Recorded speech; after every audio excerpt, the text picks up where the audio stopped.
Hello everybody, welcome on in. How's it going? Alright, let me turn this music down just a little bit.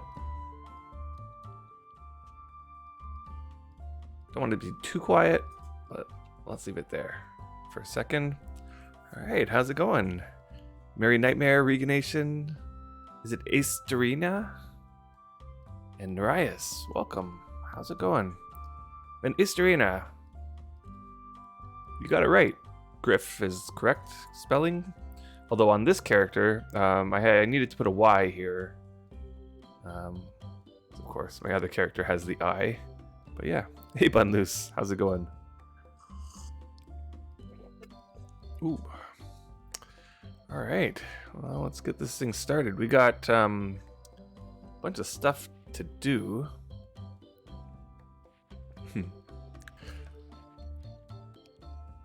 So I've been working really hard on this bin recently. And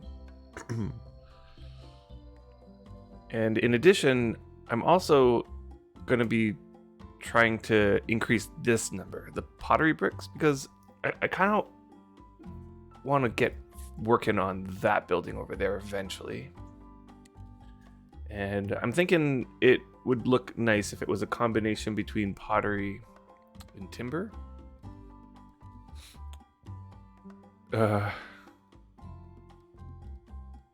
Yeah, I'm not too concerned. Although I might want to switch it to trade just because that way I can find all the sweet deals. Yeah, it's a BSB monster, I know. Honestly. I haven't gotten around to making a BSB rack for this section, or actually I think eventually this whole BSB section is going to be moved to a different spot. It has been our dumping grounds for just random stuff over the past year and a half. Yeah, I kind of eventually want to move it down over here. Let's see, I built this building not too long ago, and the intention was that down here is going to be the storage area. And so I did build an empty BSB rack for all the extra empty BSBs, and I started putting some crate racks up here. Now this crate rack here is essentially all of our stone, like, you know, like the stone that we would make into what's it called? Boy, you know, this music's just a little bit too slow for me. Let's see if we can go to something a little bit more upbeat. Nope. Let's go over here. Okay, this is better. So all of this is like this type of stone that you would turn into, you know, bricks. And so I put a couple BSBs down here for bricks. And I'm starting on the second bin because that first bin got full. I'm not sure. Just organization needs to happen. You know how it goes in Wurm. Yes, I am on NFI. I am on NFI. This is like, you know, like we used to be on SFI for the longest time. And then when NFI opened, just as it was about to open, we were on a break. And when the announcement came in that they were going to open up a new server or a new cluster, that was the thing that got us back in. We went hog wild over the idea. And in the months leading up to the server launch, we made new characters on the old cluster just to mess around and see what it would be like to start from scratch again. And that got us even more excited. It's got us making plans and things. And yeah, it's been a blast. It's been a blast. Our old tunes are still there. They're hanging out. We still have our deeds. We still have the labyrinth. And whatever hasn't rotted away is still there. Honestly, there's probably a ton of stuff that rotted. I did have a shelf that had a whole bunch of rare stuff in it. I should probably check in on that every so often. I'm not too worried though. So since then, we've been building this place up as sort of like a small project. And then, here, let's take you down. Let's actually take a horse.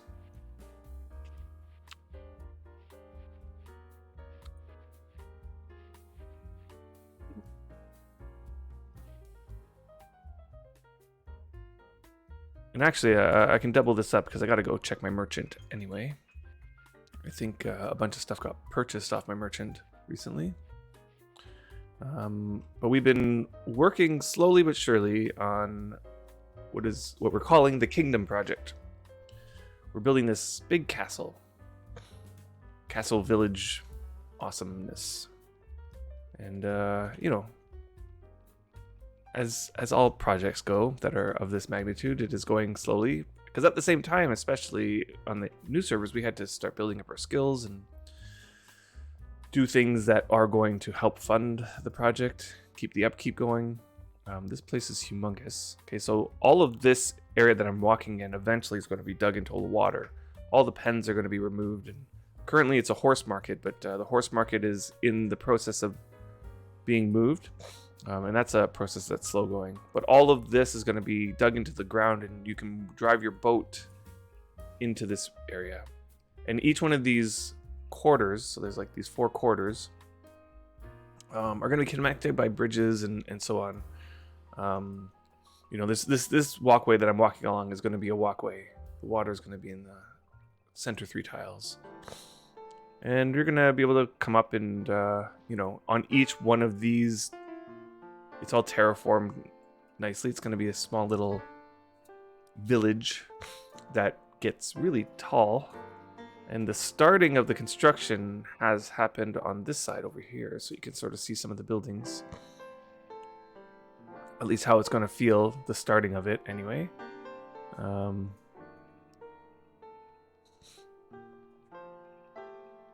So yeah.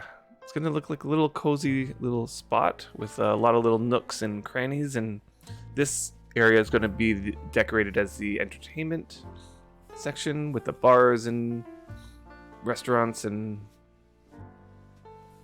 you know, little places to hang out.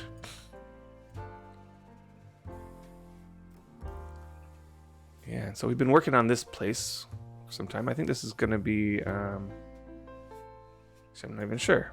I have to go look at the plans exactly how it's going to play out in the end, but yeah. So that's that. And I can't wait to get this, you know, get more progress on this. I've been working away at the mortar part of things, and a little bit of the bricks. And some of that is going to be used for myself as well, because I want to finish that building over there. I'm not going to need that much 6,000 mortar for that building. So I'll use what I need, and I'll keep making more, because this castle-y area is going to be 4 of those quarters, and each quarter is going to have like these massive tall structures with bridges and all sorts of craziness. So yeah. All right, let's see how my merchant's doing. 11 silver. Holy crow. And 5 more silver. That's a lot of money. What happened to all my horseshoes? Holy. All my horseshoes are gone. All right. Well, that was unexpected. I thought there was a little bit on here, but all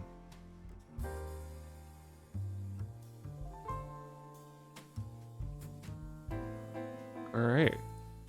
That's a lot of money. Looks like I'm gonna have to restock my merchant. Look at the 20 copper. That's another 3 silver there.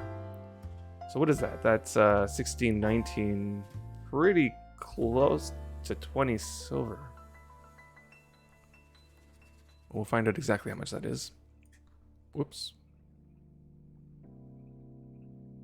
I put it in the bank. Casual 20 silver. I know, no, it's not. Definitely not. That's definitely the most I've grabbed off that merchant all at once. Let's just see. Whoops. Let's just see. Oh, looks like there's a rotting tile there. Oh, manage traders. Okay. And that was 10 days ago, so I missed that a while ago. So in total, since I dropped the merchant, it's been almost 70 silver. But it hasn't been like 20 silver chunks. Maybe 5 silver here, 5 silver there. So that's pretty good.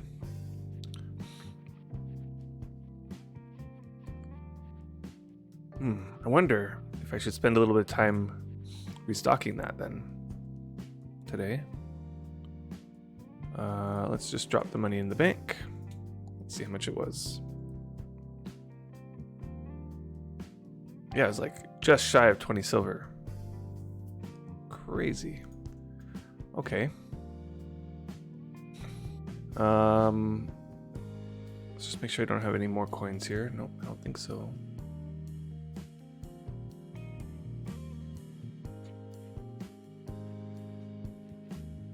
Okay. That's a nice little surprise. So what to start with? Okay, so I think let's start with firing up the stills and organizing that stuff, because I haven't emptied the stills all week, but I've been firing them up. I'm just gonna check in on these as I'm here. Okay, these are not ready. What about these? Not ready. Okay.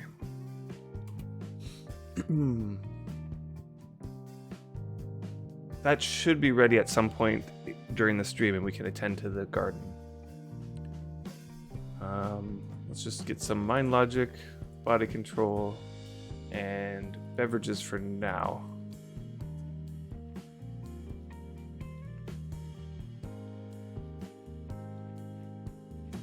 Mind logic. Yeah, beverages.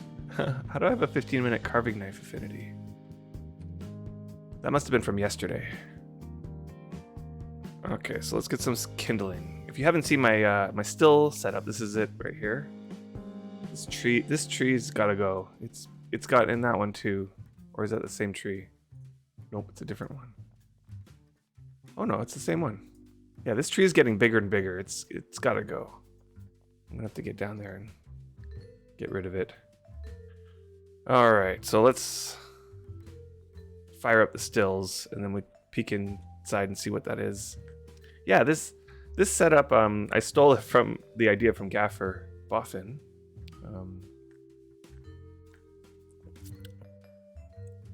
Which allows you to have 16 stills in a circle like this. And then I was lent this still from Motec. He had purchased it to do some tests, and then he said he's not going to use it. He's just going to sit there collecting dust. So he sent it over and said he'll ask for it back at some time. It could be months. So I'm like, sure, I'll use it while I can.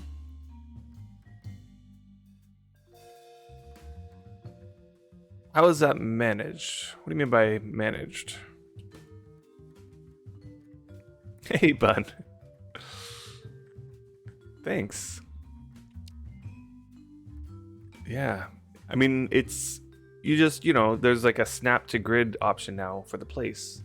Right? So if I go to... Well, I'll have to wait till I finish, but...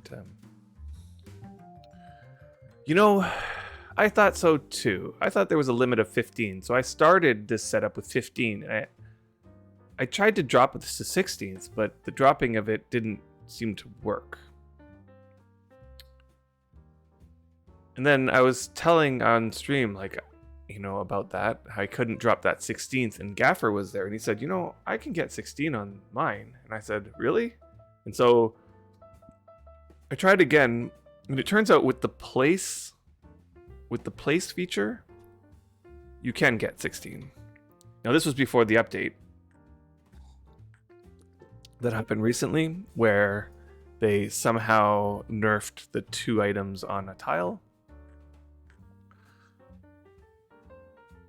I can tell you why they did that too. I think I've pieced the puzzle together. But anyway, placing the 16th actually worked. And then I put down all these items down here, and everything seemed fine as long as you're placing them. And I haven't noticed any change since the recent update. So all the still seem to function properly.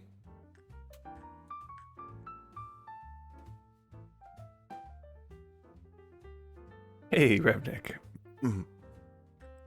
So I'm not sure actually if it's no longer. Let's do a test here. Okay, so I'll take this. Wait for this to, and I'll place this right here next to them. And if this doesn't work, see? Let me just do that one more time a little bit closer to make it sure that it's on that tile. Right. So it seems like the place feature allows you to place items beyond the limit. I think the only change they did was they made it so that when there is items placed beyond the limit of, in the situation where an item is flagged as a single item per tile item, there's not many of these. There's like beds seem to be one of them, planters, like the large planters are the other one, and honestly, I don't know if there's any others. There might be one or two others or something like that that are like merchant stalls, these types of items that are like you would only expect only one of them per item. Yeah, hitching posts, yes, exactly. Right, like these items. I don't know why beds are part of that, honestly. Beds don't seem like they need to be there on that list, but they are. And then they made it so that if you do have more than one of those on the same tile, somehow if you were able to somehow get them on to the same tile, then they wouldn't function. Something like that. Okay, so let's get these things fired up, like burnt. Okay, so here's where I have to focus, because I can mess this up, and if I mess it up, it's hard to tell which one I messed it up on.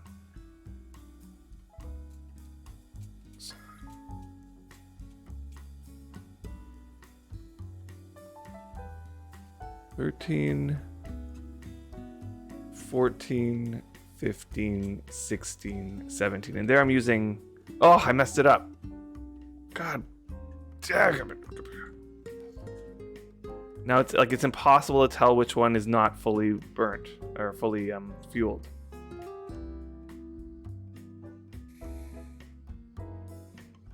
Okay, so I got to do a few more things here anyway, so it's possible that it will let me know in a second. So the first thing actually I need to do, let me just see what barrels we have here. Okay, so we got a bunch of empty barrels. How many of those fit over here? None. Okay. You know what I need is another barrel rack. All my barrel racks are full here. And I got some more barrels over here ready to go. But I think I'm just going to make another barrel rack. I need 2 of these. And is it a small nail? I think it's a large nail. Let's just see about that. Yeah. Okay, so I'm just gonna see if there's enough space over here. Yeah. Okay. Yeah, I do want to get into this like update that happened, and a bunch of stuff related to it. You know that recent major update, the one that had all the bug fixes and all the little things, which everybody loved. It was like such an awesome update. And then since then, the devs have been sort of like, "Hey, Ronan, how's it going? Welcome in." What? It failed again? Okay. And so the devs have been bug fixing it and, cleaning it all up. And I feel like they're still in the process of that. It doesn't feel like it's finishing, you know. Okay, so let's put this here. Yeah. And then, eventually I need to put all this stuff into a cellar, but I keep saying that and it never happens. Okay. So yeah, the devs, they are still fixing this thing up, and they've kind of put things on hold, I almost feel. They put this hotfix in to sort of like hold the fort for a second while they can catch a breath, look at the situation, and decide what to do about the whole thing. So the thing I'm mostly focusing on here in this bit is the coffee. How many of you got into coffee and have found out that what they did recently kind of messes it up? Because I did the coffee bit, got a bunch of coffee, and based on the way that it was coded before, or that it worked before, the amount of coffee that I felt like I had was like unlimited. There was like no way I was ever going to use up all the coffee, and I think I had 3 kilograms or something like that of coffee. And at the rate that it was getting used, that 3 kilograms would have probably lasted me months. Like not exaggerating. And of course, I felt like that was not balanced properly. There was something definitely wrong with the way it was working. It was being reported all over. All the forums just were alight with how I feel like the consensus was that it was good the way it was. People liked that they didn't ever have to worry about the amount of coffee ever. Nobody was saying the obvious thing, which was this is way too overpowered, like not balanced in a longevity kind of way. Yeah, it was too good. It totally was too good. And while it really did help at the beginning when people were struggling to get that first little bit of coffee, and like a little bit of coffee went a long way. It was clear that it was going to come to a point where, and it wasn't going to be very long, where everybody had way more coffee than you ever would ever need.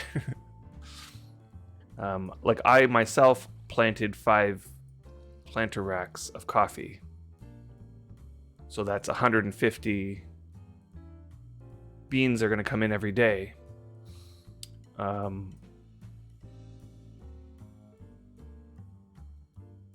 Right.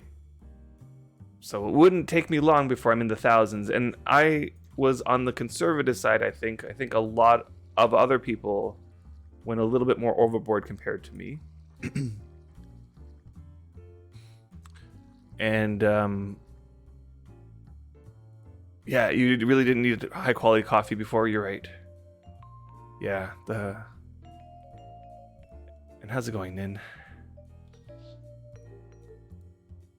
Yeah, well, you would have to just drink it more often, right? Like the quality seemed to just cause the timer to be longer. So it was more like high quality coffee was more of a convenience than anything, but functionality you could get away with getting 100 power with low quality coffee. Anyway, like I feel like that there needs to be tweaks for sure. Like I'm not gonna deny that the system was flawed a little bit, in the overpowered sense. Like it was. So anyway, their hotfix for it kind of went a little bit the wrong, like too far the other direction. Yeah, the hotfix made it so that you must now drink 0.2 kilogram sips, like 200 gram sips. And if you drink any less than that, it gives you less of the power. So and less time on the timer. So if you drink 100 grams, then it'll give you half the power and half the time. So it scaled it so that each sip effectively ended up needing to be a full 200 grams. And that gives you at most 10 power per sip.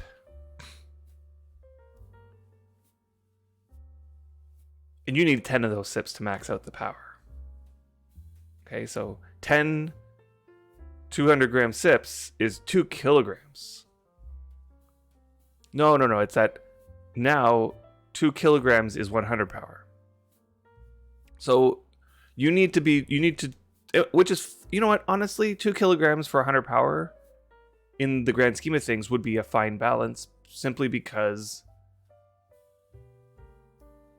to get 2 kilograms of coffee is not hard. It's actually quite easy from collecting the beans and producing the coffee and that sort of stuff. Like, making barrels upon barrels upon barrels of coffee is not going to be that hard, in the same way that I'm making barrels and barrels upon barrels of whiskey. Like, the amount of coffee I can make is probably equivalent, right? So it won't be long before I have like so much coffee I don't know what to do with it. So the 2 kilograms isn't the problem. The problem is that in order to drink coffee, you need to have space in your drink bar.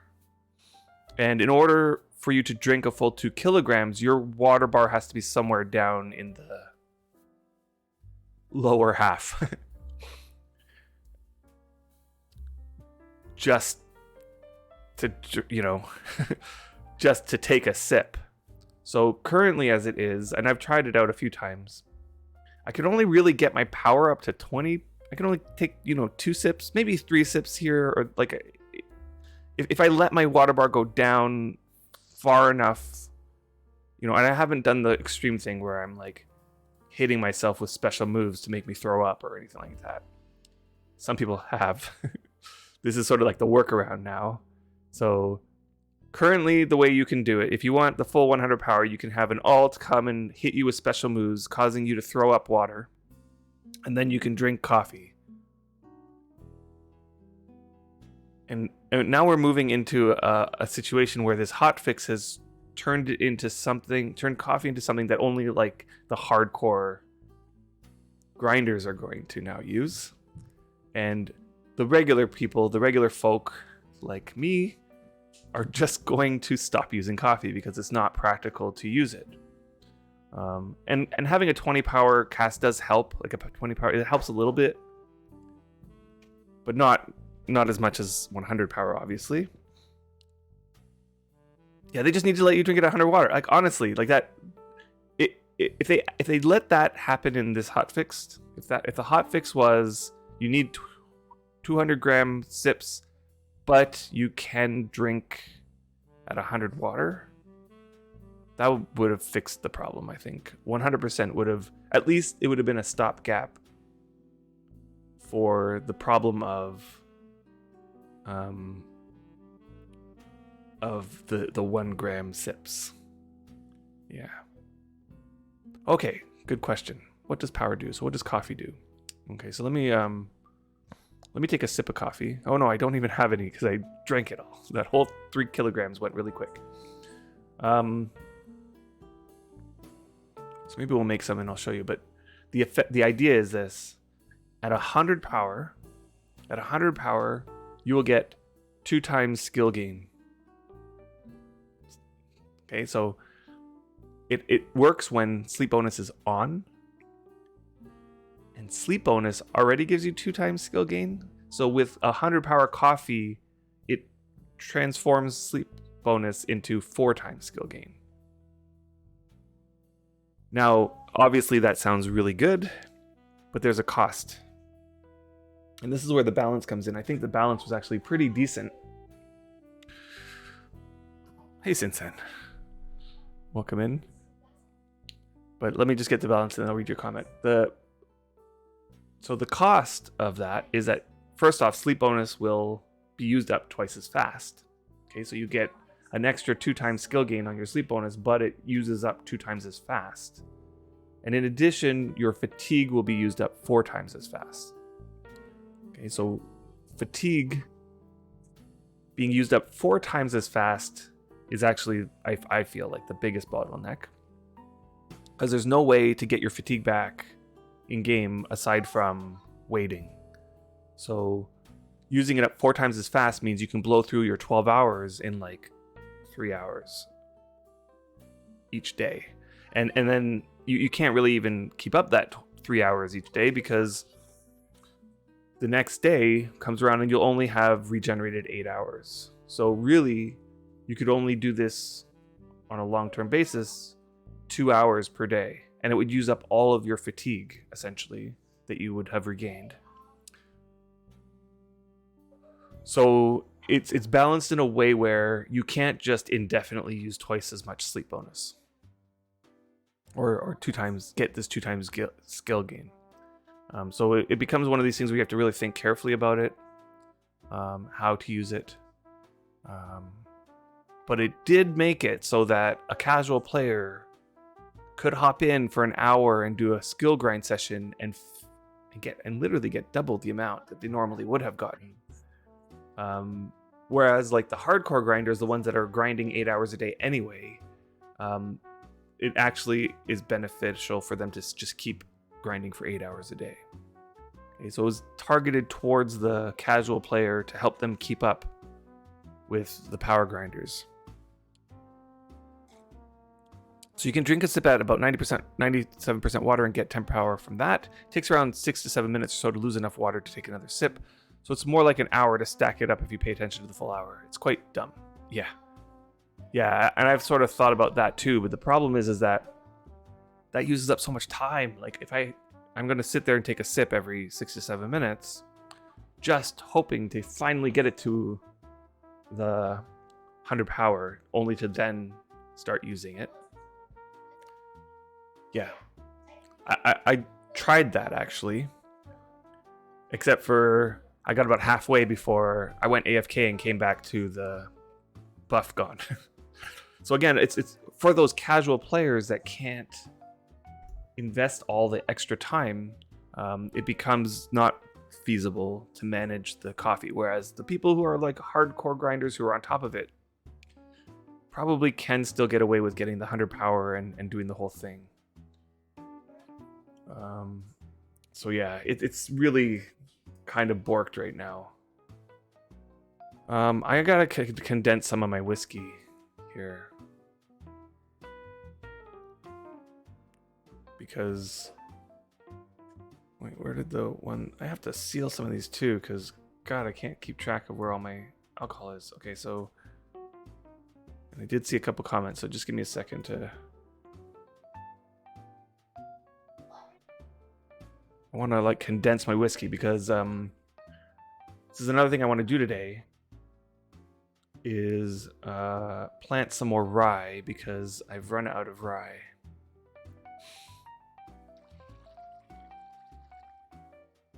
Let's see, I don't. That's all of it. So let's condense it even more into these two.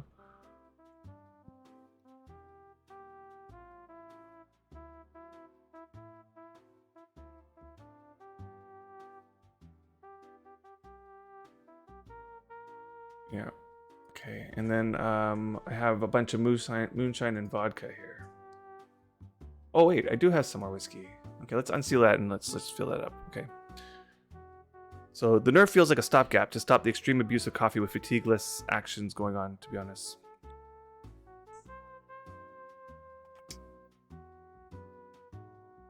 Honestly, I know people have been saying that.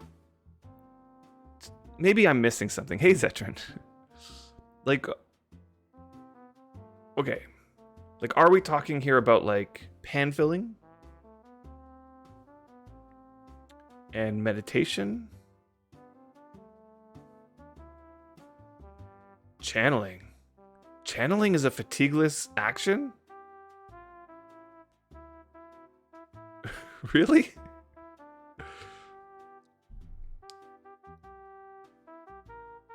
Why don't they just change it so it does?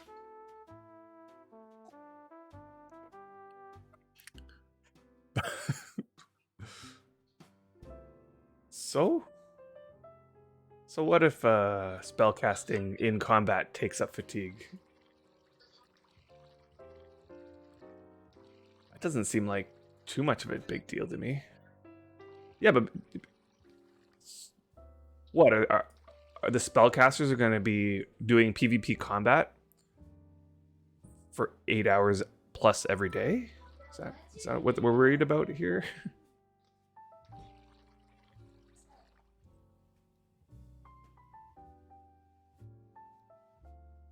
I don't know. To me, it honestly doesn't seem like casting. Like, I don't know.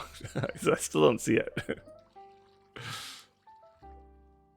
Okay, so you can do hunting. So the priests can still swing their weapons and do the hunting.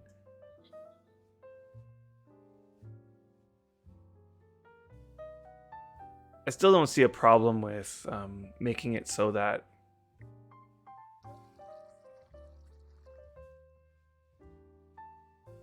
casting uses fatigue. Because you could still do hunting as a caster without your spells and be just as effective as the next hunter. But okay, so Sinsen has a list here, which is, and again, I'm not sure how much this is going to be a problem. So pan filling will get you beverages and hot food cooking and that sort of stuff. So channeling, that is one. Channeling, I didn't even know channeling. So yeah, grooming animals.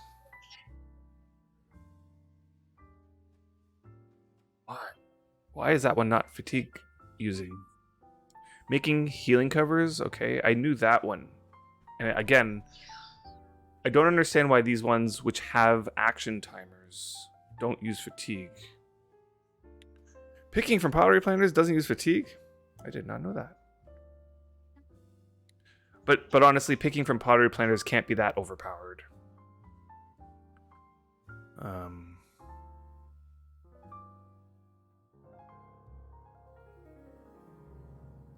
But as I said, for anything that has an action timer, all they need to do is switch those to use your fatigue. And I don't see a problem with any of those switching. I mean, the only people that are going to run out of fatigue are the ones who are doing extreme playing. And not very few people are going to be able to keep that up long term. Like, nobody's playing 12-hour days where every moment the action bar is going for months and months at a time, every day, 7 days a week. Yeah. or just start managing their playtime a little bit better. Okay, I'm not done here, I don't think. I still need one more bottle of vodka.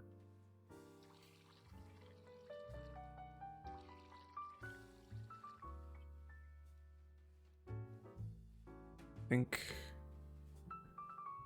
think I'm done. Oh no, up here.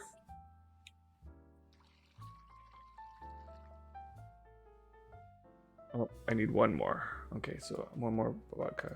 Conceal. All right, since then, you have 1 hour and 1 minute left. Yeah, exactly. Coffee usage is definitely going to push you, and you're probably riding that line right now.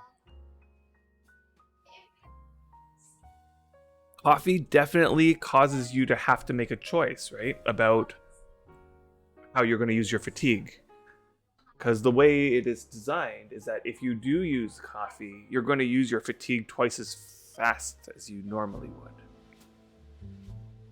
Well, four times as fast as you normally would. So, yeah, you have to really decide. You're gonna. Here's what I meant to say: is that you can get double the amount of skill gain in a day if you decide not to use coffee. right? That's where I feel like the ultimate balance is that, yeah, it's 4 times the amount of fatigue.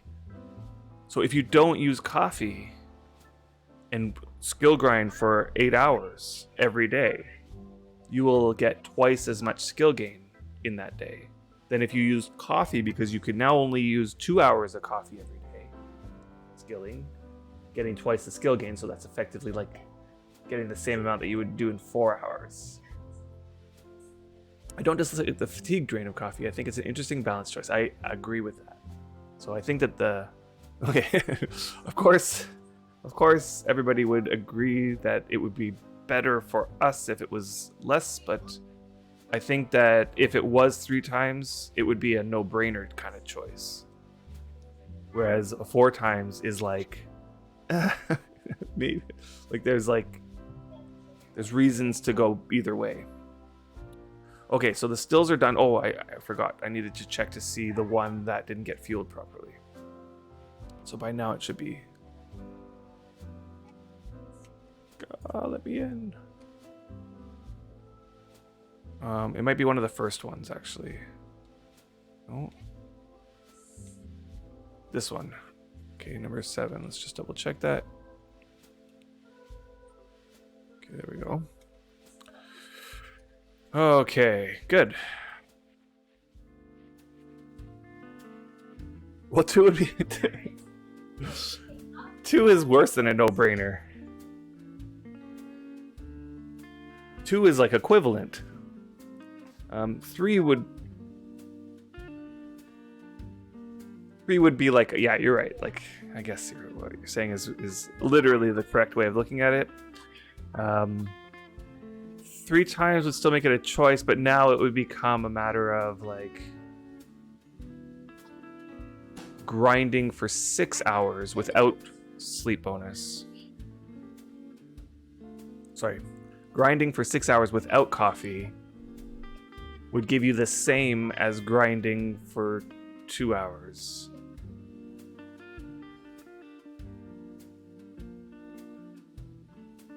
For some reason my brain's not working. I can't quite see the numbers right now, but it'll come to me eventually.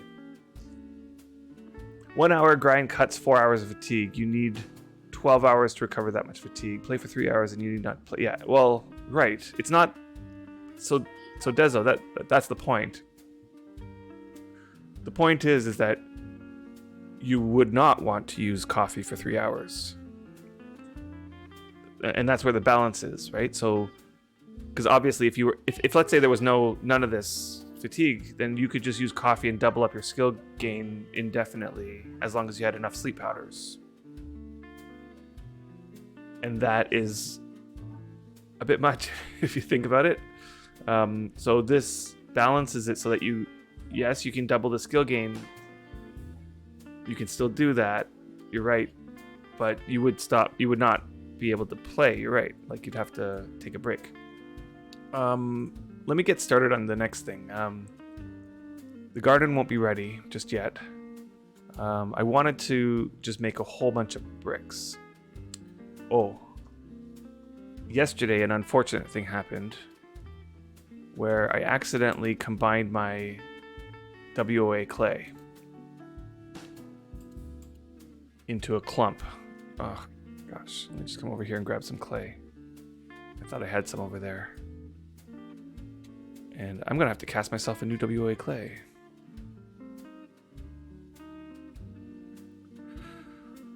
Do I even have some ropes left? Maybe ropes is something I'm going to have to make too. Got like a little tiny bit of ropes. Tiny bit. None in here. And none in here. Yeah. Okay, I got a tiny little bit of rope. Oh, well, I don't need it because I hit a 93 on the first cast.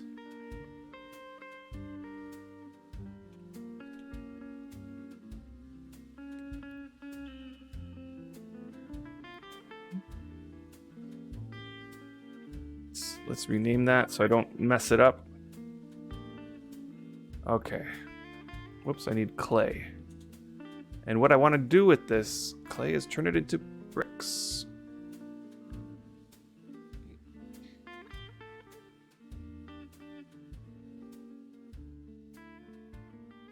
Yeah, the WA clay works on these bricks. It makes it go much, much faster. And Xander will need to pray. Is what needs to happen here. All right. Some skills use no fatigue timers at all. Yes. So we did discuss this. You came in just a tad bit after we mentioned all those skills.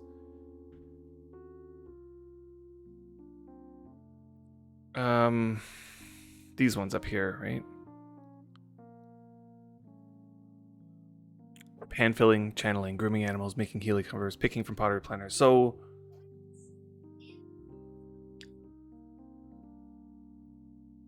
honestly, the only one I can see them not like having trouble fixing is the pan filling.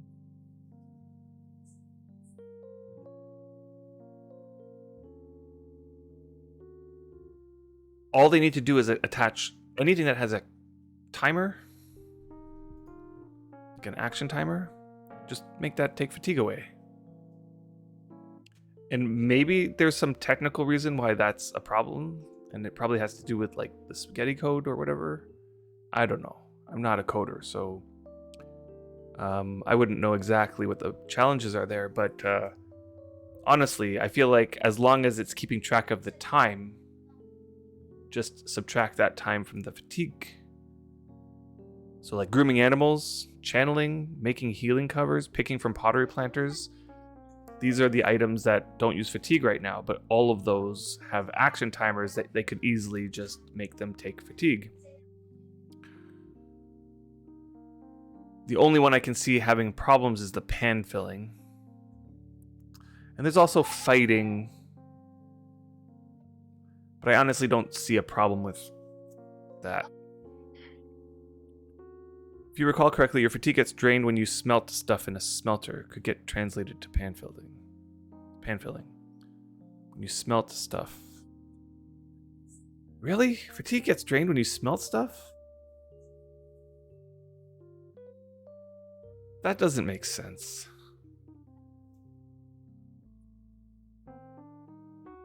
Like, the difference, right, between smelting stuff and pan filling is that smelting stuff doesn't give you any skill. Oh, I need to turn on the kiln. Let's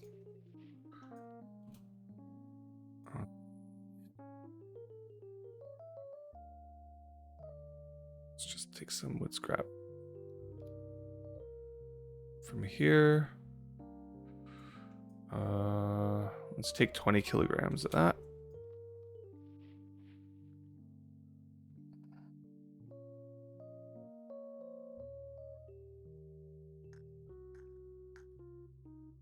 They could introduce a mechanic that renders pan filling ineffective. I always thought it was kind of cheap. It is kind of cheap, agreed. I don't know how, though, they can do that.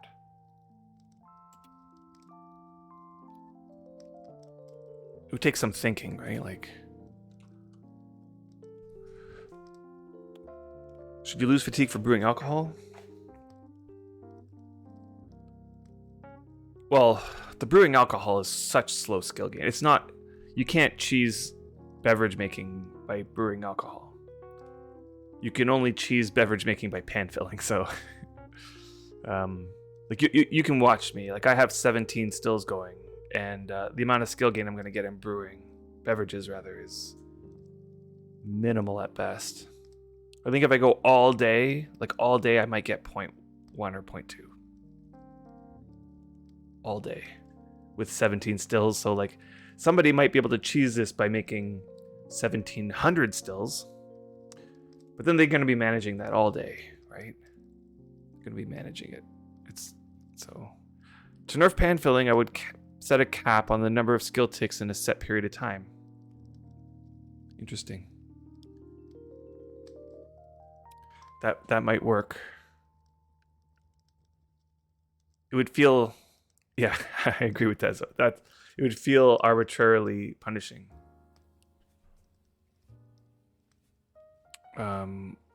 But like in the sense that it would make it so leveling up those skills would be tedious, right? So like, let's say you wanted to optimize, right? You kind of want to make it so that the optimizing game is fun, right? A lot of people love that part of the game where you're spending the time trying to figure out what's the best. So what would that look like? Let's say you can only get, one tick every 12 seconds or whatever. Then how are you going to, like, you're going to sit there and every 10 seconds just drag the ingredients over and then wait more 10, 15 more seconds and then drag the ingredients over? Like, that would just feel tedious, The whole idea there is, mind logic is dumb. There's no way to grind it besides bulk cooking. That's not true. It's just that currently bulk cooking is the best way to grind it, and it grinds it faster than anything else by an order of magnitude. But again, that's just because it's not intended to be that way. It's like kind of cheesing the system. You can grind mind logic just by, mining or whatever it is. Crafting. Somebody gets 2 shield skills to 100, around 30% bonus with coffee. Nobody cares for any of the weapon skill grinds, but hot food cooking bulk grind is a problem. I'm trying to think about that, the 100 shields, because I feel like the 100 shields was happening before coffee. It wasn't like coffee came in and then people started the 100 grind shields and then got it within 2 weeks. So I feel like the shields was and I don't know precisely the method that they're using to do the shield skills. But if I had to imagine, it would be standing in front of a whack of wild mobs that are just hitting you. But then they added a mechanic where you have to, you have to switch out those mobs every so often. I feel like there's some stuff in there that it's not, it's not like I can just go out and get 100 shields with an easy, how much easier? Yeah, it's an elaborate setup for the shield grind. I don't know exactly what that is, but it probably involves lots of animals with a lot of structure to separate those animals and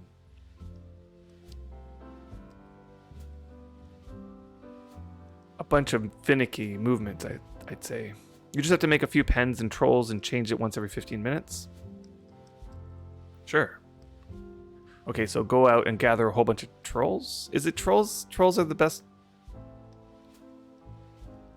I don't know exactly the details there.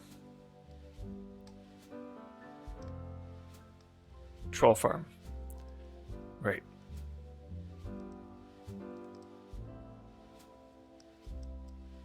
And again, I don't know if that's...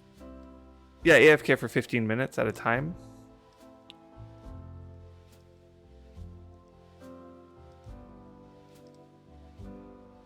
Well, it was better than it was before, where you can AFK indefinitely.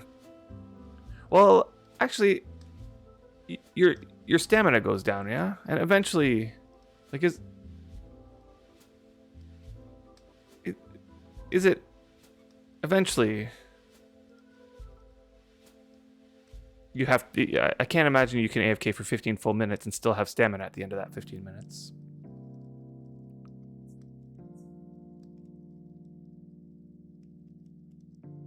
I don't know.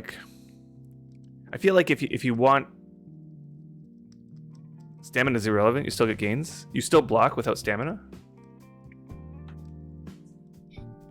I was under the impression that blocking stops.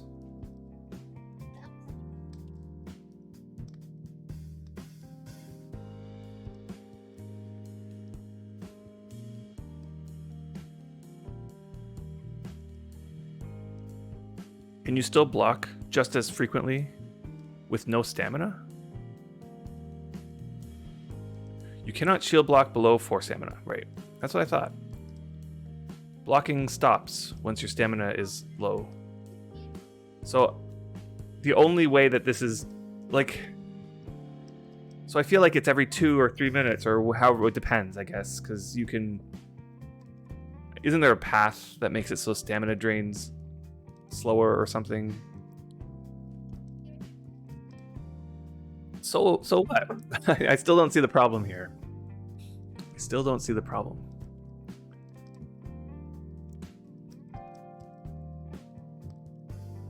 It's not like I can set my guy to go and then go out for the day and come back and have awesome gains. I'm still going to have to attend to the thing every so often. Stamina won't be an issue. I mean, Dezo, have you done this before? Like, have you actually done the shield grind? And you found it to be like super easy? Is that why you're saying these things? Or is it that you're looking at all these people with 100 shield skill and you're complaining that it's too easy for them to have done it? Because my sense, my feeling is that it's still balanced in a way where in order to pull it off, it's still not as easy as it sounds. And getting 100 shield skills is the most useless thing in your opinion, because there are so many other awesome things to grind. Exactly. Like that's another thing. Like, who cares if you get 100 shield skill? It's useful for PvP. On PvE, not so much, unless we chase dragons and want to tank them for a while. Okay, but if it's so useful on PvP, and then we have a feasible, relatively straightforward and easy way to grind it, then everybody can get.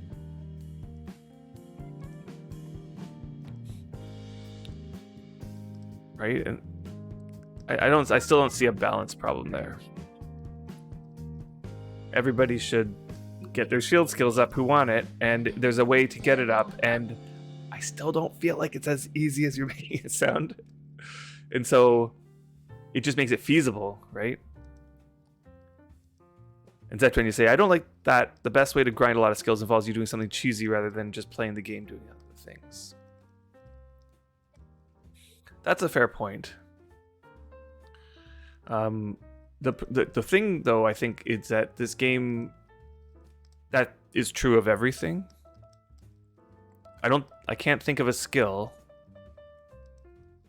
that the best way to grind isn't to finically, like, figure out the little cheesy things that are going to.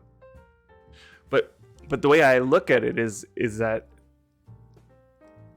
it allows, like, if just playing the game was the best way, like if just going out and chopping trees randomly with like just the worst hatchet, like without having to think about anything, if I could just go out and as a new player who has no idea about the game and I'm just doing stuff randomly, and that's what's getting me the best possible skill gain in the game. What the wolf just ran past me and went right after Xander. All right.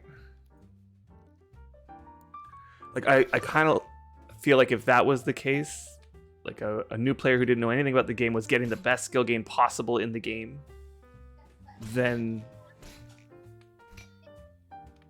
I feel like there would be less of an appeal for a lot of players to play the game.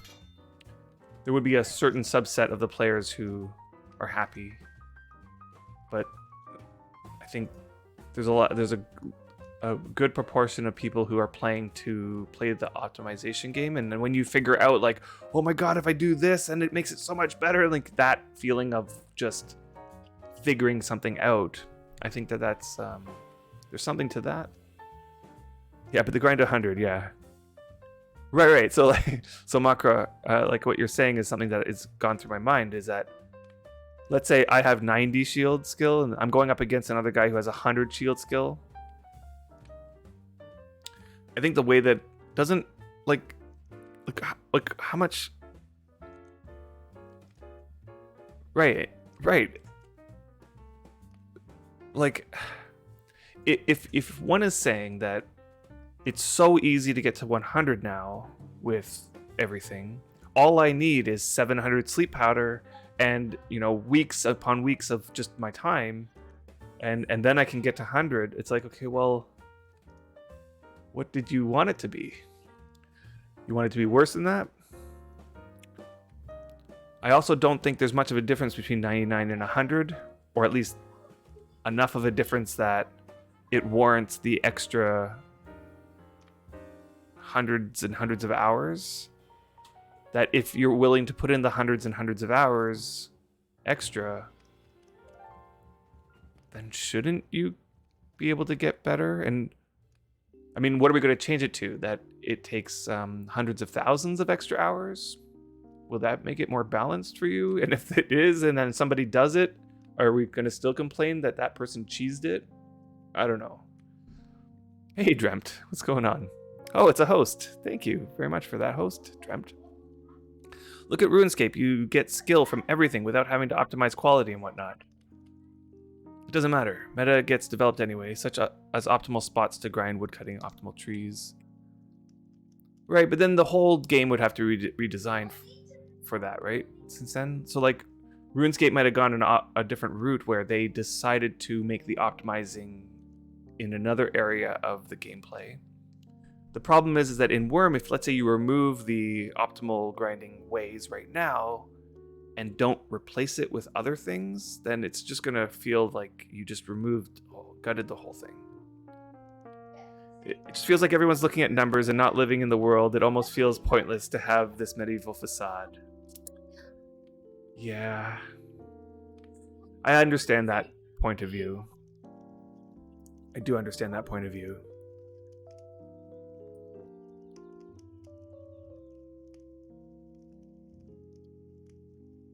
So, like, this is the tension between, let's say, the role players and the grinders, I guess. And the reality is that both players exist in this game. Like, you ask these power grinders, you know, like the way that they view the game, the way they think about the game isn't the same as the way that the role players or the immersion people, and I would put myself somewhere in the middle, probably leaning more toward the number side of thing, whereas Brian, for example, is also in the middle, but he's leaning towards the role-playing side of thing. Like, we're just a little bit off the center from that spectrum, but there is a big spectrum there, and there's a lot of people who lie on the extremes of that spectrum, and I can see the tension that's there. It's very clear when somebody who's on the full-on number side of things looks at some people who aren't optimizing everything, and they're wondering, like, what is going on here? Why is this person not optimizing things?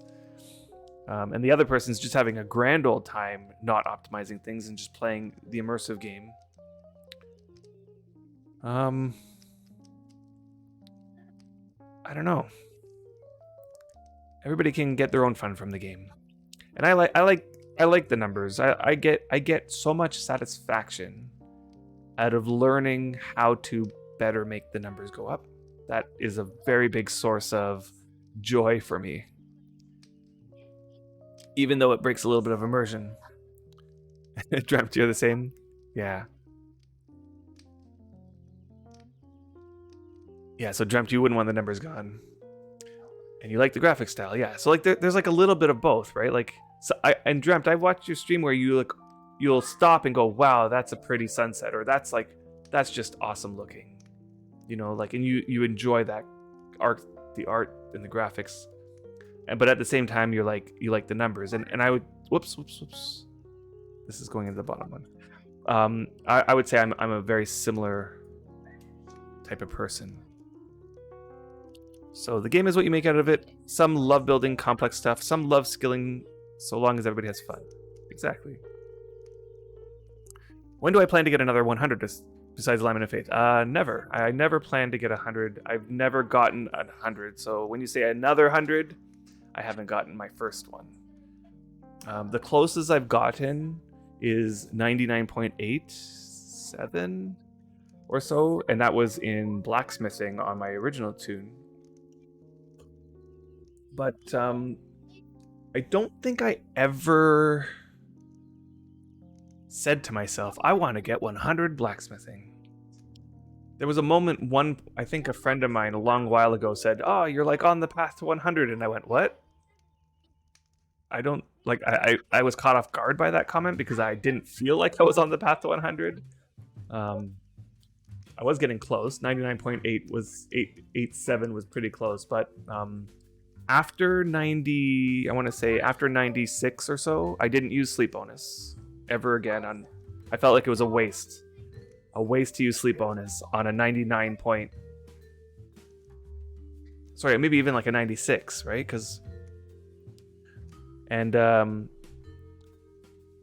Yeah, no, it was 99.87, I think. So like it was still quite a way off.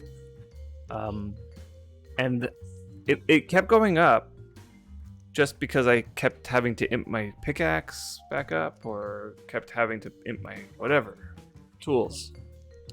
And I would imp them back up to 96 or so, or 97 sometimes, which was a hefty amount of imping. So it would make the numbers go up still. I just would never put any sleep bonus towards it, or try. Like I wasn't sitting going, all right, now it's time to keep getting that number to go up. I always just blacksmith just to blacksmith, and I would spend my sleep bonus in the optimizing for other things like weaponsmithing, or I was doing plate armor smithing and these sorts of things. You can think of a few skills like shipbuilding that kind of push the grind. I can't think of the best example mechanics that are just better for playing. Maybe hunting and fighting.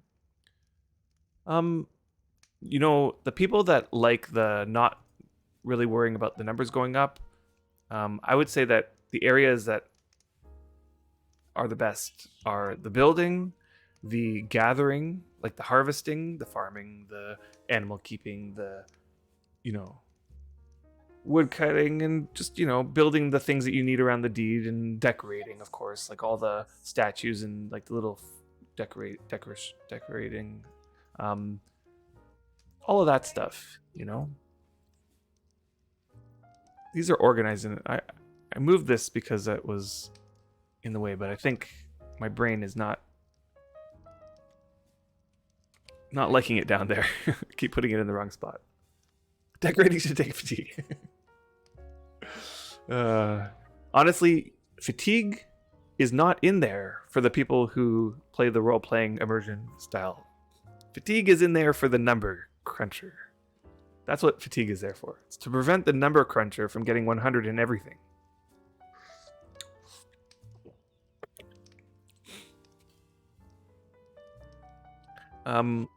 I'll be honest, I feel like the devs put too much effort to try to prevent the extreme players from doing the extreme things. And I really feel like that amount of effort they put in is taking away from the game as a whole.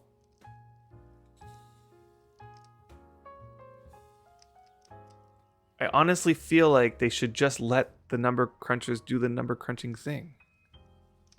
And so what if they end up with 100 skill in shields? As long as everybody has the access to doing it.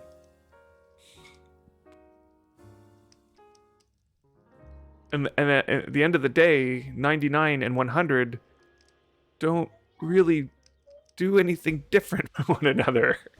If you're at a 99 in a skill, I mean, there's a marginal difference between that and 100. Yeah, you see fatigue as anti-botting for the most part, yeah. Right, what we don't want is to have people being able to bot the game. That's what we don't want. As long as everybody's playing the game, sitting at their computer and having to attend to it and play the game. And let's be fair. Playing the game literally is clicking the mouse button every so often. Like what am I doing here right now as we chat? I'm clicking this button. And that's it.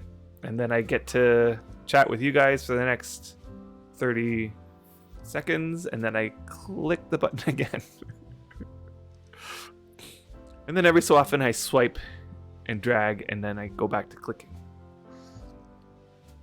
Like, as long as every action has to have a little bit of that, then whatever. There are two rules. Number 1, 93 is enough. Number 2, 98 is really enough. Exactly. Yeah, but people who use alts can bot the game. Oh, that's not botting, though. Botting means programming the game to play itself. That's botting. Where I can go out for the day and have the game just play for me and level up, and when I come back, I got a whole bunch more skill. And I can let that go for 24 hours a day. Okay, so there's definitely stuff in place to prevent that from happening. So as long as that's the case, I'm okay. And most bulk materials are 100% creation, possible to spam with free-to-play alts. Yeah, but as long as I still have to click this button on all my alts, then I can't make it do it automatically. We've seen some sell bricks at 1 silver per 1,000. Yeah, but those people are going to run out of bricks, right? So whenever I see somebody saying selling bricks 1 silver 1,000, I say, okay, 100,000 bricks, please. And they say, sorry, I can do 1,000. And I'll say, no thanks. But if they can do 100,000, I'm all for giving them, because I need 100,000 bricks. That'd be cool. If they can do 100,000 bricks, I will take it from them for 1 gold. Trust me, those 100,000, like 1 silver per 1,000, those people aren't botting. They are trying to undercut, and they're not doing a very smart job at it.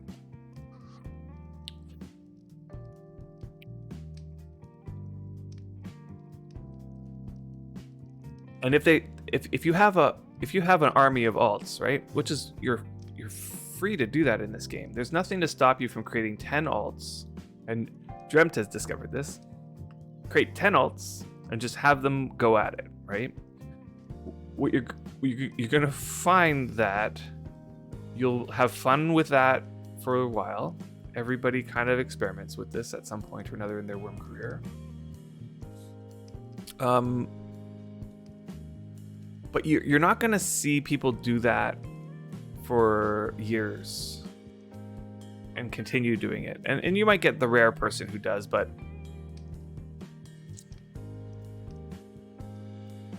you know, that's the weird part about economy and limitations. It's not okay to do a lot on your own, but you can do the same with many alts. Yeah, shrugs. Like, there does come a point where that kind of gameplay is not all that fun to keep up indefinitely. Like you'll get a good kick out of it for a little while, and you'll bring in a little bit of coin. But we're not talking like economy breaking amount of coin here. If a person can pump out 100,000 bricks and sell it for 1 gold, that's probably the end of that. Like, they're probably not going to do another 100,000 bricks. Hey Malnu, how's it going? There's only so much alt tabbing brick making that one can do. Yeah, sure. 1,000 bricks is easy to print in an hour. Totally.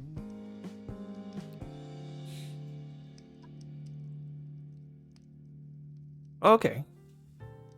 I'm not sure there's much to do at this place. You can come here, watch me make bricks. But that's about it. You know what? I think while I'm doing this, I might get Xander working on some mortar. I don't have enough mortar. I think I need more. So let's wait for that prey to come, and I'll just... So you got something to discuss. Okay, well... Sure. Oh, yes. You are the guy who finished the bridges at K9. Okay, let me take a look here. Okay. So the one that spans this region here. Okay, so I'm going to have to take a break from this. This is important. Yes, I got the message. Okay. Sounds good. So is it a matter of there's a deed in the way? Oh, Uthgar Davies, how's it going? Yes. You have been doing a lot of effort of connecting everything. You are doing a great service to this server. I know you also were the one heading up the bridge across here to Overture area, which is I use that bridge often now. I came by and you guys were putting in some bricks, and I was on Xander, and I just helped out with entering in some bricks. I literally probably put in at most 100 bricks. I don't even think I put in 100. But I feel like I contributed. Yes. Okay, so let's here, you know what? Whoops. Let's go over here. I'm just gonna grab a horse.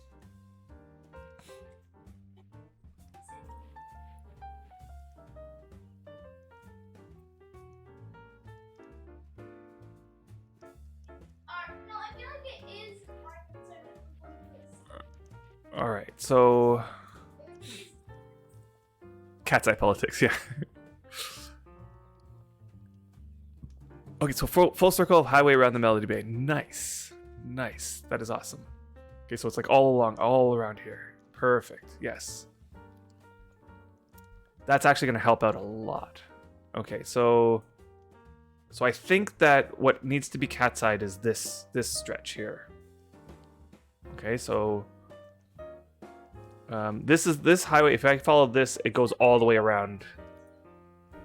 Down. This one here goes all the way down through the step and around and all the way connecting to Overture. And now, what we want is so I'm right up here, and when I'm facing this way is north. Okay, so this way is like leading me up this way.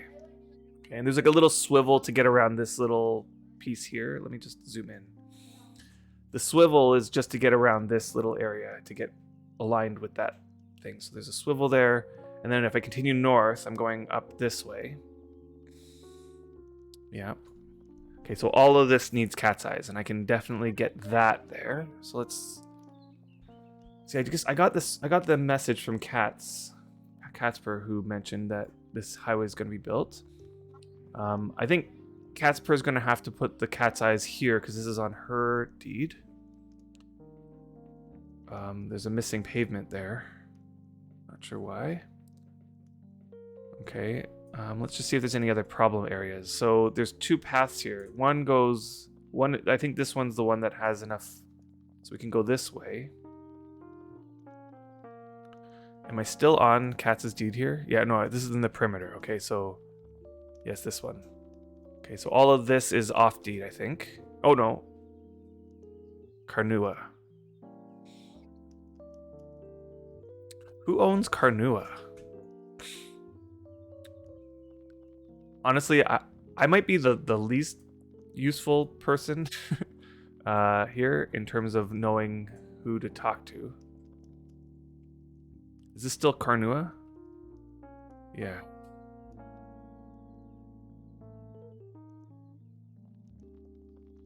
Yeah, okay. Camellia blooming. Oh, okay.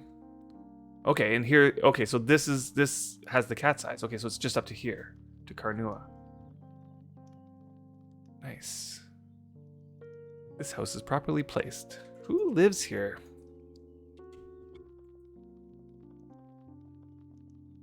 Is this Ivy's other place? Yeah. Yeah, this is Ivy's. Of course.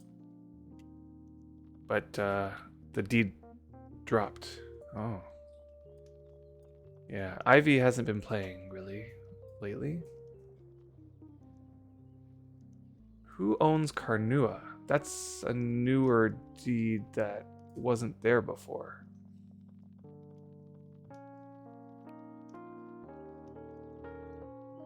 Okay, so am I right in thinking that all we need to do is connect from this red one here? And then we're good. Someone on the western beach below.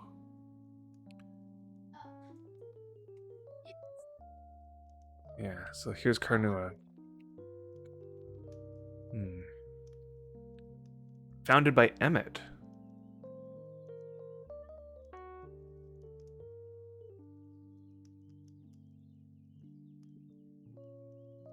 Emmett doesn't really play that much anymore. I don't think I have him on my friends list, so I can't check. But he is part of the alliance, so so it's like this. Yeah. Oh yeah, it's Emmett's place. Right. I haven't seen him log in for a long while. In fact, I wouldn't be surprised if his deed falls at some point, but right, like you can see it's kind of like in a non, all the pens are empty and packed. The houses aren't quite finished. In fact, there even seems to be some decay ticks on his buildings. Right? Yeah, the buildings are decaying, which means we're in the last 30 days. It is, I think. I mean, this horse isn't even the fastest. Like, it's not that. It's like 28. Sometimes it hits 30. Yeah, so I feel like this deed might fall in under 30 days. Yeah. So that should be no problem, because Emmett, I haven't seen Emmett in a long time, and he sort of squeezed himself in here. I don't feel like this is a very optimal place. Like, he had to expand the water, the land there, just to get some space. But now that back here is open, there's some space over here now. Whoa.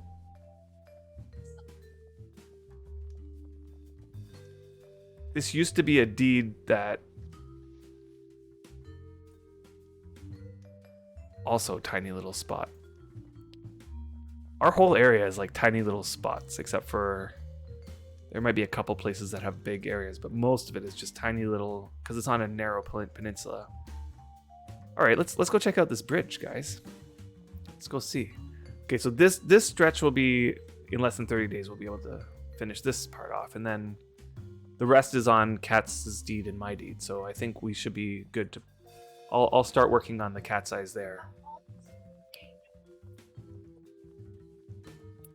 Yeah, totally. That's like big help. Totally big help. Okay, so this area was Ivy Song's place. And then this whole dug down area, that was Valiance's place.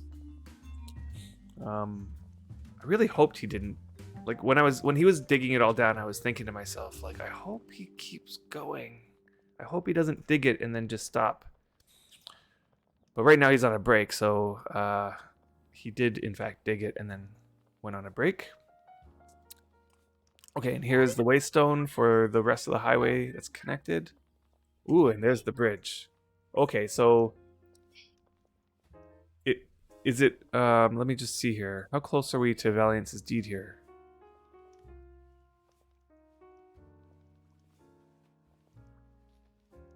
This is the village, okay.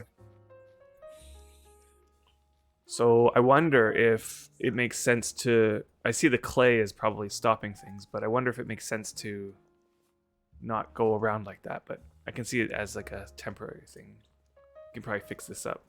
It'll take a little bit of transmutation of this clay in Valiance's perimeter, which he might have to. Yeah, I know. I can see that. It looks like he tried to flatten things and.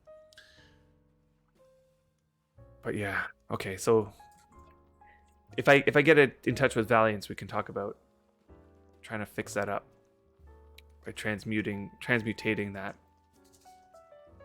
Nice. This is perfect with a big bridge to let the big boats not clip through it. Yeah, his border was close. Yeah. It's a lot of space to have just dug down to rock. And he took a lot of time to dig it down. He was talking about surface mining it. And then he got burnt out, I think. I hope he does come back. I really do hope he comes back to finish that project. Because it would be a shame to leave this just big rock area. Right. This is awesome. So this must go all the way up through to this area up here, and then around in through here. That's awesome, actually. That now I have a path to my my hunting grounds. I call it my hunting grounds, but to everybody on the server, like, this is the hunting grounds for Melody up here. And Dreamt, if I'm not mistaken, you might be up here somewhere too. Yeah. Okay, that's awesome. That is awesome. So, yeah, maybe we can put some cat's eyes down.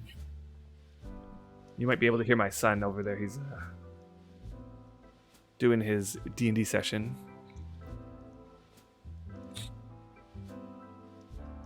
What's the length of that arch bridge? It's long. Let's count it. 1, 2, 3, 4, 5, 6, 7, 8, 9, 10, 11, 12, 13, 14, 15, 16. The 17th is the center. So I'm going to guess 33. 32. Oh, I see. This isn't the center. This is, yeah, so it's 17.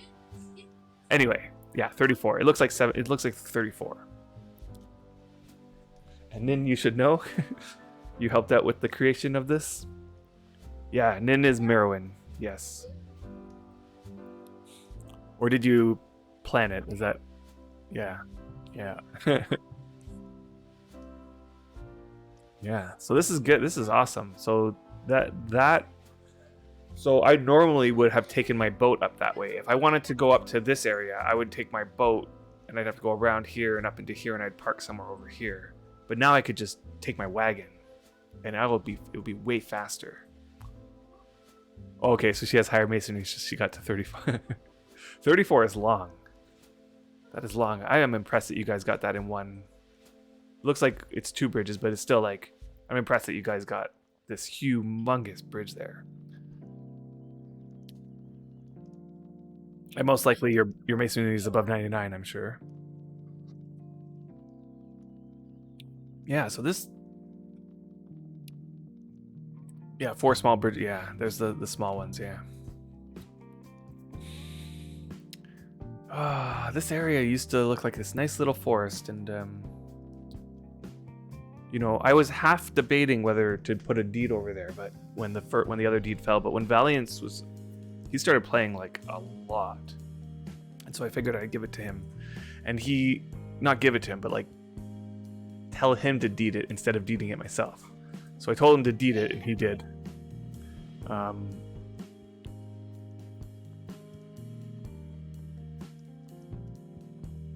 I do hope he comes back. Oh, okay, only 98. So 98 is enough to get 34. Is there any benefit to going to 99 in terms of bridge building? Let's see. What is the... I'm just gonna square myself off there. Bridge.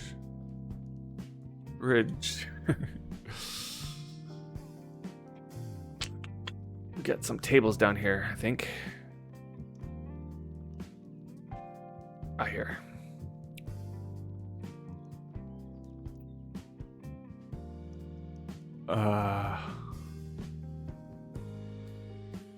These tables don't go high enough.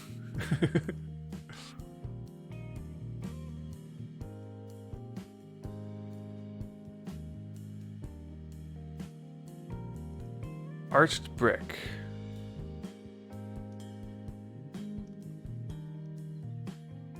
So 99 lets you max out. Oh, I see. I can scroll across. I see. Okay, there we go. Oh, great.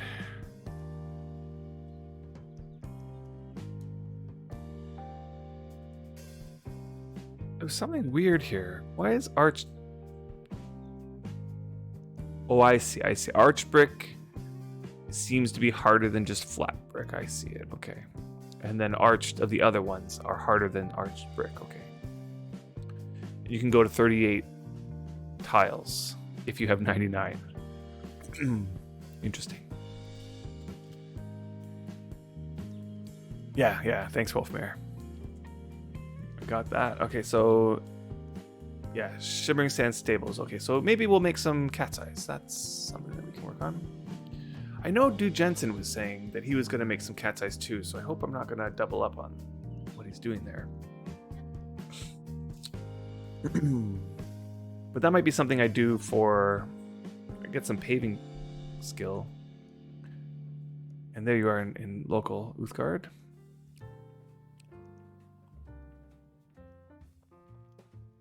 Now I'm only going to be able to place the cat's eyes up to like this area over here. Ah, there you are. How's it going? Hello, how are you? Hello, how are you? I was going to get Xander to make some mortar. I do have the skill for laying them, yep. Pretty sure. I think I was the one who laid all these cat's eyes here. Oh, okay. Oh, you have them all here. Okay. Awesome. Thank you. So let's see here. We want the waystone right here.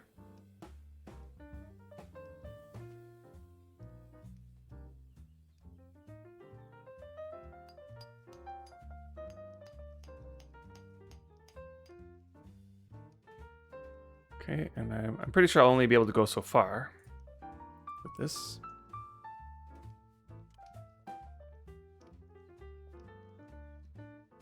Plant.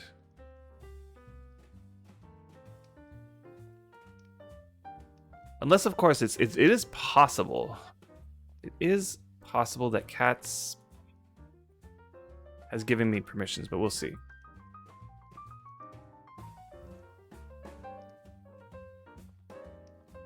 Whoops, where am I? I'm still within our village here.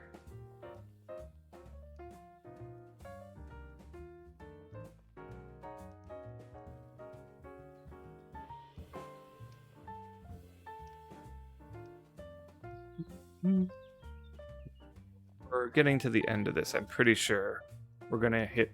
Whoops, we're gonna hit the end of where I'm able to. What am I doing? I'm viewing. Okay.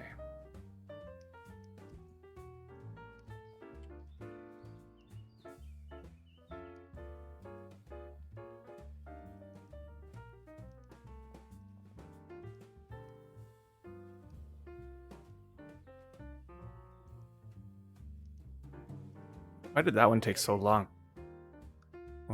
The first bunch were like really quick. Is it slope, maybe? Let's see, okay, I'm still in my perimeter.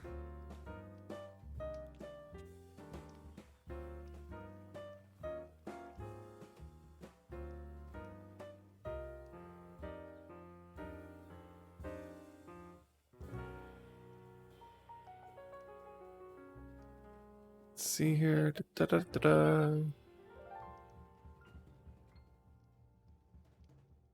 Okay, this is still in my perimeter. Okay, now this is where the perimeter switches.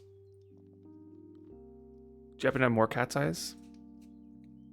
Because I think I might be able to go one more. Well, whoops. Let's see. Okay, so that one, I was able to plant all of the cat's eyes up to this point here. I kind of want to test to see if I can go into Katz's deed, like if I have permissions. I don't know if I do.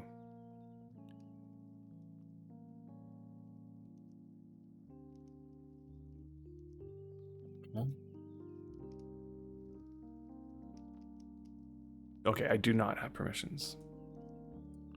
Yeah. Okay, so we'll have to wait for Catspur to come on. And she'll probably not have permissions on the Carnua deed. So we'll have to wait for that one to fall. Hey, Marsh.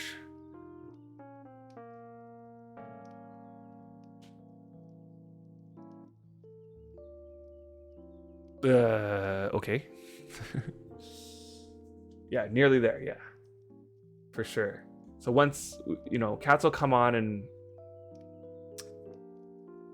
we can get the... I can even just ask her to give me permissions to do the paving, to place the cat's eyes, and then should be, yeah, we should be fine getting the cat's eyes. I'm trying to think. My paving skill is not quite enough to just crank them out yet, but what is my paving? It's probably God, I don't even know. It's one of those skills that I've been just casually trying to get it to 50. Okay, so it's at 40. So I actually have no problem just spending a little bit of time making some cat's eyes and imping them. I want to get this to 50 at some point. Okay, so you're at 63, yeah. I would love to get it to the point where I can just put together the cat's eyes and they come out at 10. So I've been trying to do that. But yeah, it definitely helps for sure. So yeah, thanks for that. This is an awesome project, and it's gonna be helpful. Occasionally get bum ones, yeah. But there's such little amounts of materials, and normally people have like an insane amount of eyes. I know I have thousands and thousands of eyes sitting in my food storage bin, and making the blind ones are not that. Yeah, same exactly. So yeah, awesome. Thank you very much. Gonna get Xander all set up for mortar making. I need to get more mortar. More mortar. Whoops, I did not mean to do that. Xander can't hold very much, so I'm just going to do 30 at a time. I think I have some sand here somewhere. Sand.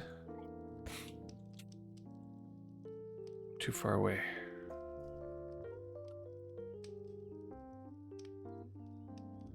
And the smoke is going in his face.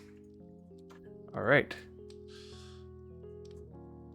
Yeah, no worries. I'm glad you were able to catch me. So my maid told me about your stream. I knew of cats, so I messaged her on Facebook and Twitch. Cool. Yeah. So she had mentioned that you had contacted her. At the time, I didn't know it was you, but she was saying somebody's building a highway, and so it's really nice that this highway is finally going to get connected. There's still a bunch of stuff I need to fix up. Like over here, the little swivel that happened over here. It's where I got so frustrated with this road when I was making it.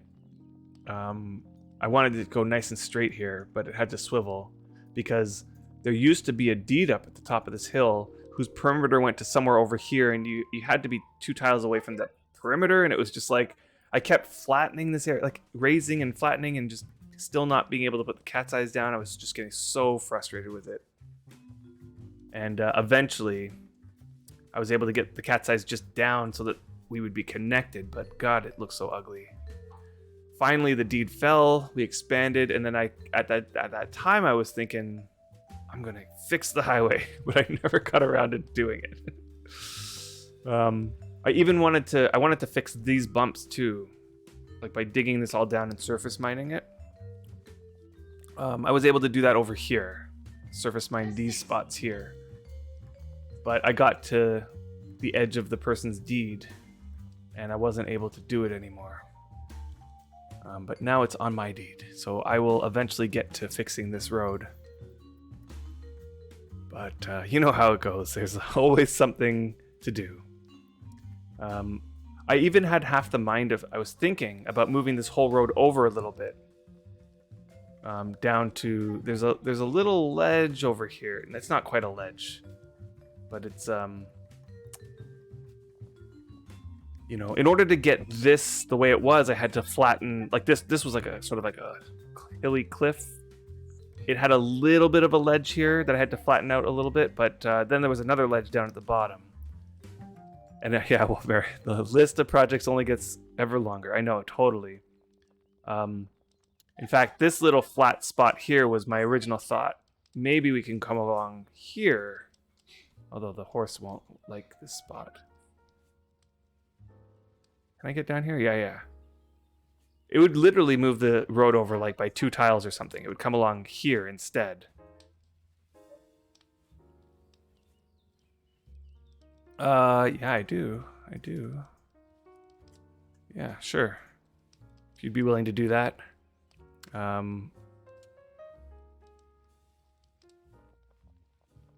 Let's just do it. Okay, let's do this. I got you here.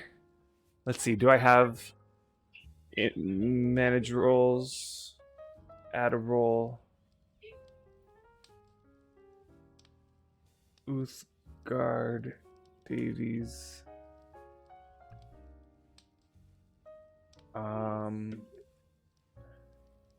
You would need. No, not that one. Called Terraform. You might need pack. There's got to be one for. There's got to be one for surface mining, no? Or is that still Terraform? Load and unload. Okay.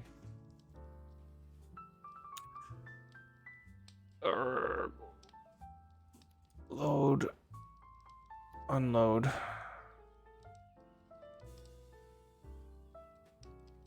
Drop.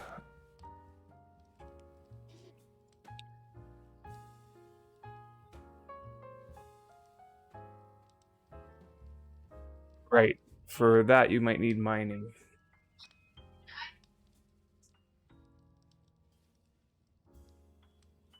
Surface mining. Okay, let's start there. If we need more. Okay, I need to put in a name here. And let's see if that worked.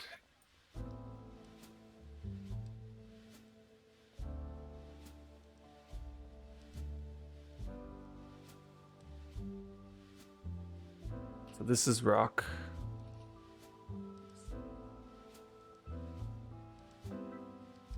Oh. It looks like we might have to pick up some of these for this part. Okay, yeah, let's just do this part here.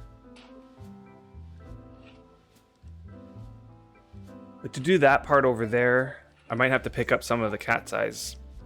Do the whole terraforming and put the cat's eyes back. Yeah, if it turns out we need more dirt, I have more dirt. So okay, that's rock.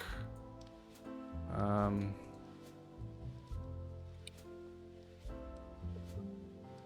wanna surface mine this spot here. So like this whole area. Depends on what we want to do here. Do we want to do the whole thing or just like the patchwork? You know, just get this straight with the bumps. Let's just get this straight with the bumps. So that we can plant the cat's eyes this way. For now. Because otherwise, I'm going to have to strip this whole hill. Yeah. Down to rock. Do a whole bunch of surface mining and then put it all back. And that might take a little while.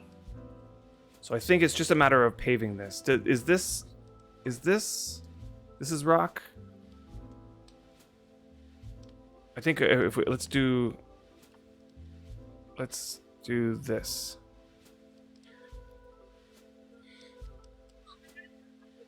Hey, my maid. Okay. Can you now pick up?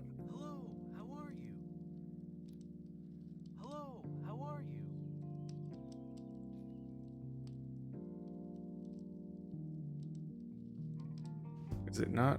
No. Okay. Well, I will temporarily give you the pickup.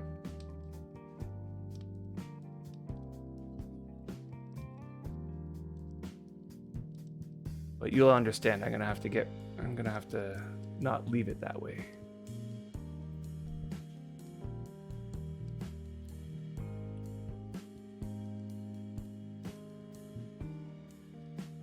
Oh, it was just mine. I see. Okay. That's weird. Yeah, it's proximity. Okay, so honestly, actually, you know what? All we need to do now, I think, you know what? Forget this. I'll fix up like the details later another day. But for now, it's just a matter of packing this thing, right? And then changing it so that this is paved, right? Fill in into level.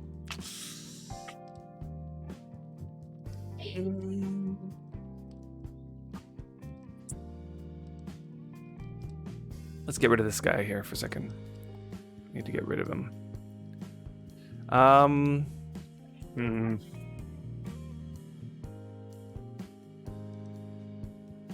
know the fill-in option is an option. Just not a big fan of that option. I like the cutaway option.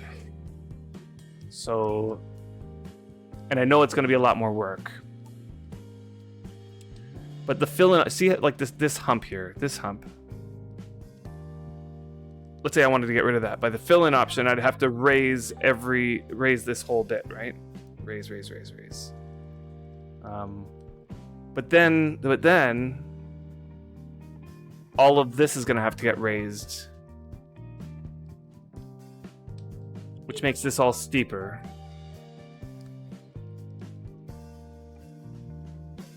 Yeah, I know. I'll never be famous now. But I think like my ideal solution to this whole thing would be the exact opposite, which would be starting from back here, lowering this, right? Like all of this gets lowered, and then it gets lowered to that level over there, and then this ends up being a perfectly straight and flat. And maybe even cutting away so that this ends up being paved here, right? Like, but as I was saying, like I feel like that's like a huge job that I eventually will get to. We definitely want to clean this place up. We are flattening a whole massive area up the top of this hill and surface mining all of that.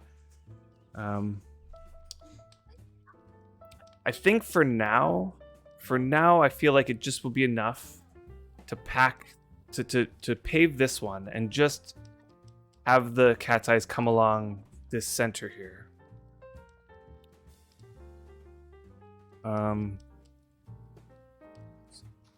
Let's fix that up here.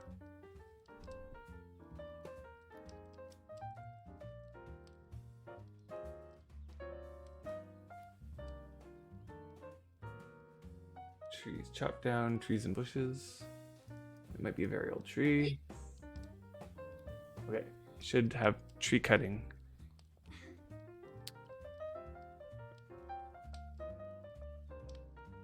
The thing is that at this very moment, I'm not feeling like I want to start investing in the time it would take. It'll take a long. This will take like a good amount of time to get it the way that I'm thinking I want it. So I'm thinking I might do this another day, if that's okay. I know you're here. It would be great to get it started, but I have so many other things I want to get working on today. But if you're willing, let me know if you need anything else. If you want to help out with that, that would be awesome. I'm just not feeling it. I'm just not feeling it right at the moment. But soon, I'll definitely get around to fixing this up. I keep saying that I will. I told Katz like a month ago when I deeded, I'm like, yes, I can now fix up the highway. And I just haven't gotten around to it, but it will eventually get done. Just like everything else. But right now, my wanting to get done is this house. And this is going to involve some surface mining that I need as well. Or if it's not surface mining, it might need some flattening. So that's just a guard. Let's get back to this. Okay, so I was making pottery bricks. Let's see how many I got, because that might be enough to get what I'm looking for. I was thinking 500 would be enough. Let me see, how many walls does 500 bricks give you? It's 5 times 5, which is 25 walls. And this house is currently 4x3, which is only 12 on the first floor. And then, so I think I have enough of those. So what I was thinking was, what I want is a bridge. Okay, so I want a bridge that starts here, or one back here. One or the other. Starts here and goes up, up, and up again to this corner here. Boy, I'm gonna get rid of this tree. It's in the way. Let's get rid of this tree. Let me just get some stamina. Can I reach it from here?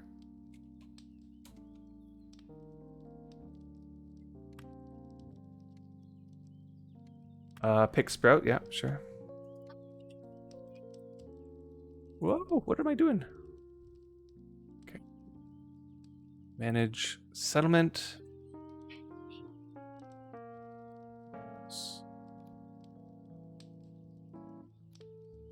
Plant.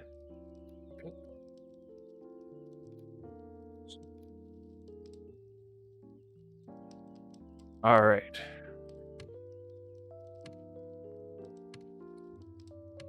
So we got to do some counting here. I'm have to figure out whether or not I need to surface mine this corner down.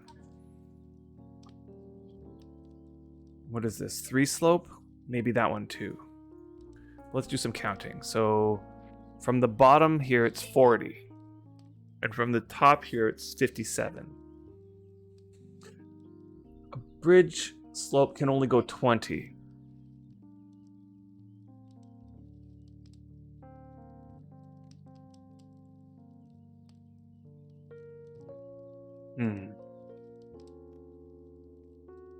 Okay, actually, so I'm feeling like what would be nice is if the bridge does start here. Because this door could then function as a way you come out here, and I was thinking of putting an entrance right here as well. I'm gonna have to fix up the forges and stuff and the ovens. And then have a bridge start here and go up. So this corner is going to need to be dug down. Oh. This is going to be a problem. Okay, so yeah, that's rock. And that corner is not rock. Let me see. What kind of permissions do I have on this house?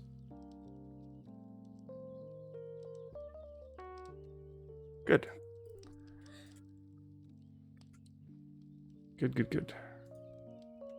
Okay.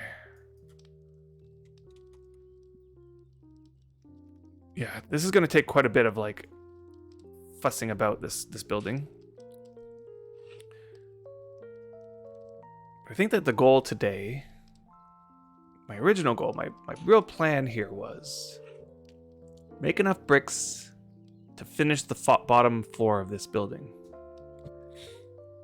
Okay, and just get like the building around it finished. But in order to do all of that, I have a couple plans for the back of this building. So I want a bridge that comes up to this platform here, and then another bridge that goes to the back of this building. I'm going to have to do another little spot in the back over there where I'm going to jut the building out a little bit so that the bridge can hit that building in the back. And it will allow us to get up to the second floor with a ramp or whatever.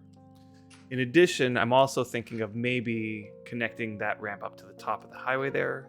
So it'll give us another way up that way from this building. So if I'm in this building, I can just hop into this ramp and go up to the top there.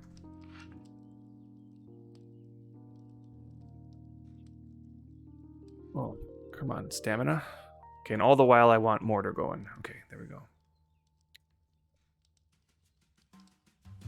Oh, and I'm missing a bunch of stuff here.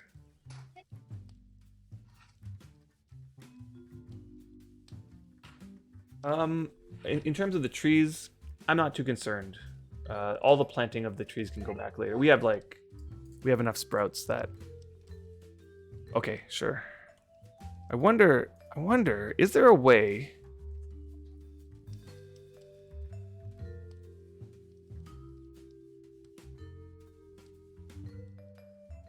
Is there a way to just add him to yours? I don't think so, right?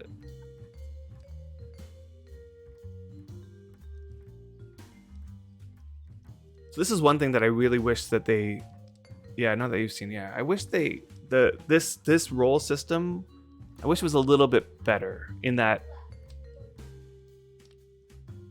you could create a role and then just add external individuals to that role. Yeah, I know, exactly. It's like you need one role per person, it feels. Unless the person is in your village. Okay, so I have to add a new role.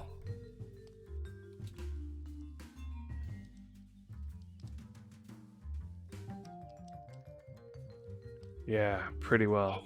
Role name.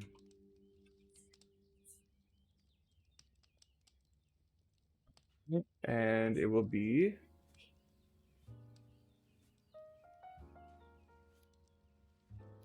also the chop and the pack and the. Maybe you'll need the pave as well, right? Like the. Let's see here.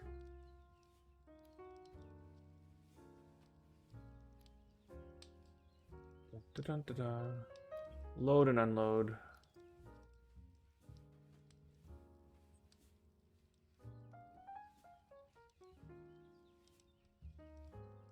Ah, misery. Hello, right back at you. Okay, so I'm trying to figure out. So there's the surface mining. What is the permission to plant the cat's eyes? Is it plant item?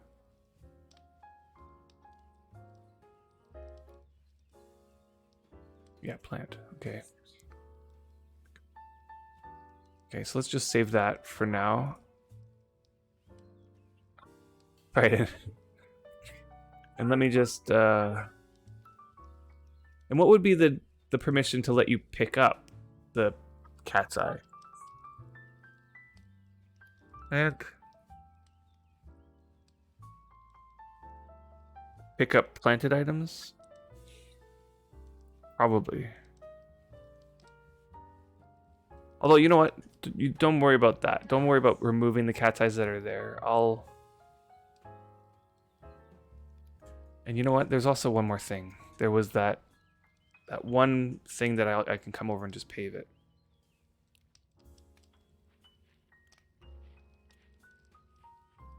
I'm still holding all this clay.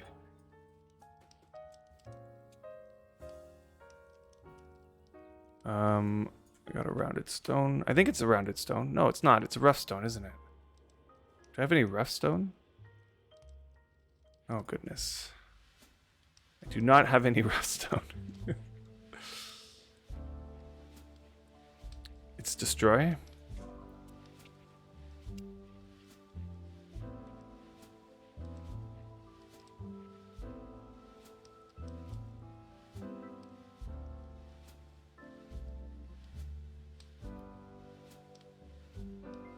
Oh, it's Colossus brick, right.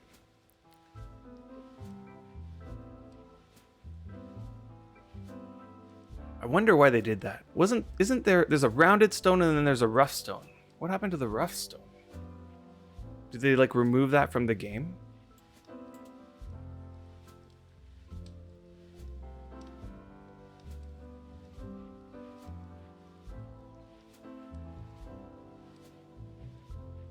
Yeah, it's kind of weird. And I don't have any stone on me to figure it out. I have to go down to where the stone is kept.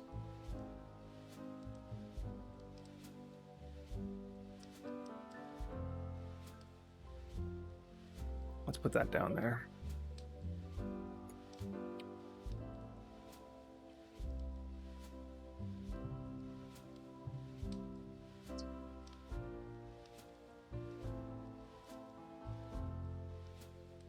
Yeah, there's no rough stone listed in the recipes. That's kind of weird, eh?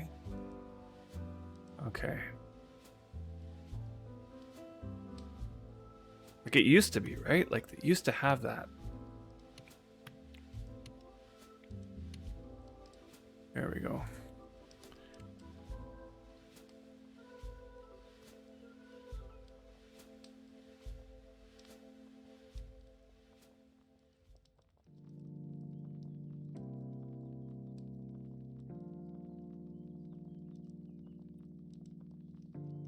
So let's see here. I have my pottery bricks in the mortar. I might, like, I'm afraid I might have to, like, destroy this building. Okay, hold on. I'm just gonna go here. I want that corner. It's that corner that needs to fix, and maybe this corner too. Okay, so is this stone? No.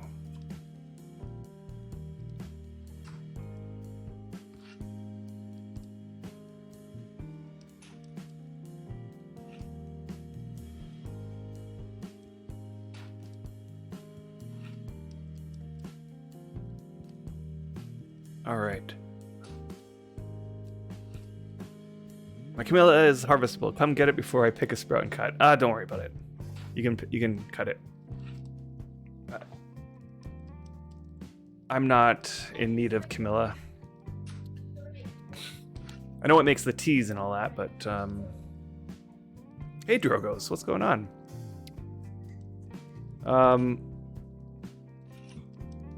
I tried to get into the forestry. I kind of felt that I might actually be interested in the forestry, and I honestly, I don't think I'm cut out for that kind of that skill. Hey Tuxie and Do, how's it going? Welcome, welcome. Yeah, I'll do it when I need it for something specific, but I'm not gonna go out and just harvest stuff for the sake of harvesting it. Show Miz my stills if I got a sec. Sure. Let's go over there. Here's one thing about the stills, okay? That they made a change in the recent update when they changed the lighting of all the furnaces. Like before, you'd be able to see the stills from no matter how far away you were, but now as I get closer, the lighting pops up. Although, okay, maybe I'll relight the stills and I'll show you. You'll see. So here's my stills. I'm gonna refuel them while I'm here.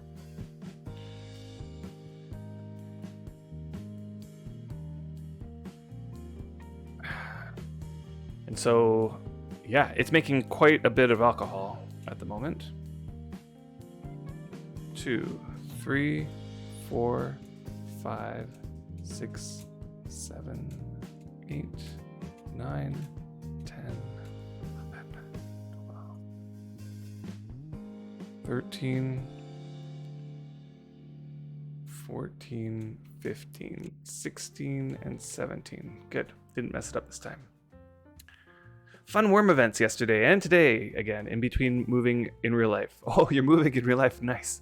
So busy days for sure. Nice. Yeah, I was watching Fabricant's stream yesterday, and it looked like a lot of fun was happening.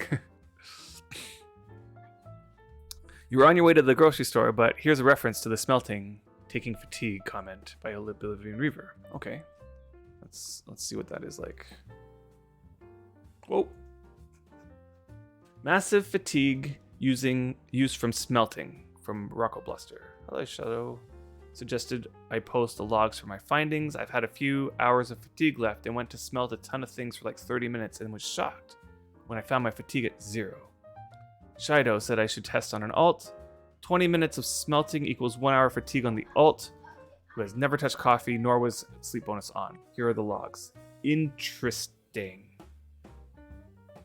And by smelting, I'm assuming it's like just taking the raw material and placing it into a smelter or something.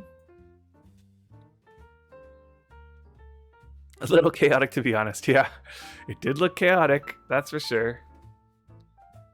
Each smelt uses 1 second fatigue, as does. It makes no sense to smelt a lump. There will be no change.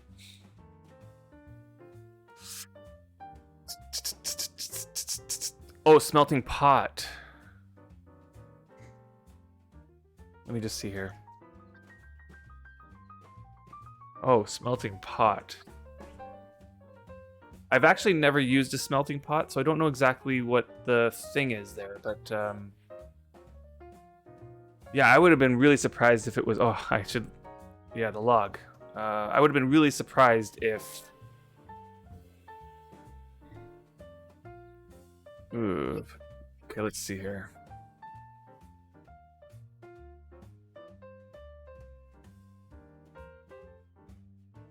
Okay, so smelting does require you to. Is it instant though? Like you activate the smelting pot and you click on the item.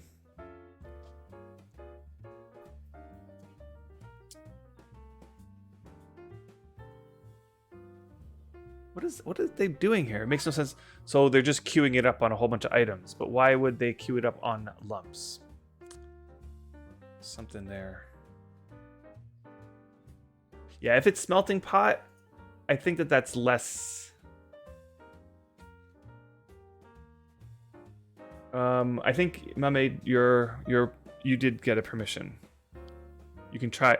Let me know if there's something that's not working, or maybe did I spell something wrong?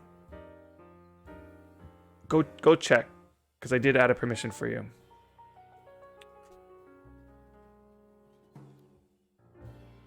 Just gonna double check. I spelled your name right.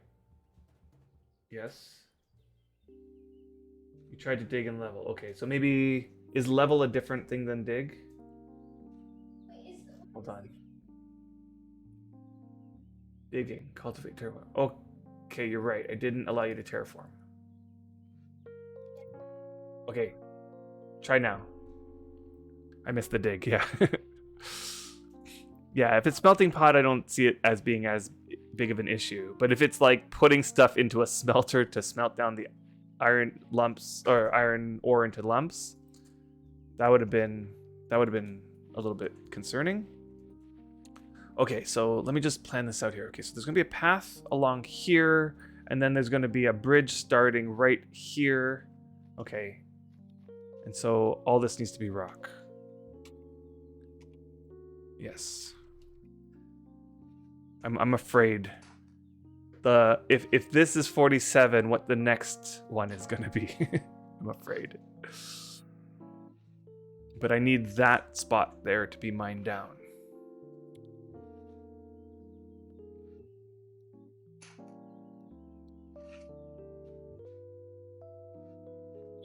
Now you'll notice I have this olive oil barrel here. I put it in this spot because there's a fountain right up at the top, and I can stand right between them and just drag the water into this oil barrel. And then it's positioned so that my actual oil barrel, which is over here, I can stand between those and just drag it. So that way I don't need to bring a cart. I can just stand here and just drag the water and then come down here and drag the water again.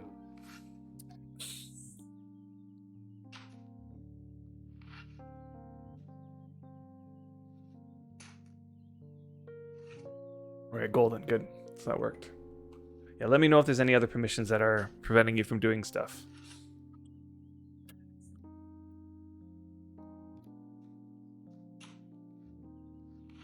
Yeah.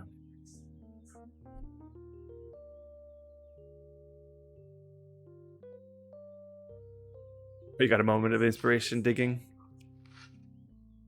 Gotta love those. At least it wasn't, praying or farming like I usually get. Nice. Rare dirt is better than rare nothing.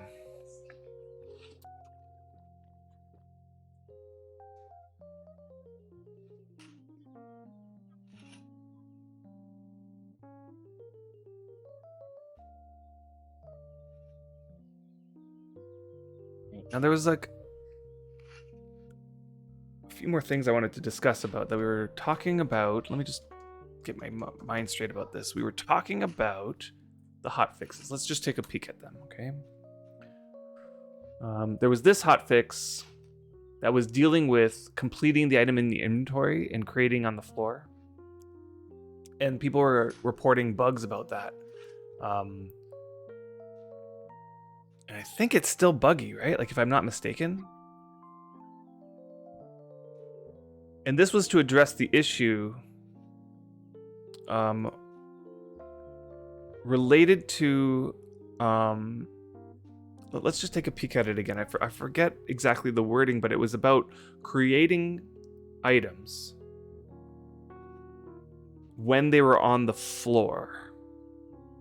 Here, okay, let's look. It's in here somewhere. Nope, not in here. When was the update? It's this one. Nope. It was this one. Yeah, okay. And let's find in here. Oh.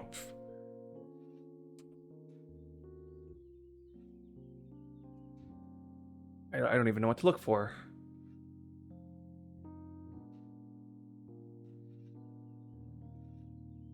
No, it wasn't even this one, was it? Patch notes, September 23rd. When was the update, guys? November 3rd. Nope. How come I don't even... Oh, it's got bumped up to here. October 28th. There it is.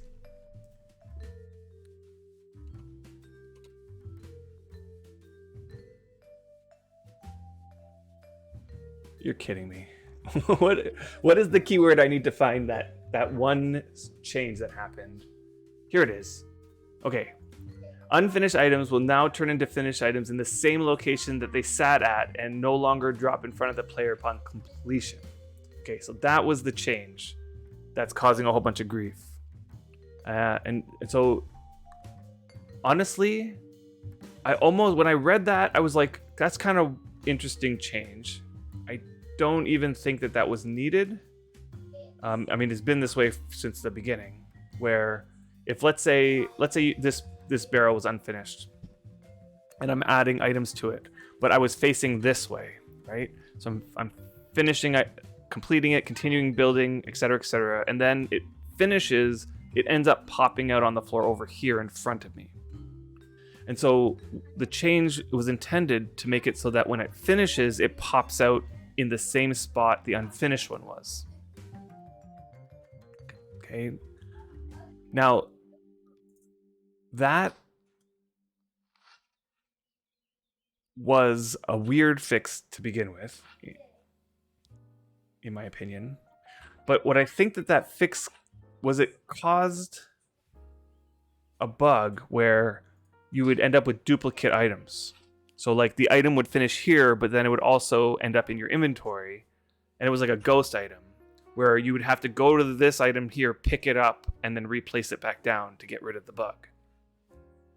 Okay, and so there was like a series of hot fixes.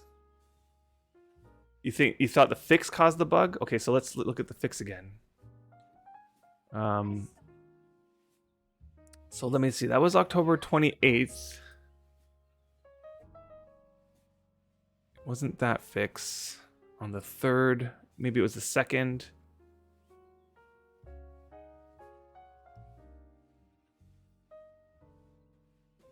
Nope. Wasn't that one either. Look how many fixes there were. Gosh.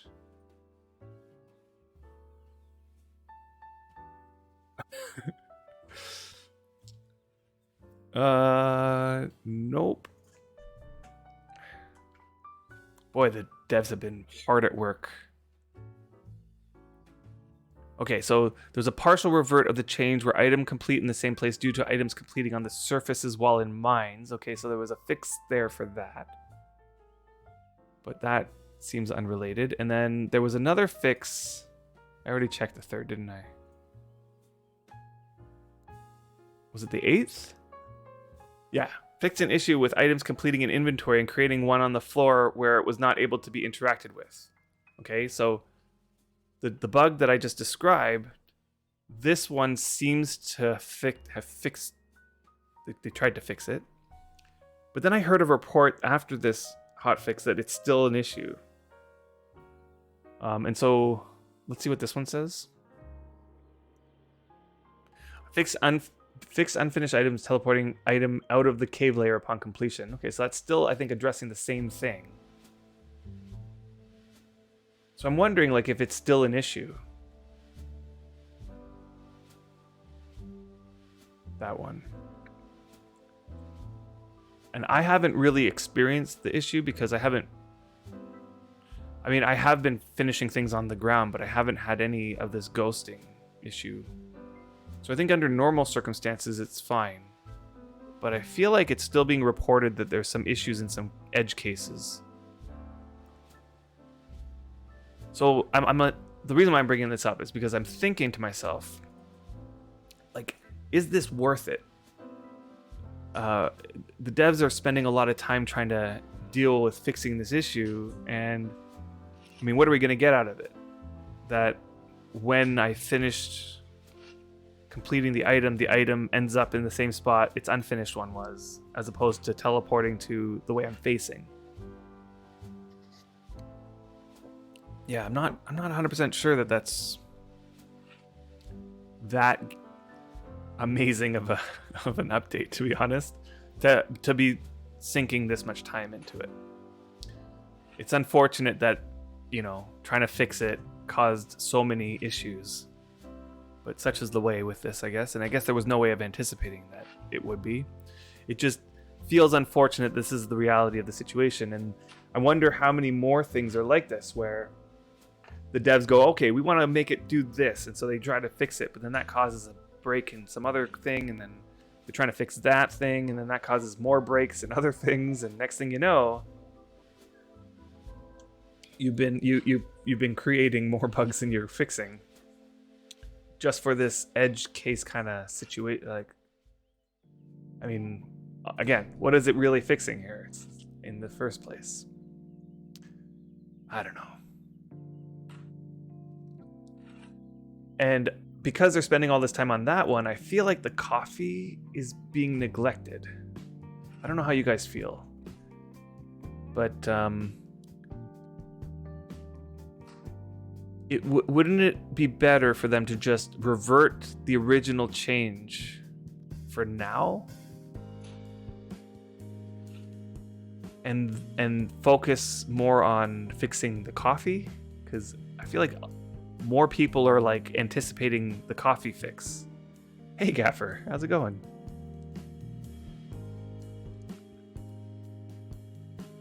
I don't know. How do you guys feel? Coffee was too OP as it was, let's be honest. Totally, 100%. I'm not denying that at all. Coffee was definitely way too OP. And it definitely needs fixing. So what they did was they put a stopgap in place, made it so that coffee is somewhat unusable, and then they left it like that, and it's been like a week, and I kind of want to get it back to the point where I can use coffee again. But my sense is, my feeling is, like, based on like this hotfix, is that the devs sort of just like put the coffee on hold, and let's just ignore the coffee issue for a second while we, you know, deal with these other things that we need to deal with. Like the unfinished items getting finished in weird spots. And what else is here? There's an issue if you're leading a creature close to the server border where it... What was the issue originally? What was the issue that was causing this to need to be... Was it that if I crossed the server while leading a creature, the creature would just be left behind? Was that the issue?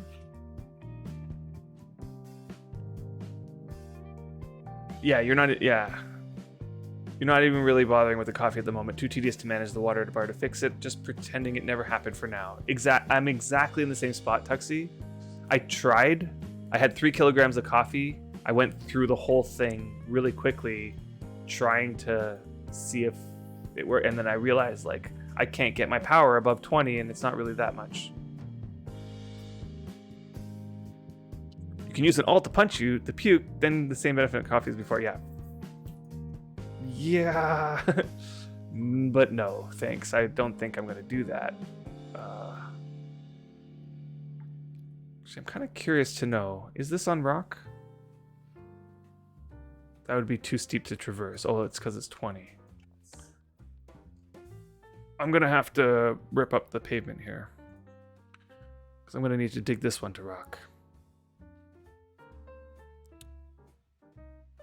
And Wurm in a nutshell, you do feel for them. It's like putting out a multitude of small fires, except it keeps spreading. Exactly. Every time that you put out one fire, it just seems to cause another fire. So you could lead them past the server border and not be able to retrieve them, I guess. So I guess what they want to make it do is like unlead them, so that the horse just gets left behind as you cross the border. Horses would get lost because they're actually over the server border. Oh, okay.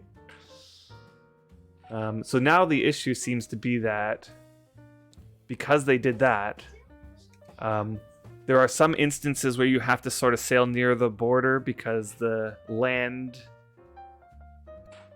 to the border space is really narrow, and I know of a few places like this.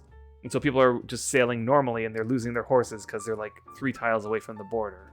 But they have to be because the land is there.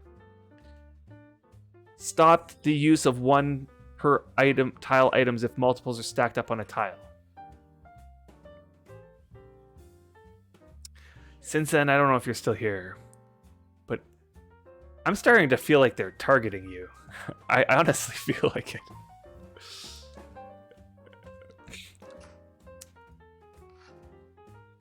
So this is the one that caused the problem with the beds.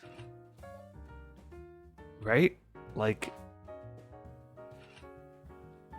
let's see. I know that... Okay, so the BSB, I think these ones are fine. They're not a problem. But where is the issue?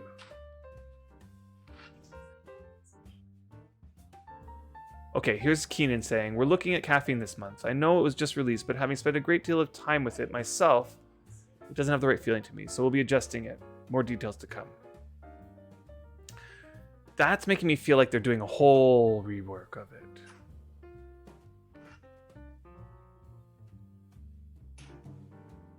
Yeah, I love this comment about not intending for people to be puking, drinking more coffee. Exactly, I know.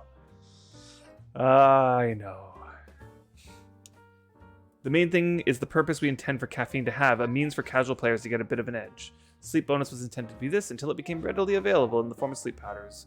It wasn't intended to be the new meta for grinding high skills, though I saw that being inevitable. The changes we have on the table will bring caffeine more in line with the original intention, though it will still be something a heavy skill grinder can use when it's available. We honestly didn't intend for people puking to keep drinking it.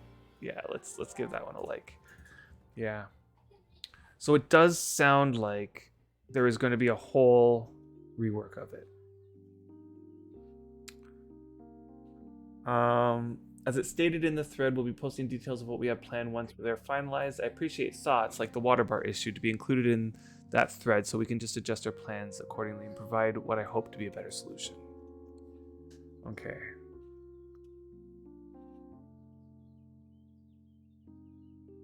Yeah.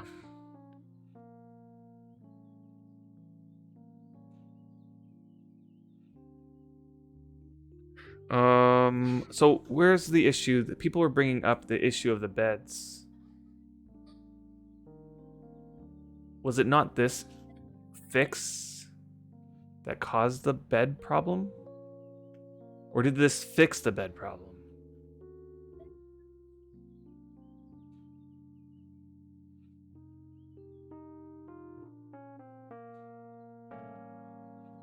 Okay, so this was where they were talking about the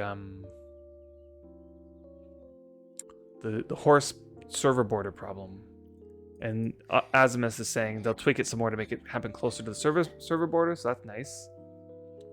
Here it is. Okay, so Exen mentions I had 2 beds in a single tile room for nearly 4 years, and it worked fine. The bug fix not only rendered both beds unusable, the area's too crowded, blah blah blah, but even made it impossible to haul one of the beds down. So you can't even he can't even fix this problem. Finally found out that I could haul a cart up and load the bed. Okay. What's worse is it's not possible anymore to place beds and a tapestry on the same tile. Before, it was a nice option to separate one tile room by a tapestry with the bed in a corner. This decoration possibility has been destroyed by this bug fix. And I think I know the reason why they wanted to bug fix it, and I think it's just, honestly, I think they're just targeting people who are playing the game to extreme. I'm wondering like what you guys' thoughts are on this, right? Like, so the way the game is set up currently is that there is so many options and variations in way that you can play this game, right? And so it allows a lot of extreme kind of gameplay that most players don't even think about. But there are some players who think, like, how can I get the most out of this situation? Okay, so one of these situations has to do with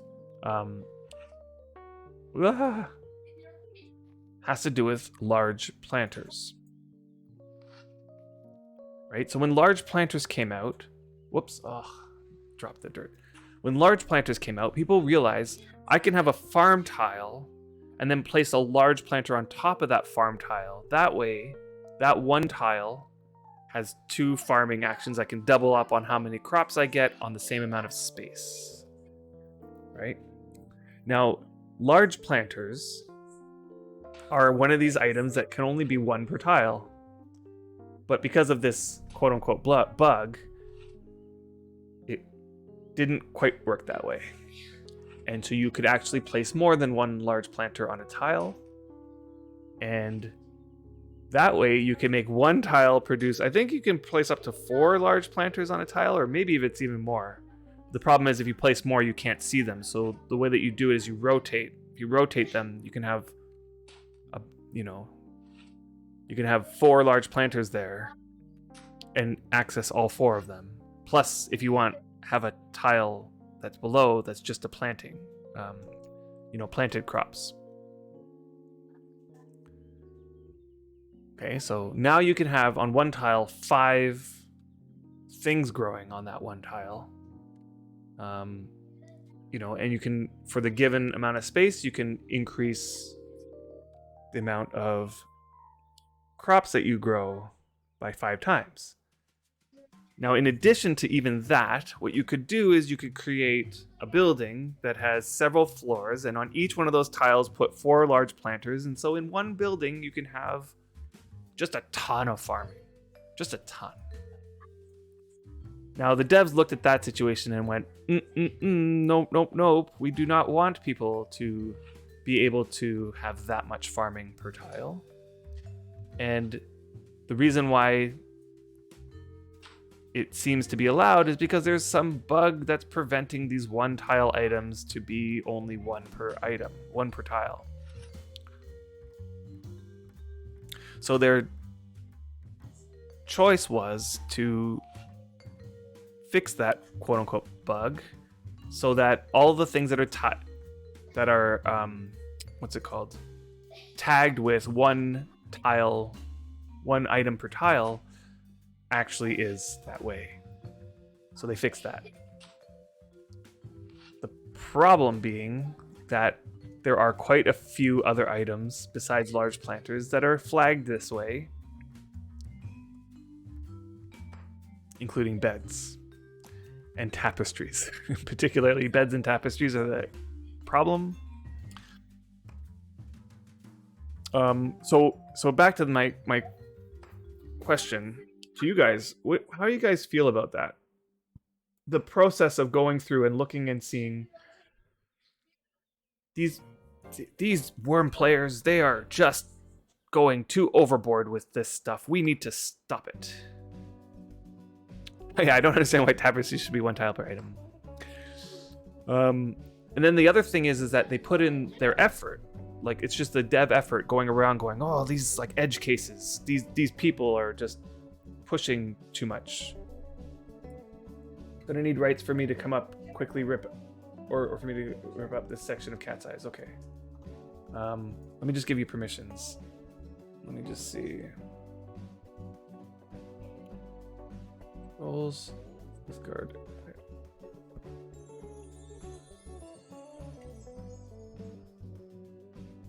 I thought it was the destroy items.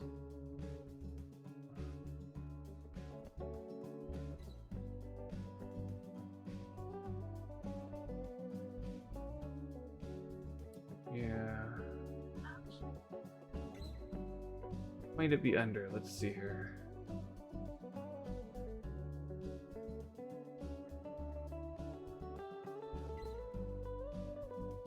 Got planted, yeah.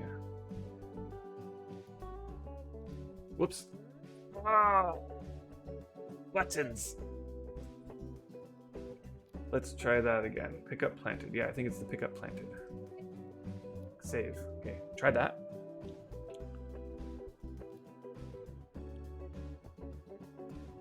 If not, I'll come up and rip them. Why not have two on opposite walls of the same tile? Right. So, but I guess back to like just like they can go in and solve the tapestry and bed thing. Honestly, I feel like that should not be a like. Okay. It is clear that the devs are willing to spend the time to go around and target specific things that are happening in the game and fix it so that that person who's doing that thing can't do that thing anymore. What they don't seem to be willing to spend their time on is anything that fix messed up to go and fix the thing that next messed up. They're willing to leave that off to the side for now while they address more pressing issues, whatever that means. Whatever that means to them, and come back to the cleanup of the problems later. Okay, what I'm suggesting is they don't focus their efforts on the going around finding people who are doing what they deem to be too much and fixing those things. Because as we see, fixing those things takes up dev time and leaves more bugs or more things that need to be fixed that the devs don't have time to go back and fix those things. You know what I mean? Like, what they should do really instead is focus their efforts on the things that need to be fixed and then cleaning up the things that they fix that cause bugs. You know what I mean? Like, that's my opinion anyway. I'm wondering how you guys are feeling about this. Like, is it important that the devs go and, let's say, okay, here's another one. Like, for example, like what we were talking about earlier, like the shields. Like, oh, there's all these people who are leveling their shields up to 100. Like, we better stop that, let's say. And they did. This was like a while ago. They did all these fixes to prevent people from being able to shield grind as easily as they were, such as like the 15-minute limit on a single animal or other things like that. You know. So Drogos, to be honest, I am still just so overly happy about the communication. They could pretty much do anything still. Yeah, agreed. I am totally in agreement. The level of communication is amazing right now. It is so much different than it was just months earlier, and that alone is 100% such a relief. So I feel that totally. But okay, what about this? What if they don't get around to fixing this bed problem for another month?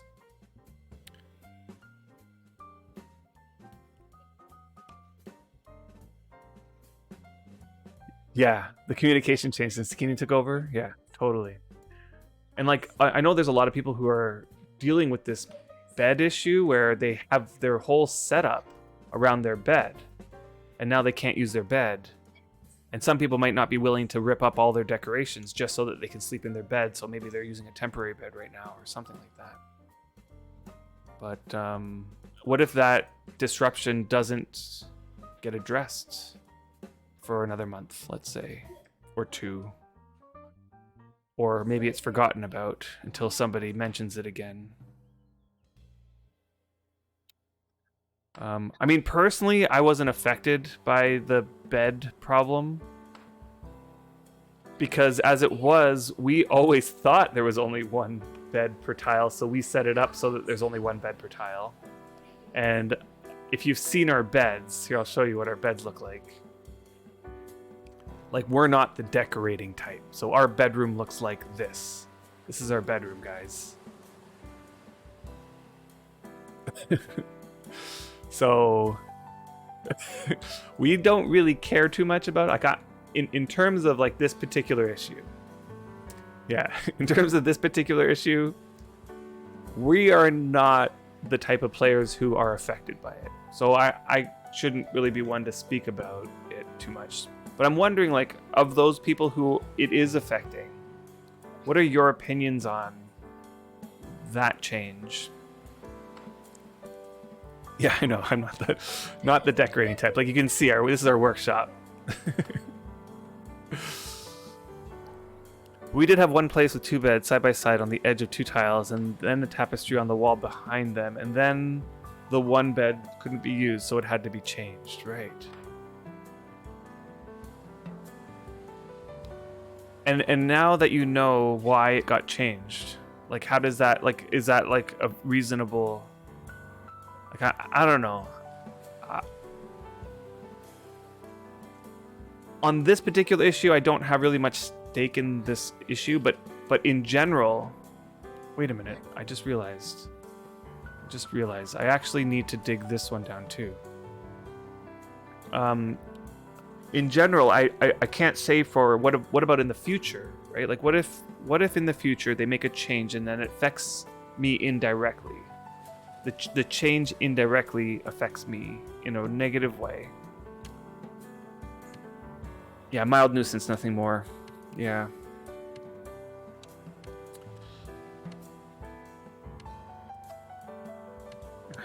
Is it me or is this music getting a bit loud?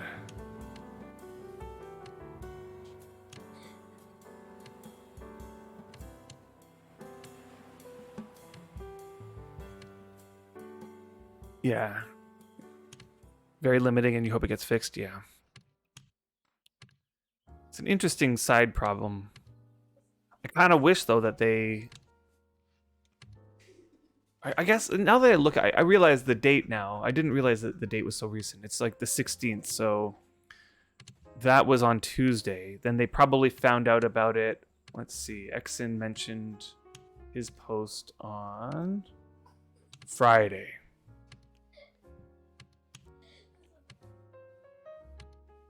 So that was the 19th. So yeah,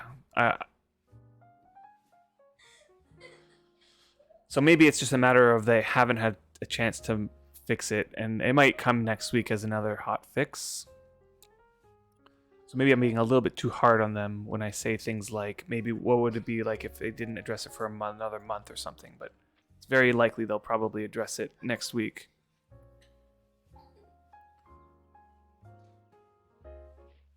Just gonna bring Xander over to help with this bit here.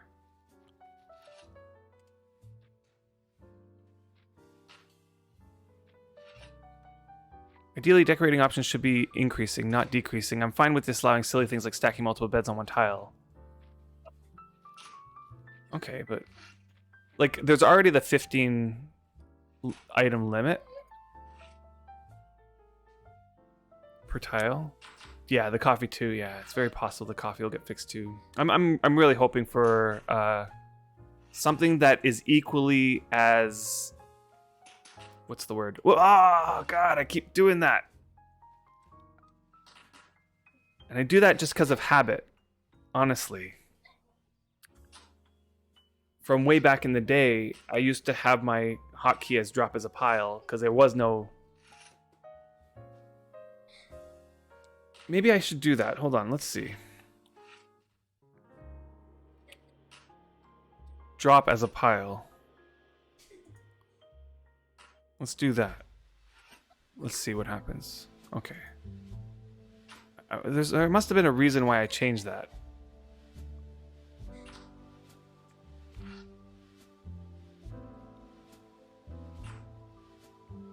Yeah. But things take the time they take. We have to be patient. Some weeks, maybe, if it goes to months, then we can reasonably complain again. I do not see it as a silly thing for a couple to have two beds side by side. Yeah, totally. I really do feel like it was unintended that the beds would be affected this way. I'm more aware or thinking about the like, okay, how about this? Is having 4 planters per tile overpowered?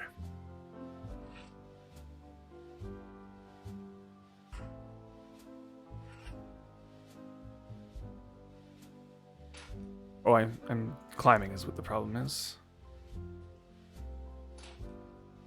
Someone suggested a king-size double bed. That would be nice. Yeah. Planters, I agree, should be 1 per tile. Yeah. I would disallow more than 1 planter per tile. Honestly, I don't really understand the concept of overpowered in this game. Yeah.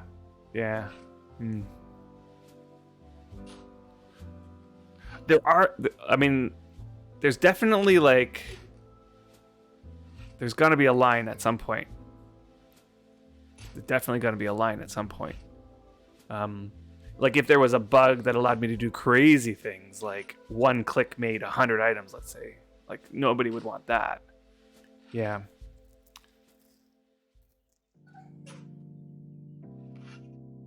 And maybe it's a matter of like the process of dealing with those things needs a little bit more time. Like, so let's suppose they do decide, okay, we want to make it so that planters only have 1 per tile. It shouldn't be, I'm going to just change this little line of code and put it into the live, for example. Like, there should be some more thought process that goes into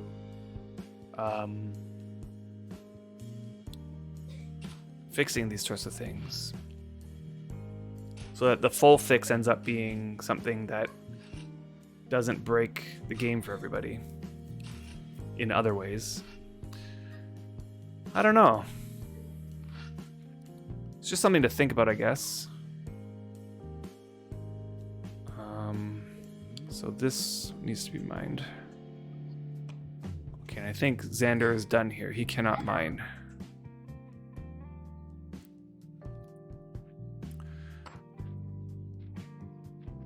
Yeah, what's the problem really? Create a place fun. Yeah, so I guess like some problem ends up being imbalance, right? Like if you have an imbalance of some kind.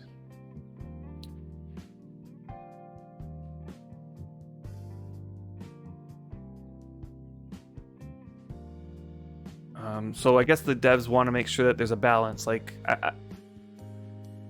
if there was a bug that made it so that if you sort of set up something in a particular way, you can pump out 100 times more than the next person for some reason, like just a random. I'm not thinking of anything in particular here, but I'm sure that if there was something in the game where if you set it up just so and put it in the time, that it would give you a 100-time increase in the productivity, you might think that might be a little bit much. That would need to be adjusted to be toned down a little bit.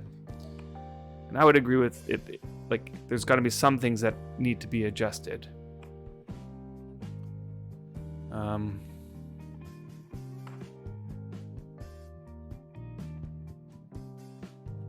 just feel like that there's some players who get targeted in this regard. And it's the players who like to experiment. And then they get targeted by the devs. So the devs... And I feel like the devs look at this situation a little bit like that person, that player is just causing us so much problems because they keep using the game mechanics to their advantage to find things that, of course, they should already know are bugs. Like, here's another example. There was a bug that allowed you to create an unlimited amount of black dye that was at 111. Now, nobody is disagreeing that this should be in the game. Okay, like, nobody is agreeing that this should be in the game, is what I mean to say. Like, I shouldn't be able to create an unlimited amount of 111 black dye without needing high natural substances skills and without needing good quality acorns and these sorts of things. Instead, all I need is 1 gram of 111 dye, or 2 grams actually, and then, or whatever. I need to start out with a little bit of 111 dye, and then I can just multiply it using a rounding error that was in the game, where as long as I put in just a tiny little bit amount of other dye, it will round it back down to 111. Okay, and the only way to do that is to have a bunch of these measuring jugs and fill them with 1 gram of not 111 dye, and then pour it into a bucket that is 111 dye, and that would just keep adding. So I would just pull some dye into here and then drop it into the bucket, pull some more dye in, and do this at 1 gram at a time. And I can then create unlimited amount of dye this way. I can go, if I do this 1,000,000 times, let's say, this action, I do that 1,000,000 times, I will then have 1,000,000 grams of 1111 dye. Okay. This seems like that shouldn't be allowed. Okay, and the only reason why it's happening is because the game rounds things funny. And so they went in and fixed the rounding error there. Okay, and that's an instance where the fix probably didn't affect anything else, and it is something that everybody agrees probably should be changed. Okay. But what I think the wrong thing to do is to look at the players who are doing these sorts of things in a poor light. Like, was it so wrong that people noticed that this was a thing and so they just were creating a whole bunch of this dye? And one thing to remember is that the devs never officially mentioned that this was a bug. And so a player might not even know, like, if it's a bug. And then you might argue, like, okay, well, how would the person not know it's a bug? You know, like, I don't know. Here, how about this? Would it be okay to ban that player then? Like, oh, this person was exploiting a bug this whole time. Should they be banned? Like, where's the cutoff line? You know? So you do not use this trick, as I do not like the looks of a field like that. But people who do it still have to tend to it all if they want to do extra work. Creating the planters and all. I'm not bothered by the option. Yeah, a lot of bugs are obvious that they aren't intentional, to be fair. Like the dying multiplying. That's just it. It is obvious that it's a bug to a point.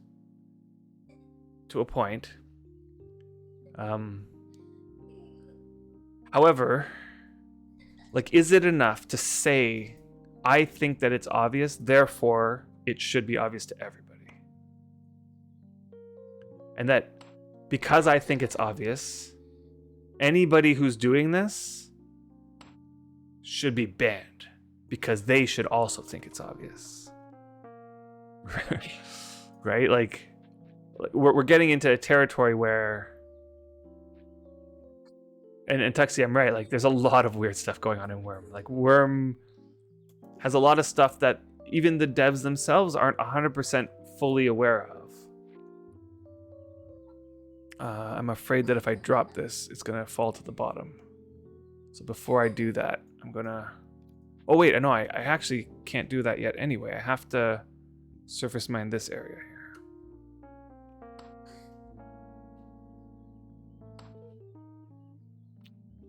tough. They tend to apply a level of common gamer sense there, where if somebody that is known and supposed to be hard to get, or something that is known, it's supposed to be hard to get, be it gold or whatever, generally speaking of MMOs, and you find a way to exploit it, that it suddenly is super easy. True. And I think that the problem is that in Wurm, there's so many things that are in that category of supposed to be hard to get. And there are so many weird things, as Tuxie points out, in this game where it allows you to get those things. Right? And then I think the next thing that Tuxie's saying here is like what I'm thinking in my mind. That sometimes it's hard to tell if it's supposed to be that way or not. Like, it looks like it's working that way, so how am I supposed to know if that's the way it's supposed to be or not? You think it depends on the effect of the bug? Yeah. Yeah, affects it. There's definitely some things that everybody would agree this is not good. And then there's a whole bunch of gray area where some people think, yeah, like it should work this way, and some people are thinking that's a little bit too much. I think the gray area is the problem. But it's tough to tell sometimes, yeah. Like the planter thing, right? Like I dropped the planter and oh, like I can put 2 planters. Let's see if I can put another one. Oh yeah, I can put another one. Okay. Who's to know that that's not allowed? Like if I can do it in the game, how am I supposed to know that the devs didn't want it that way? It's hard to say. And so it might be something that I just don't report simply because it seems like that might be the way the game's supposed to be. There's nothing to tell me that I'm not allowed to do that. The devs aren't saying anything. But that's why the Wurm had these windows of opportunity, like fountain pens and all. They tolerated them for so long until they had to rid them due to code changes. Yeah. Obviously, yeah. But you're right, like back then there were so many more of these things that got patched away. It is kind of... Yeah. There should be a new form section for is this supposed to be this way? Yeah. The real problem though is that the devs don't want to say whether it's supposed to be that way, and for good reason, right? Because the moment the devs say something, then all of a sudden it brings attention to it to everybody else, right? Like if all of a sudden the devs say, we are aware that you are now able to create tons of unlimited 111 die. This is unintended. Everybody be like, I didn't know that was a thing. Like, let me try that out. Like, is it working that way? All of a sudden, everybody's trying it. So, and then if the devs go on to say, if anybody is caught doing this, you will be banned. What happens to the person who innocently doesn't notice that that's a thing and does it? Like, and then there's going to be all these edge cases of gray areas of the devs needing to, like, yeah, it's just, it creates a lot of extra stuff for the devs to work on, and the GMs and everything. And yeah, it's... Yeah, not everybody keeps up to date with the forums. Exactly. Right. And if they did this for everything that is going on in the game, it would be like a massive list. There would be a massive list of things that are allowed, but you shouldn't be doing. I'm sure there's a massive list.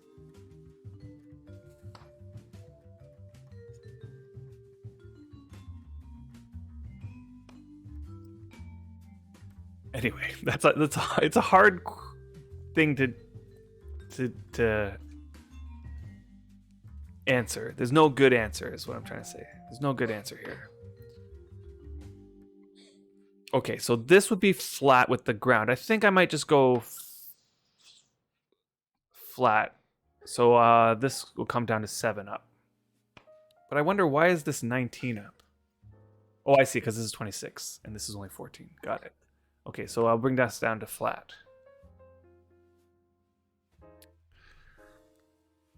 Yeah. The windows of opportunity thing, that's always going to be a problem with with anything that feels unbalanced now,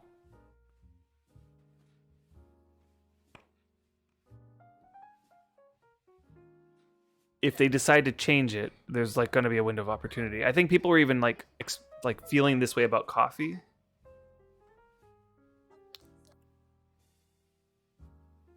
You know, but the amount of 1 gram usage wasn't very much, I would say.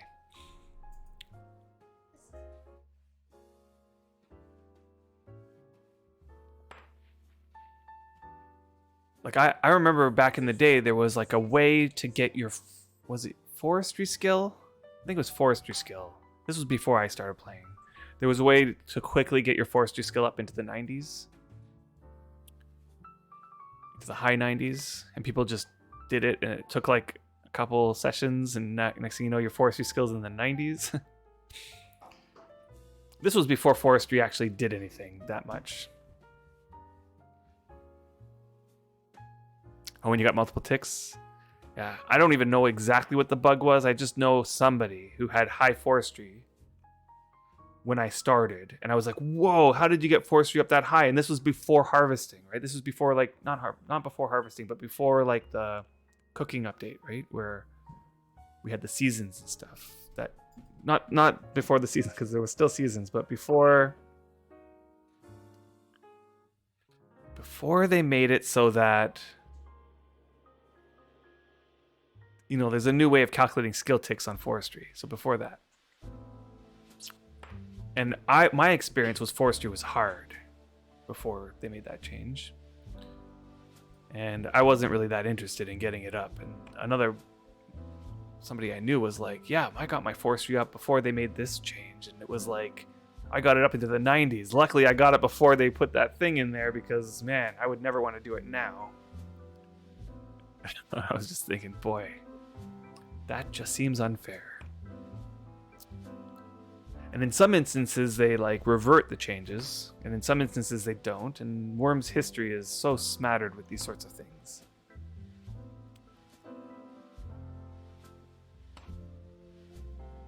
Okay, I'm afraid I'm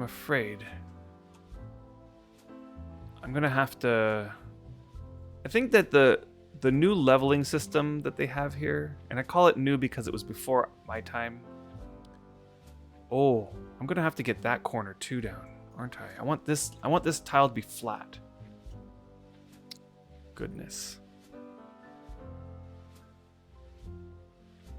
All right, let's do it. I'm just gonna use leveling. So like, you see now you can target a border and level it, and it'll level it to this corner. When I found that out, I was like amazed that they added that.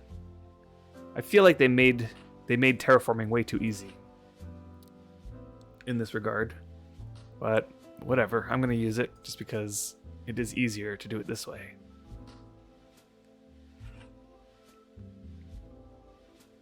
So the one thing about coffee is already limited by sleep bonus and fatigue. I don't really see why it needs further limitation.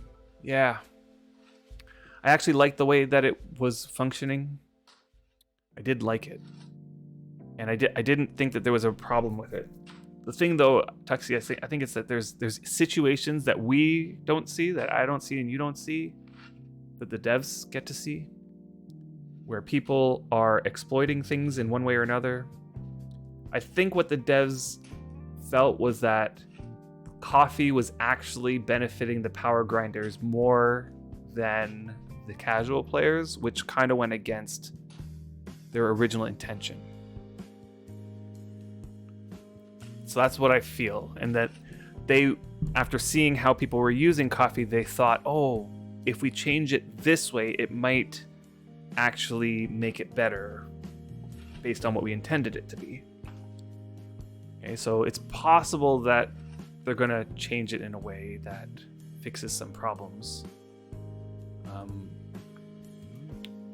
One other thing that I found out on the last stream that people were doing, and this was kind of, I feel like this needs to be addressed, and I reported this to the devs because honestly, it really did feel wrong that this was happening.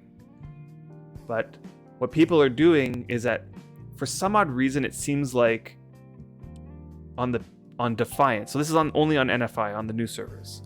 On Defiance, you have a separate fatigue pool than on Freedom. Whoa, I'm in caps. Oh, and I see, yeah, okay, so on Defiance you have 12 hours, and then you can come over to Freedom and get another 12 hours. And because the way that skill works on the new servers, where if you go to Defiance and skill up there and then come back, your skills stay. Like, you get to keep all the skills you got. Except for a couple, right? I think fighting and meditation are the only ones that don't transfer. And faith.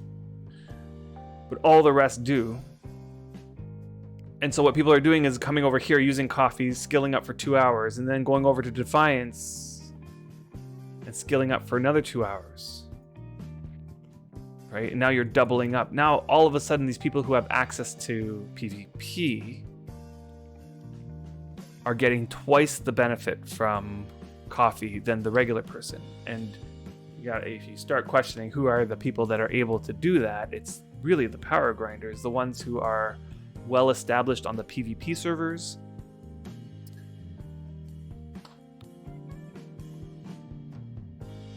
Right, so it did feel like something needed to be adjusted there.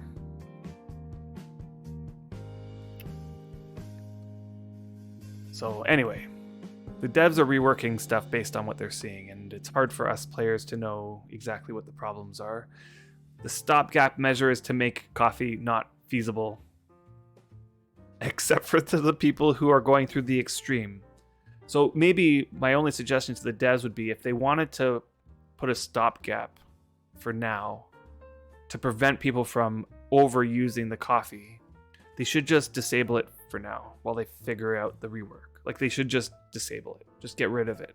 Because now, as it's sitting, the way it's sitting, you might find new players coming in to the, not new players, but players who are just getting into the caffeine right now, and then realizing, like, why, like, this isn't making sense, you know? It is, but it isn't, right? Because for the people who will go through the efforts, they are still getting every benefit from coffee as they were before. There are people who, they'll have their alt literally hit them with a special move to lower their drink. That will allow them to get the full 100 power, and then they'll go on grinding like just like everybody was before, right? So people are still using it. And Sinsen also mentioned that if you have a long play session, what you could do is you can take a sip of coffee every 6 to 7 minutes, 10 times, so that's for a whole hour or so. Then you'll have 100 power, and then you can start grinding after that. People are doing this. So there are the people who are fully using coffee 100% to its capacity. But if you ask who are the people who are doing that, it's the exact people that the devs put the caffeine in to level the playing field with the like it's the right. We have the casuals and the power grinders, and what they wanted to do is make the casuals go up a little bit. But currently, as it stands, the power grinders are the ones who are getting all the benefits still, and the casuals are sitting here like you and I, going like, we're just gonna wait. We want to figure out, like, we want it to be fixed before we use it. Whereas there's this window right now where the power grinders are flying and everybody else is not. They should just put all those power grinders together on their own server. They can do whatever they want to play in their own world. That's hilarious. Hello. Hello, how are you? Yeah. I think I just got this to where I want it. And then, so this corner here is going to be 40. Let me just think about this in my head. No, I didn't. So let me just remember about this. For bridges, the first bridge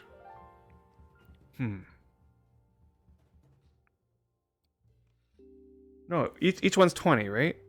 A bridge can be a maximum of 20 slope.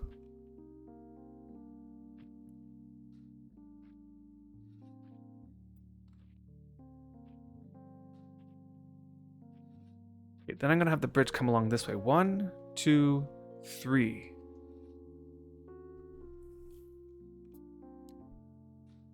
And that can go 60. Okay, I think I'm good. Yeah, but they want to manipulate the economy, though. Yeah. Bridges max slope 20. Okay, good. Hey, Fabricant. I caught your stream yesterday. It was crazy. Lots of stuff going on. Looked like a lot of fun. They can be their own cluster and manipulate their own economy however they want. Cut off from everybody else who's just playing the game properly. Yeah, but then who could they... Who are they going to make all their money off of?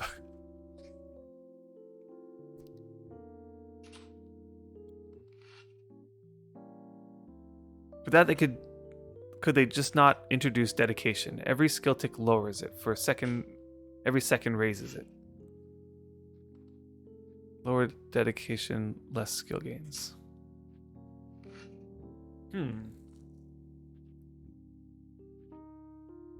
It was fun despite my ineptitude. So Drogos, this is an interesting suggestion. Are you suggesting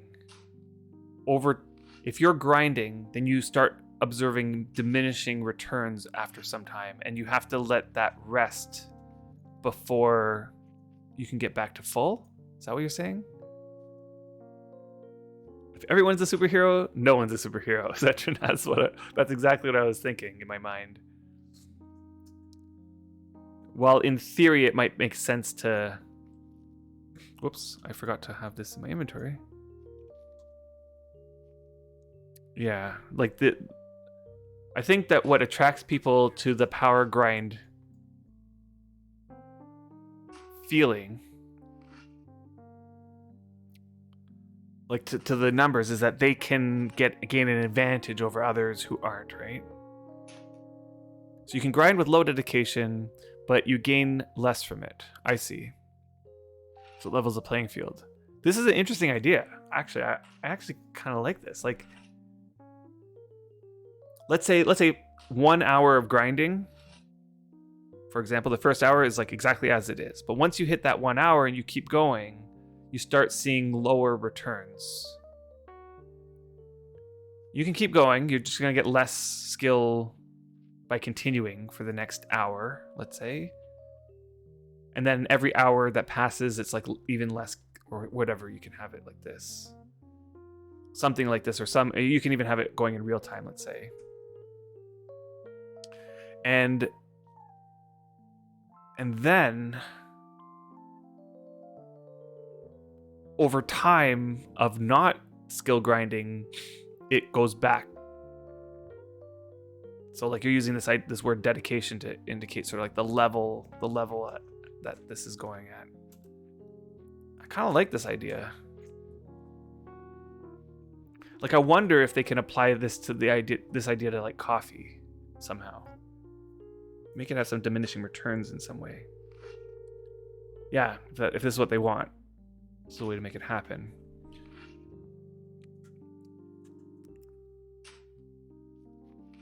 Okay, so I should come up and take a look at what Uthgard and Co has done there. You guys are watching me do my thing. How's it going up there? Let's go check it out. Just climb up this hill.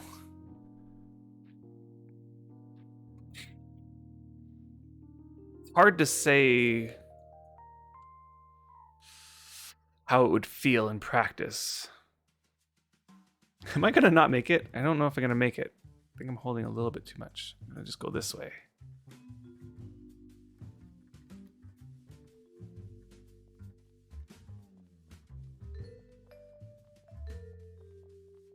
Okay, let's see how this is looking now. Okay. I see what you guys are doing. You guys are trying to do the whole thing. Oh my gosh. You guys. Oh, I feel bad for not helping out because this is a lot of work, guys. We're stuck with the cats there. Okay.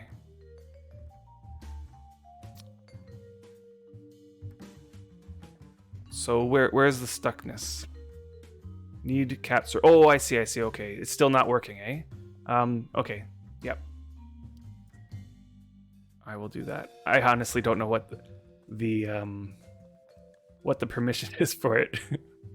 Permissions are so strange, eh? Let's like look at it. Rip them from the way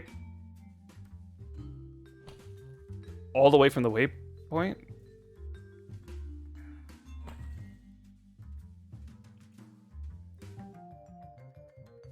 I'm using my shovel. What is going on? Pry. There we go.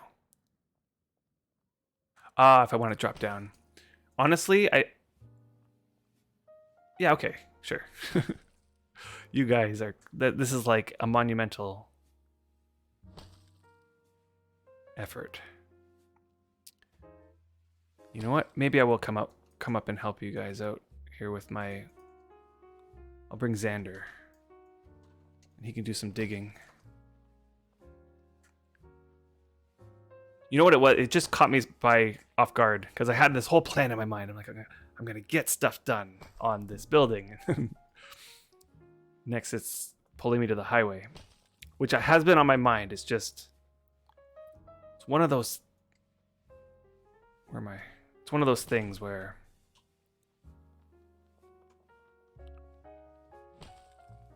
we only dropped in for a hurricane visit. I know.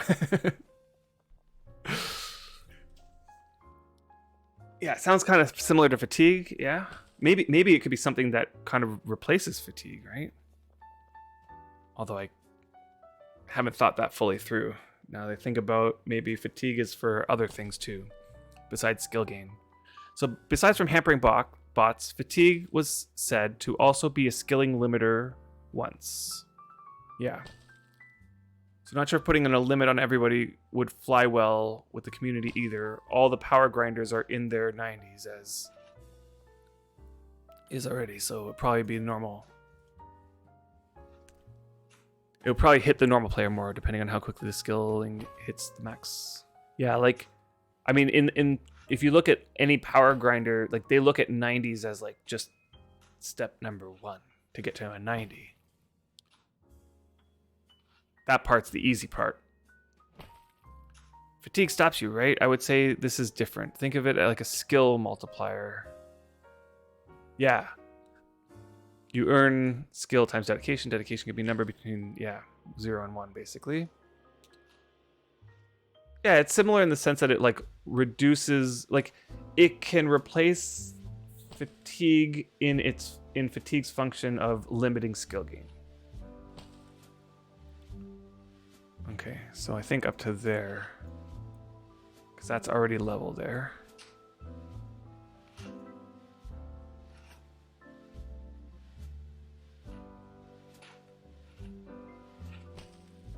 Yeah, exactly. Like that's so 1 to 90. I feel is still not halfway to 100. And I would probably more agree with Drogo's. And when we're talking 100, we're talking like the true 100.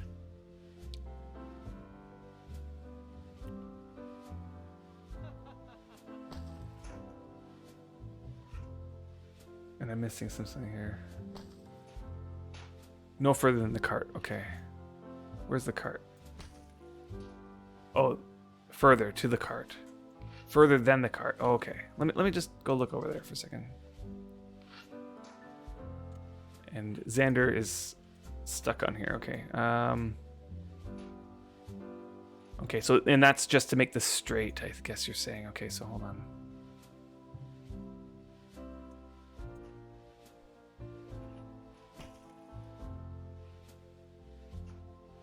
But do we need to get rid of this one here then? Or can that one there be fine? because that one's like lined up with that, and it's already flat here.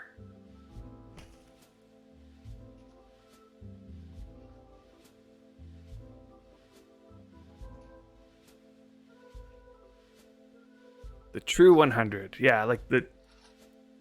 Yeah, not 99.5. Exactly. So like, I don't have a true 100 to show, but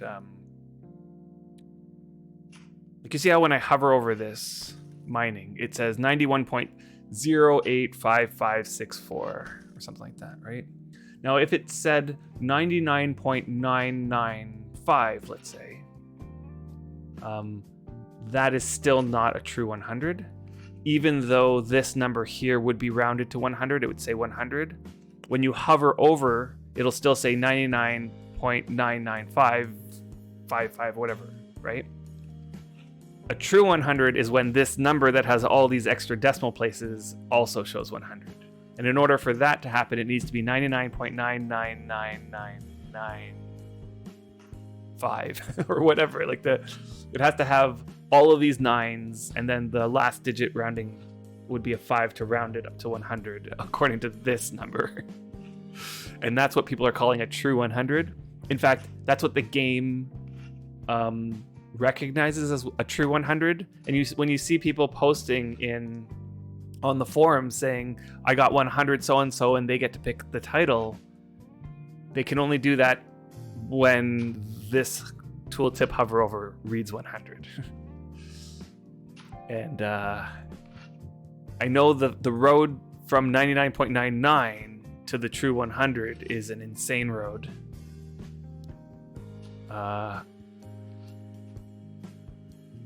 Okay, I'll grab these extra ones then. A couple extras aren't gonna hurt. Yeah, I think Shido said it took him 2 months, Halloween event included, to get the last 2 ticks. Yeah. The last 2 ticks. And actually, Nin, if you're still around, I wanted to check in. Did you get that last? Because Nin was on the last tick of mining. So I'm wondering if you ended up getting that. You did. Congratulations. That's a big congrats. It's huge. Yeah, and that's on the new servers, right? So to get a true 100 in mining on the new servers, awesome. Okay, I'm gonna pass this back to you.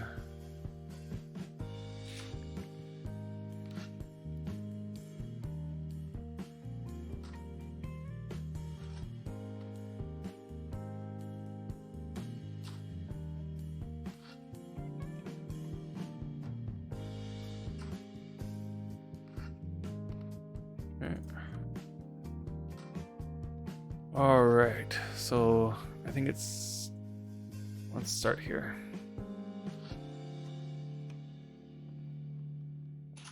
Okay, and is this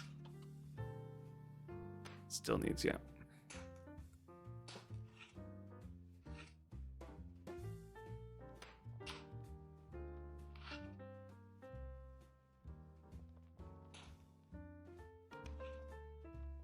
Kind of feel like this one's gonna also need it, eh? This is 33. And then 18, yeah. If you want that one to be flat there. Yeah, that's insanity. That's just insanity.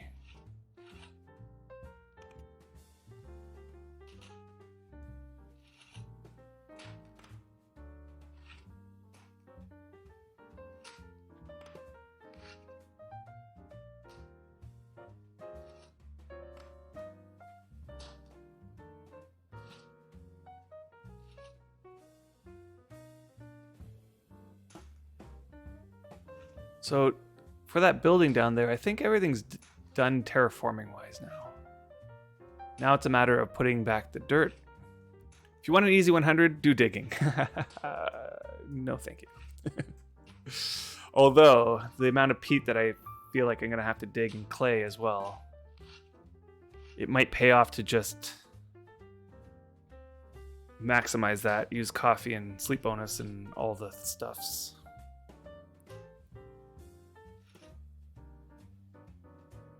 Because having the digging will help with other things like pottery and that sort of thing.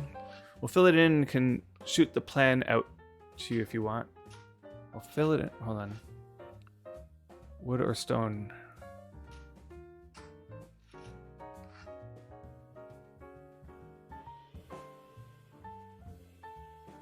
What do you mean? Oh, the bridges? What bridges? Which bridges are we referring to?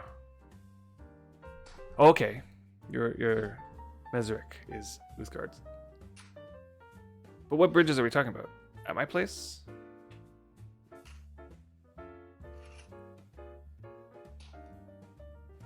You mean the ones that I'm building down there?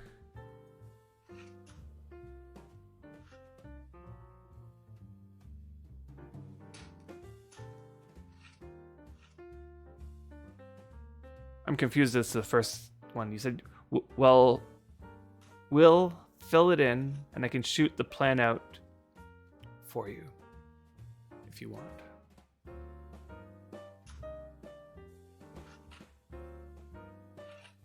I'm uncertain what you mean.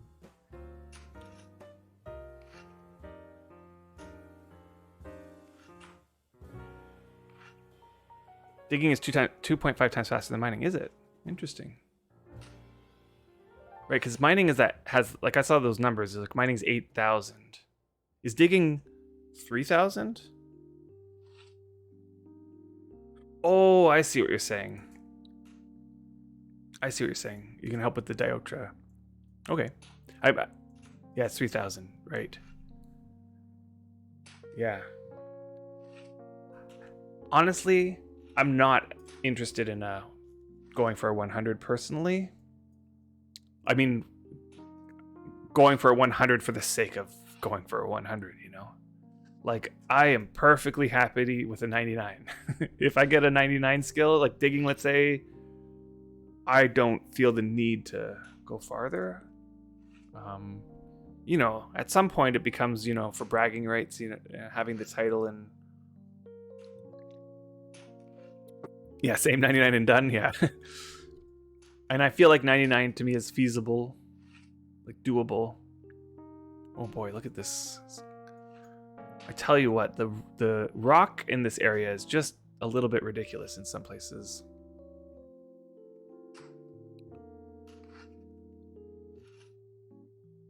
Okay, now it's 1 p.m. where I'm at. I will have to end the stream around 2:30, so we got about an hour and a half. Rating, yeah, 90 and done, yeah. I mean, so far on this tune, I'm in that boat where it's like 90 and done. Of course, I'm going to push those eventually at some point later.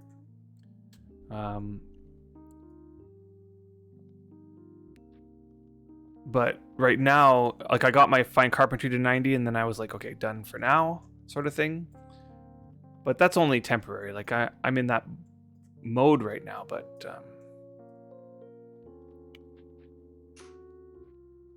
okay, hold on, let me just think here. If I want this road to go straight now instead of swivel like it does, it is going to have to swivel eventually, right? Let me just think here. Oh no, it won't. We can just move it over here. Right, good. Okay, so just continue it from this line here. It will have to dip, because I'm not sure about... do we lower this platform here? Let's see what the slope is here. 19, 18, 17, 16. So this is actually currently sloped in a way where it's perfectly planned out to have this nice rising slope. And then it's sevens for the rest of the 6, 6, 6, 6, 4, 2, flat. Now this is also like if this needs to be adjusted, it's already been surface mined to be this way. Let me think here. Now this entrance here, right? Like this entrance, I'm not happy with this. This was the way that Scuff had it. We haven't addressed it. See, this is why I gotta think through this a little bit. So I think for now, we'll have this platform just stay where it is. I'm gonna have to think through this bit first before, because this is gonna play into the stuff that happens up there, which I don't know if I showed this yet, but I finished the flattening up here.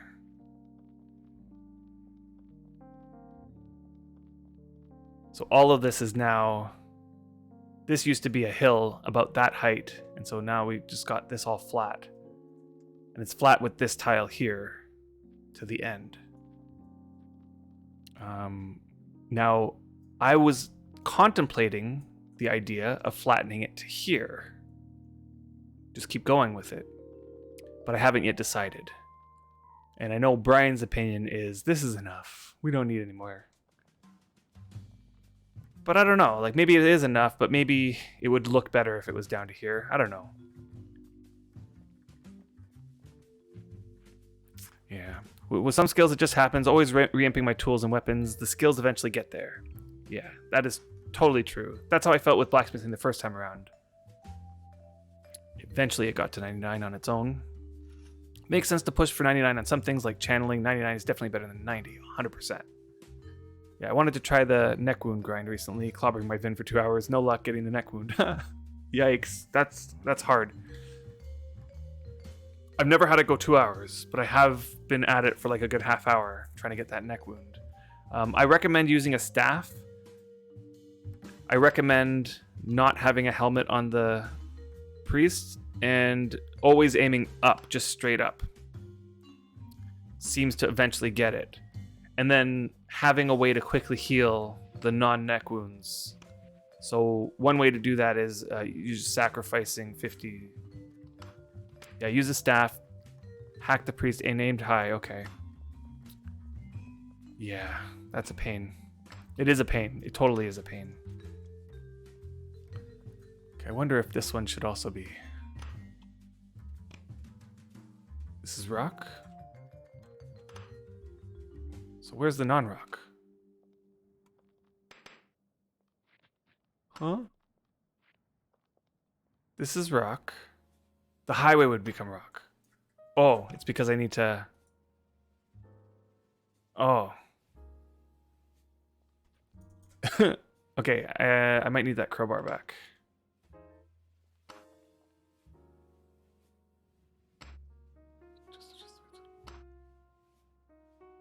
We have to adjust the waystone over? Oh, yes.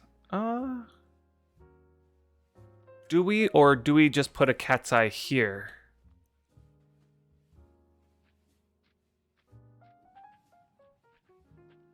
I think the waystone can stay where it is. Just that cat's eye can be moved to here. To where I'm standing. And then... Oh, if we were to dig it deeper, yeah. I think for now I'm going to leave... Like, let's leave this platform the same height it is currently. Only because I want to decide how... If at all, if it gets adjusted, because... Yeah, it's, thanks. It's a confusing matter because this ramp, I don't want to make it start off any steeper than it is. And then I'm also already contemplating whether I want it to come to a flat spot here so that there's a nice flat entrance here. Like, again, all this might need to be adjusted at some point later. And that's a long-term project, so it's not going to be anytime soon.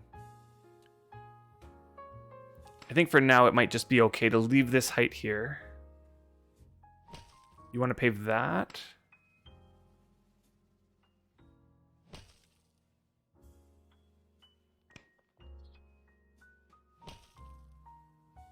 Wait, this tile would slope. I don't know if that is needed. I don't want to. Like you're suggesting. Hold on. Let me just read what you're saying here. Let me take this as road. Pave this. It only adjusts your road one tile, then corner tile here to get it back on track. So, is this all in order to...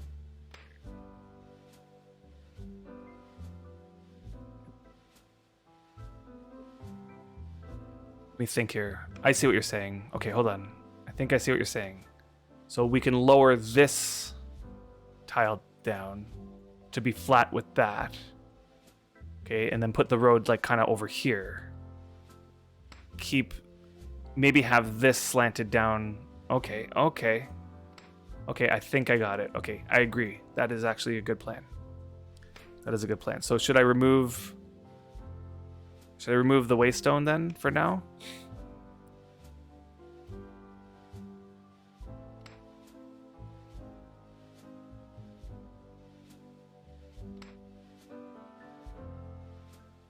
Place with cat's eye to destroy the lesser item. Got it. I gotta destroy this one first. And then I think it was preventing me because I need to destroy this one first. I already got a crowbar from Mehmed. Think so.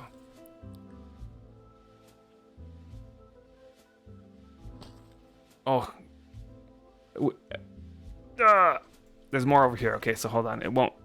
Oh, did it? Did it? Okay, it actually let me. Okay, so let me just get rid of these ones for now. Try. Okay.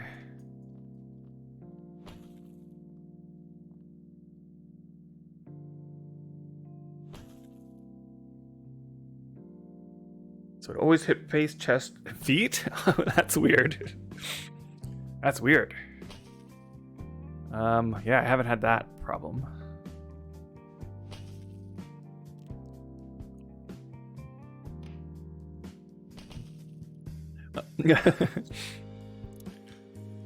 Everybody reads it like it's Arabic. It kind of looks Arabic. Crippled, maimed. Oh, I see. That makes complete sense.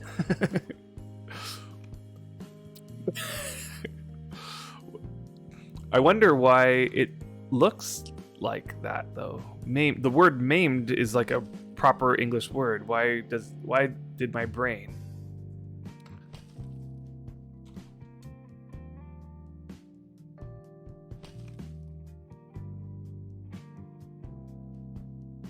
Is it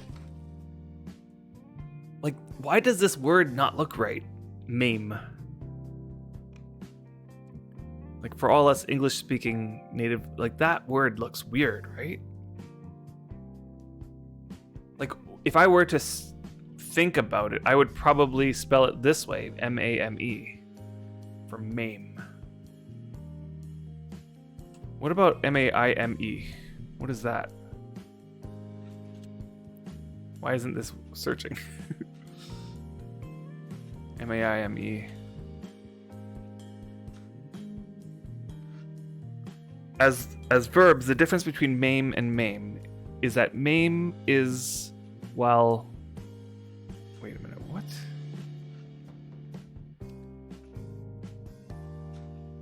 Maim has no English definition. Okay. Like, that's weird to me, that M-A-M-E is not an English word. When that looks to me like an English word. Okay, so maim has the same root as mayhem. Interesting.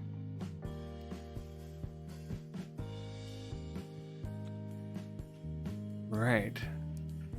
It just doesn't look right to me. Like there's something off about it.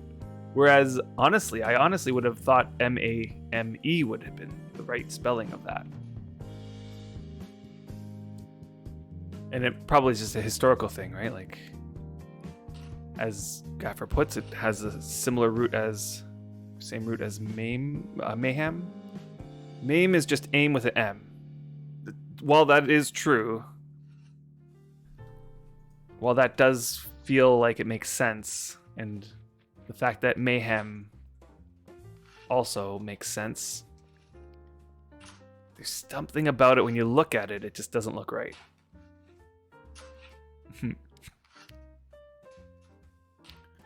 It does though. I made the joke all the time too. Improper use of adjectives.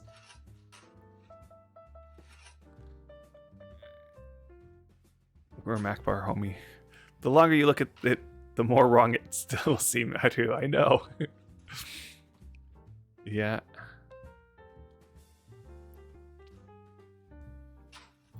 Dear English, the kitchen sink of languages. I know. English is just weird. Such a weird language. And it, in my opinion, what makes it what causes the weirdness to be just is that English-speaking people don't find it weird, right? Like, in my brain, it makes perfect sense the way we say things and the way, so it's not weird. But then when you realize that every other language out there says things in a different way or does it in a completely different way, and you look at our language and you're like, yeah, like, why are there so many irregular verbs? And why are there like, how do all these other languages get away with not having these issues that English has? Yeah. Kitchen sink of languages, yeah. It's just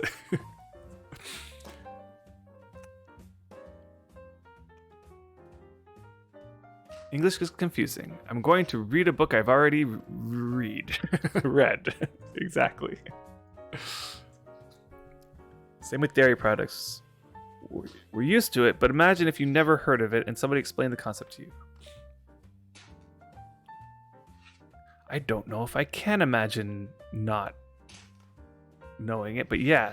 So we go and take the milk from another mammal.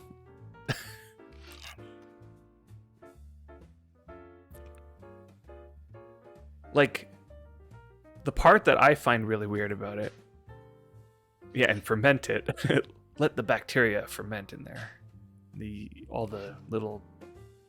So, what I find also strange is how we don't bat an eye at drinking cow's milk, but the moment anybody suggests drinking human milk, it's like, do you know what I mean? Like, there's like a disgust reaction. And then, like, you think about it and it's like, how is it better that we do it to another animal? Like, we're drinking another animal's milk. But then the moment we think about drinking our milk, like, a baby drinks our milk and that's not a problem. But like, there's something about it. And I kind of, I don't know if we should keep hammering away at this topic, but the only thing I would say is that the moment it comes to marketing and selling and profiting off of human milk, that's where I feel like the weirdness starts getting magnified, I think. Look at toast. Someone somewhere said, that is so good, I'm going to cook it again. And it was brilliant. 100%. Oh boy.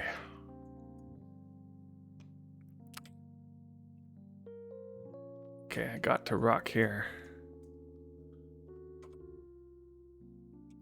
Yeah, this corner, this middle here needs to go down. Boy, it does feel good to get finally onto this road. I mean, I had been looking at this road, eyeing it with, I gotta get around to that. So thanks, Uthgarden Maimed, for just pushing this. It will feel great when it's all done. So I think all those middle tile, like this one here is gonna have to come down. Male bison milk is the best. Ugh. I think we're talking about completely different things. But male bisons don't. You can't milk a male bison in this game, can you? No. No, that's impossible.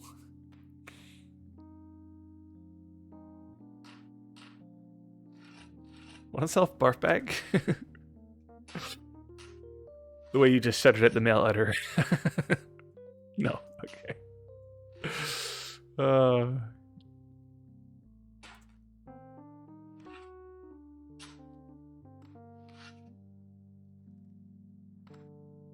Boy, this rock. Like, honestly, I didn't do all that much surface mining over here to get this road down. And the rock is just all just messed up. Okay, we're probably gonna have to get rid of this tree too.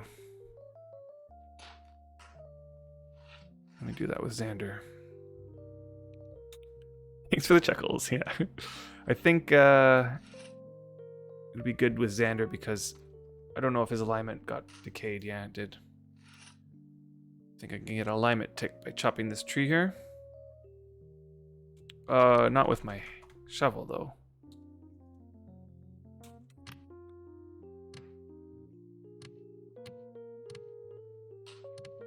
All right, boy, look at this slope. Goodness,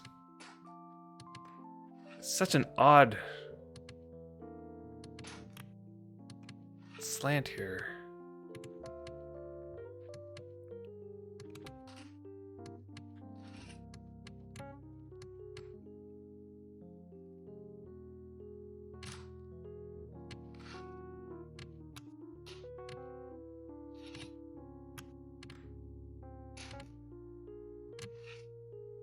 Now, there was definitely another topic I wanted to talk about, but I'm finding my memory these days it's just going. I'm getting old. Can't think of what it was, but I remembered it when I was looking through this again. Let me just see if this jogs my memory.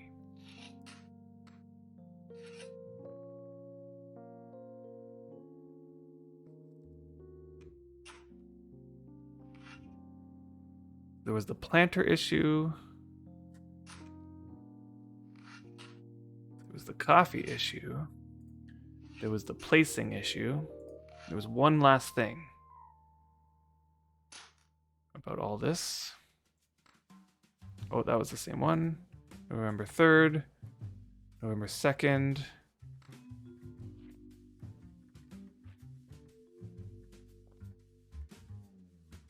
Empty wells not being filled with water. Okay. No.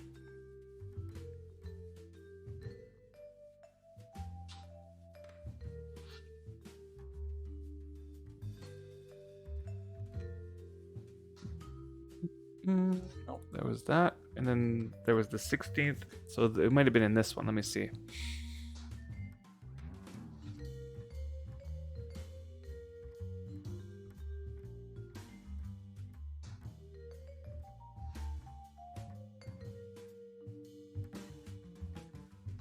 Nope. Nope. Nope, that doesn't remind me of anything. Let me out, let me out.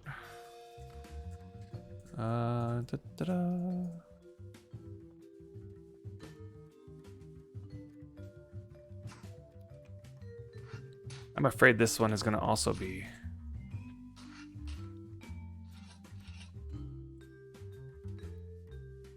Okay, let's just get rid of this for now. Did I get it? I got an alignment tick? Yeah, good. Same age, 79 is right. Yeah, exact. Yeah, 79. So we are the same age. Are you feeling age, Drogos? I'd have to say that I started feeling age after 40 for sure. Before 40, you know, I would hear of all these other people. Maybe it's like one of these things where you hear it from all these other people, like once you hit 40. But it kind of did feel that way. You know, my eyesight has always been the same since I was like a teenager. And just recently I got my eyes checked and it's like, I need new prescription. You feel like a kid still? Oh, I'm so jealous. I don't look 40, not even close. Oh, thanks, Gaffer. That makes me feel nice. I will be 42 this year. My birthday's right at the end of the year, so it's coming. But yeah, this year's 42.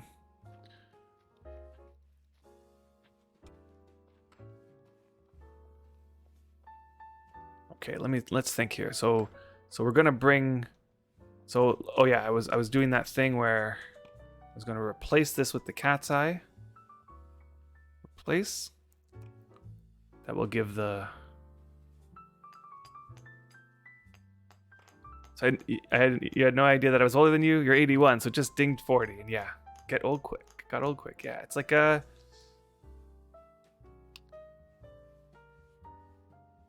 Okay, hold on. Right, we want to get rid of these ones here. So.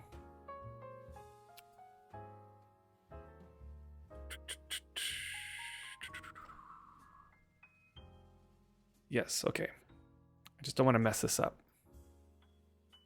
Actually, I don't need to get rid of the cat's eyes, do I? Can I dig here? Yeah, okay, I can dig here. Don't need to get rid of the cat's eyes to dig. Okay, so let's do I actually don't even know what the difference in height was.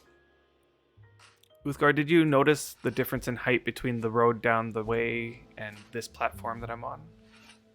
Like how far down we gotta go?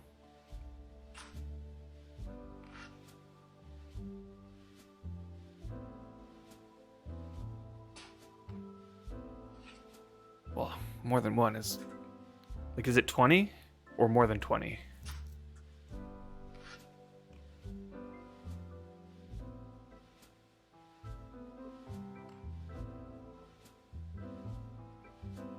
Okay, well... we can count it out.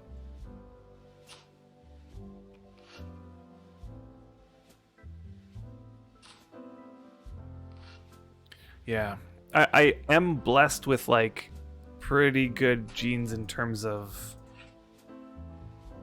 you know, my hair is still pretty thick and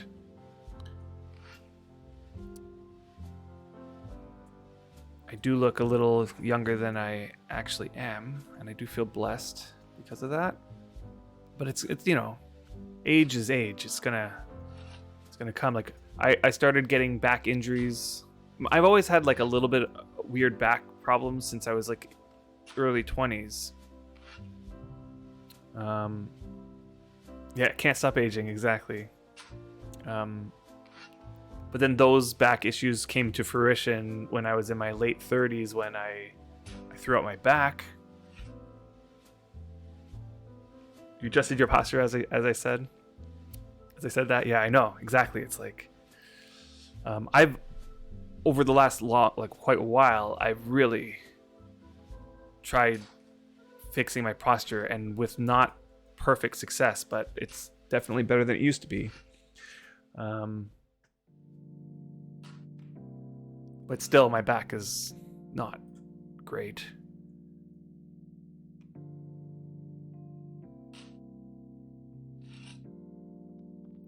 Yeah. Okay, Xander, you're just sitting here doing nothing. So let's get you on this. You think your hair has increased a bit in value lately, starting to grow some silver in there. Yeah, me too. I'm slowly getting that salt and pepper. Like it's it's hard to see it. Actually, I'm looking on the thing because a lot of this is like just shining reflection. But if you look closely at my hair, I definitely have lots of silver in there. Ooh, I hit rock here. God. Rock sucks, and I bet you this is rock too. Yeah. Okay.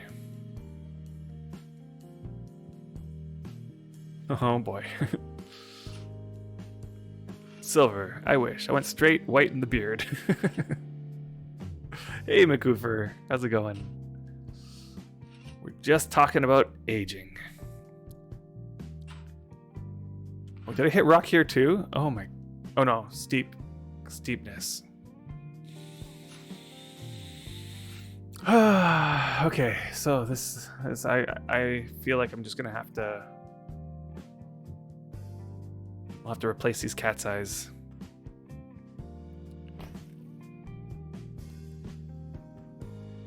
Wurm Online, the retirement home for MMO gamers. Oh, aging. I know a thing or two about that. Yep. Yep. Oh, my. I changed my tires yesterday. If you live in a cold country, like I do, you'll know that winter tires are a thing. And so every year I've been switching out my own tires for the past, God, I'd probably say like past almost 10 years now, probably.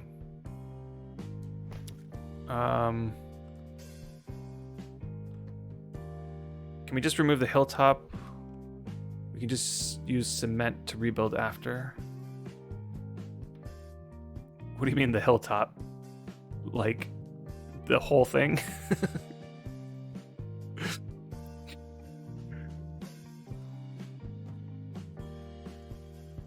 Yeah, cement would be just a lot of work. So yeah, changed the tires yesterday, and boy, was that an effort and a half. Okay, so that's rock. The highway would be too steep to traverse. Still thinking it's a highway, probably because of this one. And like I'm lifting the tires and like just, God, I have to stop to stretch now. Oh, I'm not even using the crowbar. Yeah, and my back was not happy about that, for sure. Partly I feel like it might not just be aging, it's just a matter of like I need to do more exercise. Just need to get stronger. But yeah.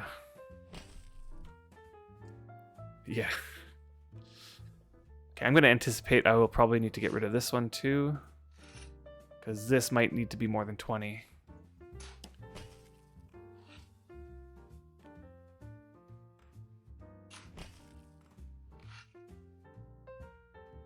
So Frogtown Hero. Oh, and Merry Nightmare. Yeah, you're right. Build more muscle to support those joints and all. Exactly. So early 30s. I make involuntary sounds when I sit and stand up. Yeah. Again, like it might not be that I'm aging. It might. There's obviously a little bit that I'm aging, but it might also be that I'm just not exercising and I need to get stronger. What is going on here? How come I can't dig in this spot? It's saying the highway would be too steep to traverse. Is it... Did I miss a cat's eye somewhere over here? Yeah, I know. It's protected by the cat's eye, but which cat's eye? Is it that one up there? The cat's eyes are more than 2 tiles away on both. We're about a few cat's eyes, I know. It's like, keep going. This cat's eye just seems a little bit far to be of consequence to that particular spot. Like, is that cat's eye also a problem?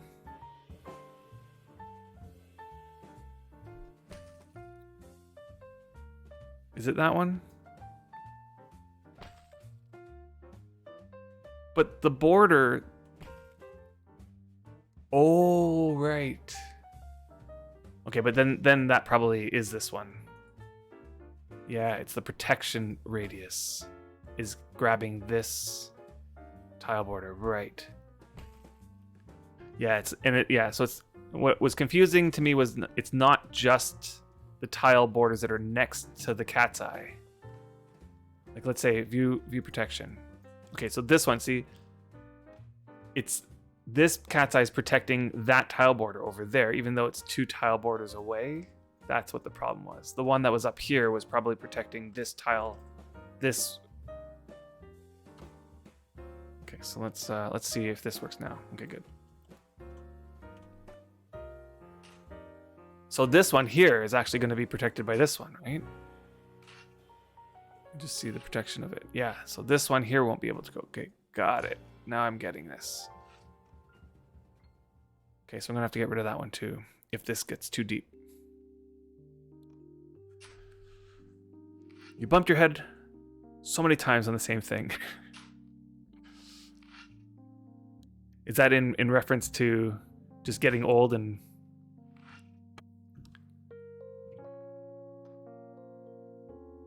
Yeah.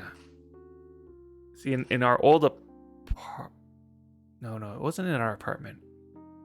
So in our old apartment, we bought this chandelier looking like light fixture, and it hung down over our table. And then when we moved into the new place, into our house, this was like a long time ago, the dining room table didn't have a light fixture right above it. So we decided to like play around with a few options, and we moved the chandelier thing over to the living room. It was right in the middle of the living room. The problem was every time I got up from the couch, whack my head right into the chandelier, and it was just, after maybe the fourth or fifth time, I'm like, nope, the chandelier's gone. Like, I just can't stand whacking my head against the chandelier again. Yeah, that too. Turning 48 in 10 days. Yeah, well, happy birthday. It's getting close, so 10 days from now.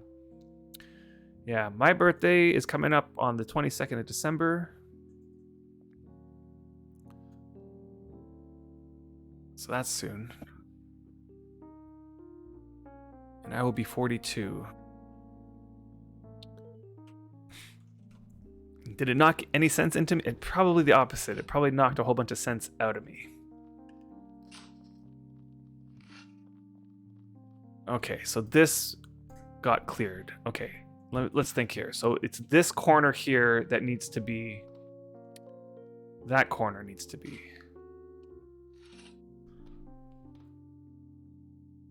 brought down. So I'm gonna have to...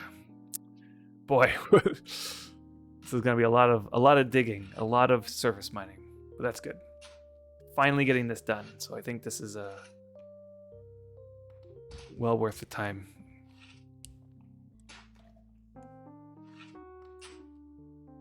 Yeah, fixing highways always tends to make me zen. I totally agree. You know what it is? It's like convincing myself to start working on the highway. That's hard. But once I'm in the mode of it, it's like I don't want to stop. I just want to keep going. It's always like this tile's connected to the next tile. It's connected to the next one. It just makes it feel everything's connected and all this stuff is happening. And then when it all gets put back, like you start dropping the dirt back and you're in that last little stretch. It's like, oh, everything feels so great when that happens. Yeah, love it. And like we made this right in the very first days of the server. Like it was one of the first things that happened, probably before the first month was done. We made this highway. So like we were doing this as noobs. So we were cutting corners. We were thinking like, do we want to surface mine this down or not? And like, if we do, it's going to take forever because our mining skills suck. We have low quality pickaxes. So we just sort of like took a lot of shortcuts.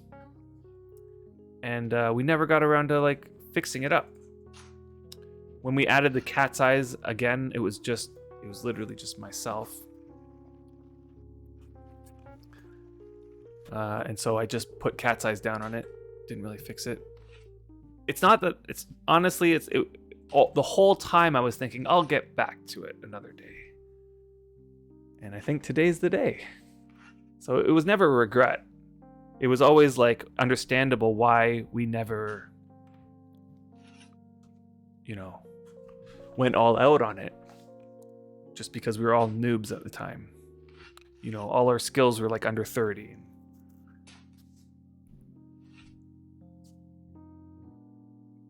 Yeah, Band-Aid fix. Like the coffee patch.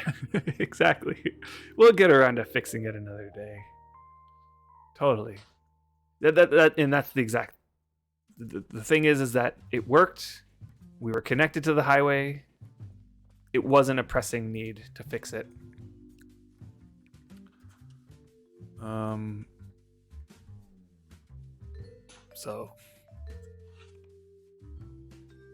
So in that way, it is not like the coffee patch. Because right now, it is not working. I mean, it's working, but like barely.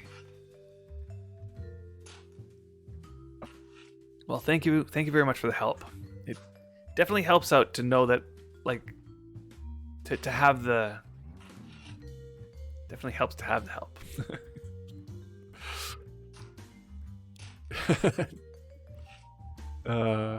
Boy.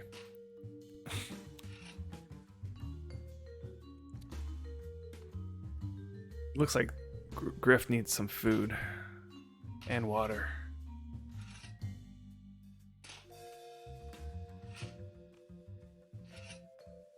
The only thing about roads is that it's like I get the feel that it just has to get done before I leave, you know? Like, I don't want to leave it like this. Sometimes it just has to be. So I'm thinking this ramp will go one more tile lower to a platform that's down a little bit. And then that's going to cut straight across from the tile that Xander's standing on.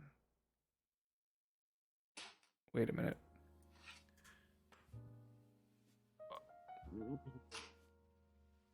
Yeah. Good.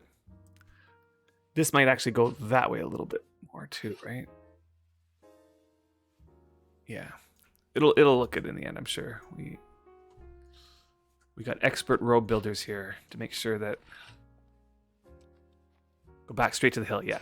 Okay, so straight to the hill and then cut across when it's in line with the other end of the road. Yeah, I would definitely not call myself an expert road builder. I'm not. I have built a few roads, but not anything like a highway system or anything like that. And I do like my roads nice and flat and straight. I'm a little bit peeved at the way that the rest of the road goes through the step down there, but a lot of it is on other people's properties. And I've already asked if we can shift the roads, but it never really worked out. Boy, 2 in a row. Yeah, when I go over the hill, you can see the mess I had to deal with to the north. Yeah, I already know the mess. I know. It's like my love of nice straight roads doesn't align with other people's need for whatever they want. They're perfectly okay when the roads zigzag and stuff. Like when I built this road down here, starting from this hill down the hill, I'm like, okay, this is gonna be a straight road. I don't want zigzags. And then I got over to here and I'm like, oh, all this person's deed is blocking me from making it nice and straight, so I gotta go around their deed. And they're not playing anymore, but they put a year upkeep into their deed. You know? It's like, okay, gotta zigzag it here. And then I get down over there and it's like zigzagged again, and it's like... Yeah, true. There isn't anything horribly wrong. It functions perfectly fine. It just means when I go and put my autopilot on that road, I can't just turn away for a good 5 minutes and then be where I want to be. I gotta be on the... Like, how many times have I auto-run and then alt-tab to Xander and then forget that I'm on auto-run, and then I come back and I'm on a wall or something. Or stuck on a hill because the road zigzagged and I forgot to go back. Happens so often. Okay, I don't know how far down this part needs to go, but I don't anticipate it to be more than this. So it's just, I need to uncover this corner here. Whoops. Nope. You stay here and you just keep digging. Right here.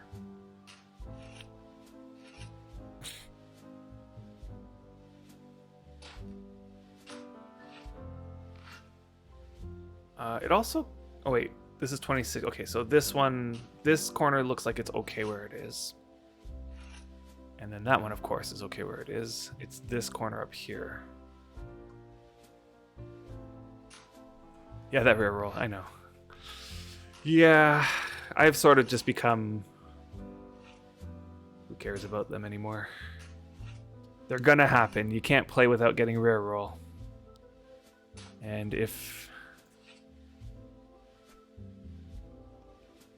if I stress about the fact that that rare roll was wasted, if I were only imping pickaxes at that moment.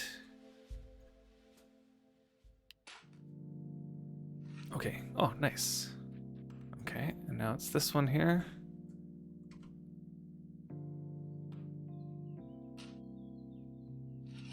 You feel Mesric is useless standing around.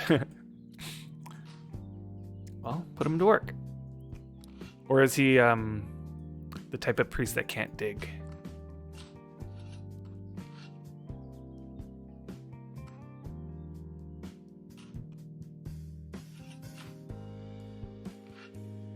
Sorry, I missed what was happening in local here. Hold on. Need to start picking up stone. No room. Okay. Did I give you the pickup? I think I gave you pickup. No? And you can just combine them. Maybe pick them up and combine them. Put them back. I can... You know what? I'll just can I get my cart over this mess now? Let's see if I bring my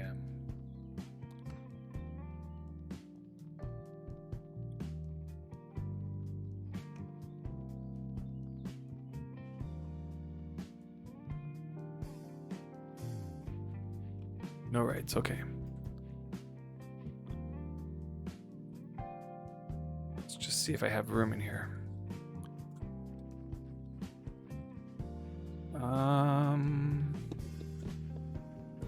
What's in this rack?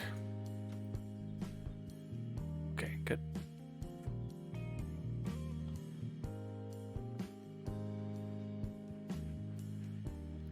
By the way,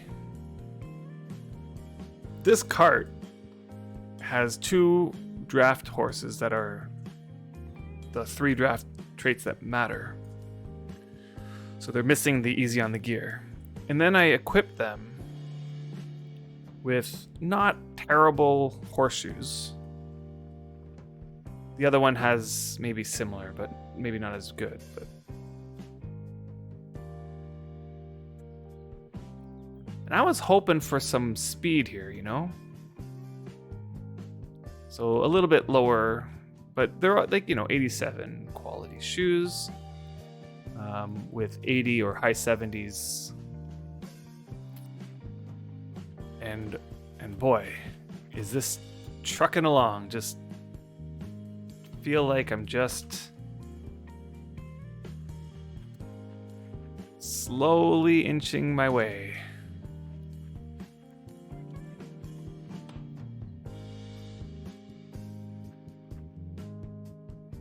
Yeah. Oh, I can't pick up the thing.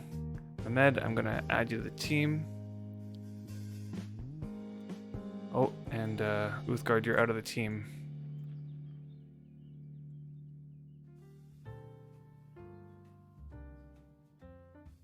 Doing here.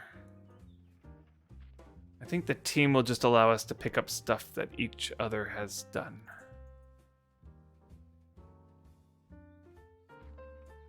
Okay, and then let's put the dirt here for now. The dirt's gonna have to go back.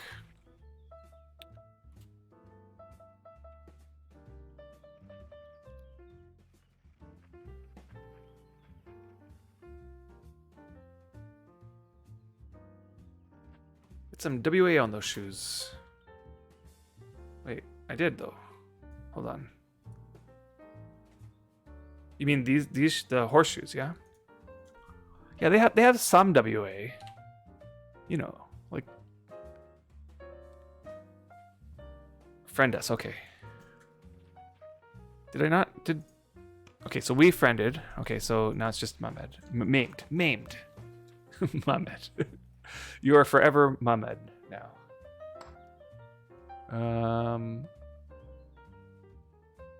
Friends add. Okay. Yeah, they do have WA. They both have like, I think the other one has 79 on a couple shoes, but like 80s. And they're draft horses, so they're supposed to pull these things the fastest that you possibly can with horses.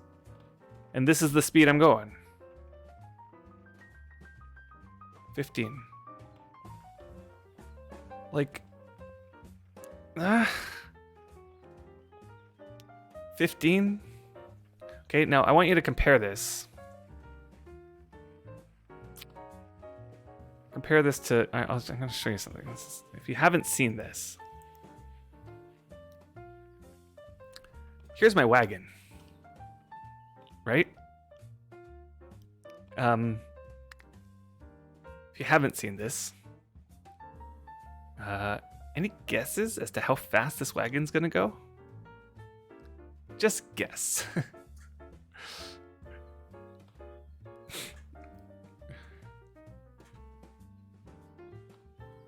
And I mean, I did put...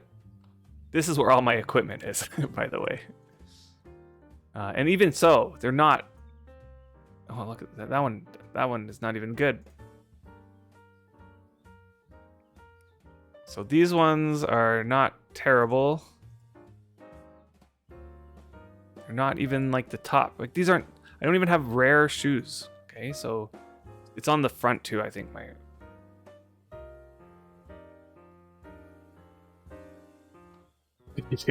I wish. I wish. But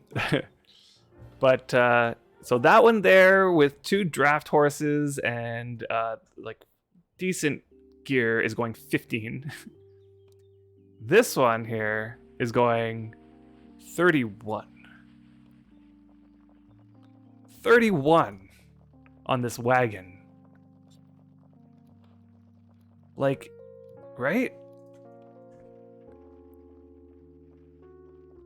And if I take these 2, the front 2 that have that gear, and put it on my other cart over there, this green one, because I got it, like it's been imped, and it has the speed ruin on it. Right, it has the 10% speed ruin. So if I take these 2 horses and put them on this cart here, it's going 37 in a cart. Can you like a speed can a speed horse go 37? Can you get a full speed horse that doesn't have the rare traits and put like not supreme, gear on it, just like regular white gear on it? Okay, so that's how fast your horse goes with the unbelievable trait. Right. And my cart goes that speed. Now, maybe it's because hell horses are too overpowered. Maybe they need to be nerfed a bit. On the other hand, maybe... Look, it's going on 13 now because they're gimped or something. I don't know. 13. Don't say that. Listen. I want the game to be as balanced as the devs think it should be balanced, but my real feel is that draft horses need a little bit of love. Draft horses are disappointing, and I feel for those people who invested a lot of time and effort to get draft horses. It just feels bad. Right. Buff draft horses. And mules, somebody was saying mules before. Yeah, the fact that mules go faster than draft horses, there's something... I almost feel like draft horses should be faster than mules, or at the very least equal to mules. They need a little bit of something, I think. Yeah, more speed, please. Don't nerf the helis. Yeah. What's the weight on both wagon and cart? So this one is full. I mean, not that full actually. Like 112 stone shards with like. But honestly, like if you want to see what it looks like if I fully load this wagon, I don't think I lose much speed on it. See, the wagon might be empty right now. Comparable, right? Like it's a full log. Not full, but let's just fill it up. Let's see. What does this look like with 12 full crates? Because I got some full crates over here.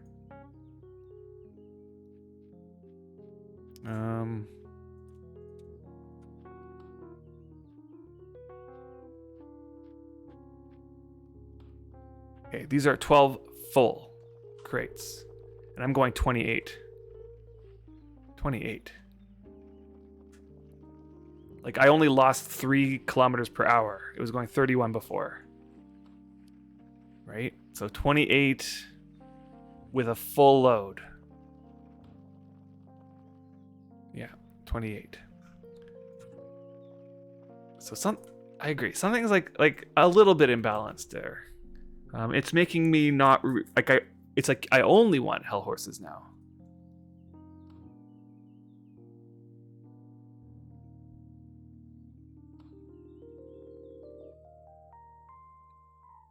Just take those logs. Where did those logs go? Oh.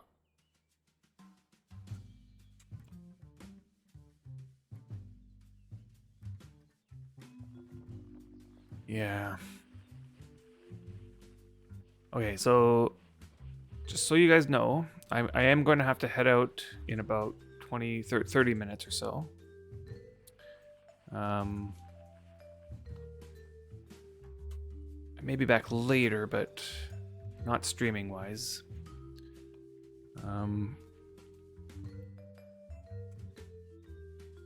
Let's see, where are we with this? So tear up the road and then I'll have to head off, but I will be back later.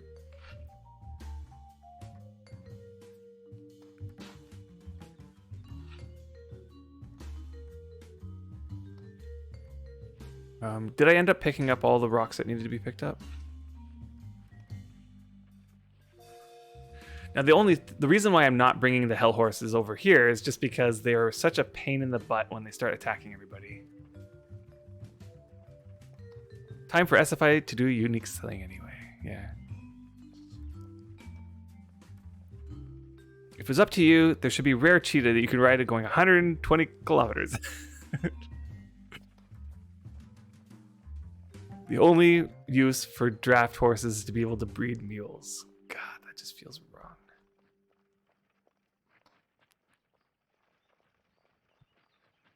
You have so many helis on your deed, you let Ms. raise them. Yeah. I mean, they're fine. I on a personal level, I'm able to handle the fact that the hell horses are attacking me. The issue happens when others, I'm working with others, right? In which case,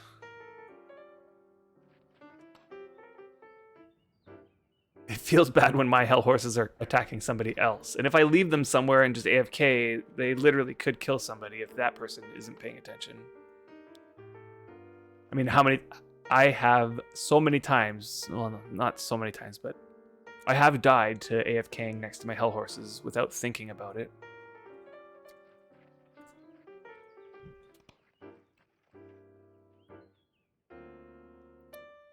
You have fire protection?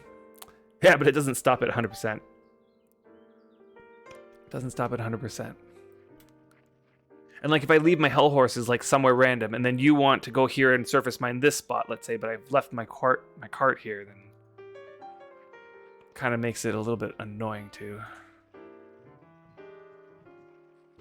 Boy, these horses are so sluggish. I honestly thought that if I put gear on them, they would actually go a little bit faster than they did. But I think with gear and without gear is like similar. Very similar.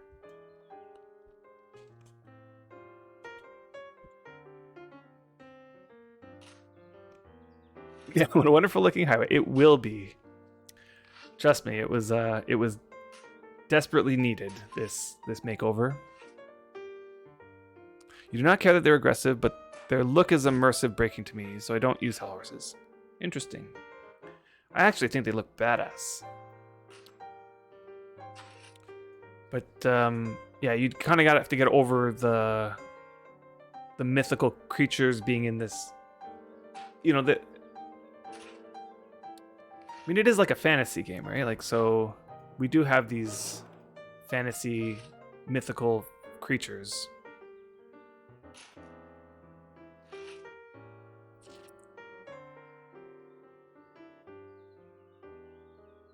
Highway was built with Unity graphics. Don't you worry. This highway's gonna look great by the end of it.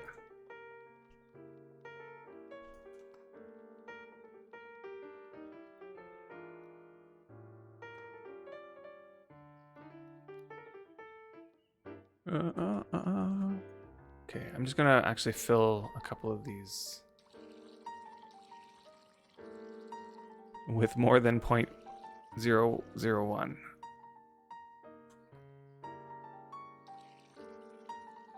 And that way I can just pass one over to Xander there. Oh, we uncovered the rock there. Huh, so this one is also gonna be needed. Boy. And this rock here is just awful. Super awful. And it's mostly because we're on the side of a hill. This whole thing is on the side of a hill. But, yeah. Digging these corners to rock is just going to be a long way. Like, already this slope here is 61. But that's not rock there either, so...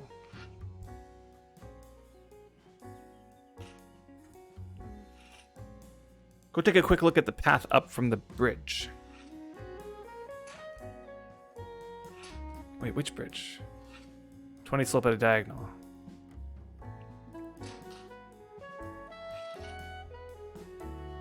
And what about trolls, ogres, and dragons? Draft horses racing around isn't immersion breaking? Maybe to some, only the self-burning creatures are. Oh, I see what you're saying. From the bridge, from the big bridge that you guys just built there. 20 slope at a diagonal. Yeah.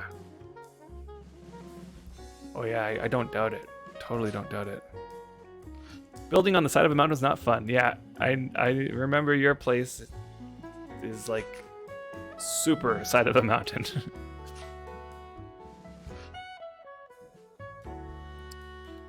but also fun, right? Like at the same time it was also fun, I'm sure.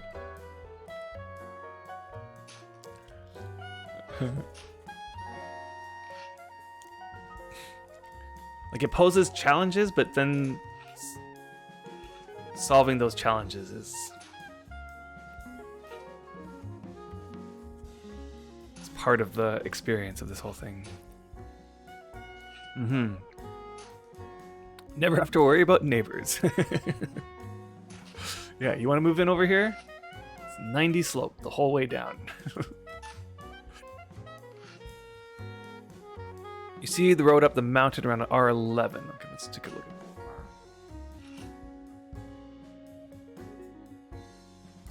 that. Okay. Yes. So that zigzag one. Right? That zigzag one? So you were the one who built that? Crazy. Did you put a what is up at the top? Oh, you dirted it. So you didn't surface mine. You dirted it.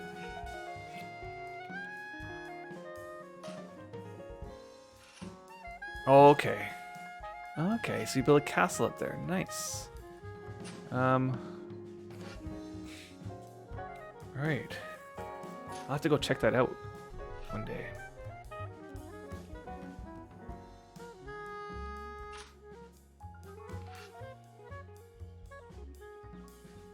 Yeah. What's this one? Wandering Stardust Village? I don't know why I put that there. Or if that's maybe that's an alliance.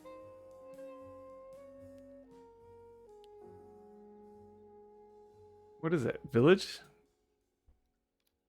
I don't feel like I put that there.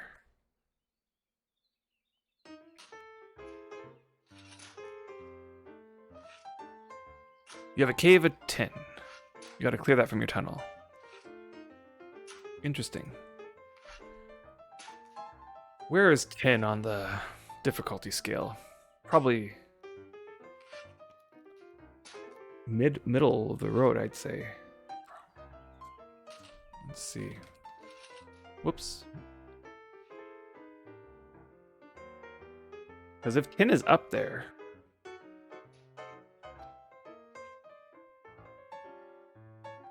tin is in the middle. Oh, it's above iron, but not as high as copper. I do like breaking veins. That is one thing that I do like doing.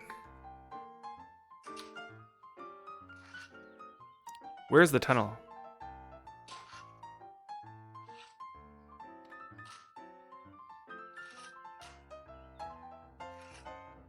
Why is who making hole in the ground? In the middle of your road. Oh. It's 12 lead, I can break at yours. Oh, a new rift has been reported. Another one that I won't be able to make. Although I'm thinking the next round I might actually be able to make some rifts. Not this round, but the next round. Oh, you have another way around? Okay. Where is lead on the list? Whoops. And I kind of wish that this Wurmpedia would just stay at the same page I was on before I closed it. Okay, lead is in this, same as slate. Yeah, that might be nice. Nice to skill up on. And I do need lead for some things.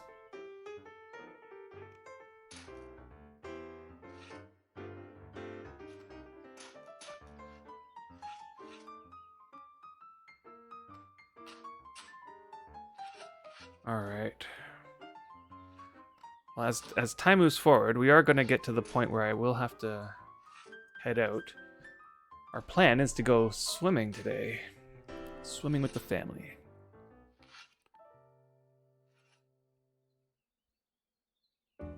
The kids need to get their energy out. That's really what it is. Boy, yesterday the kids were just crazy hyper. To the point where they wouldn't go to sleep. They needed to get their energy out. Because on Friday they had a PA day, so they were just at home doing nothing. Most of the day.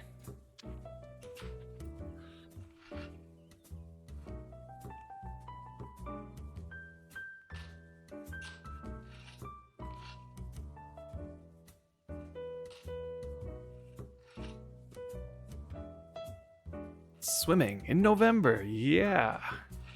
So we have a nice community center near us, and they offer public swimming all through the winter in a nice warm pool. It's beautiful.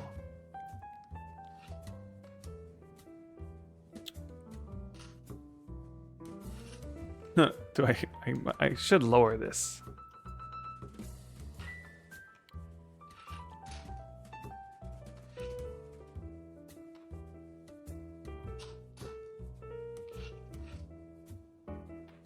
Because this part is going to be higher than the ground, the road later. Holy crow.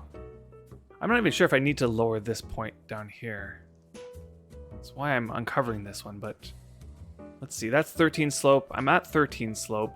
17, 13, and now it's going to be more than 13. Okay.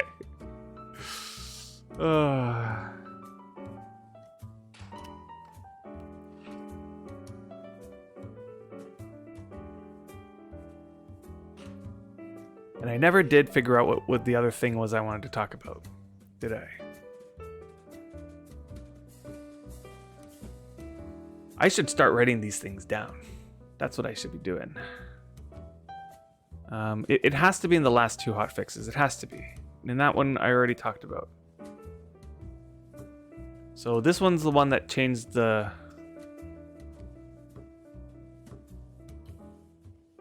Which one was this one? This one was the one...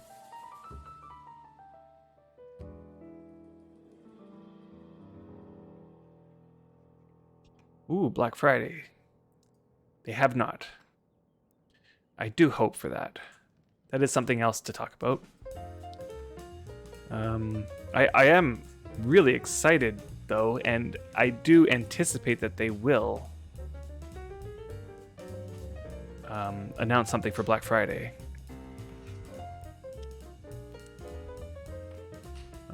So just hold on to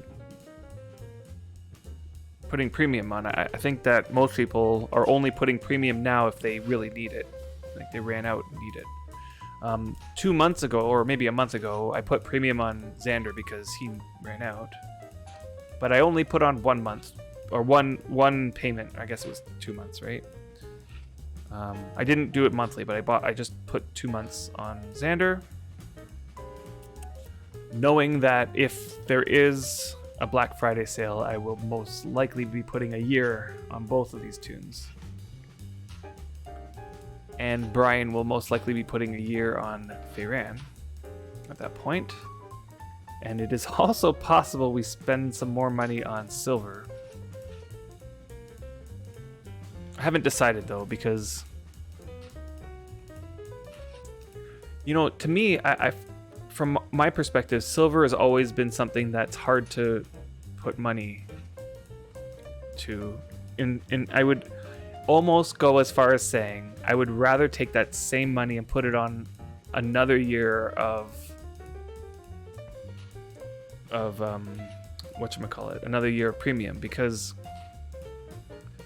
it seems like putting money towards premium is valuable in the way that you can use the marks that you get to get items off of the mark shop that sell for silver, right? So like, not only are you getting premium, but you're also getting marks that can be turned into silver if you wanted to spend your marks on those things.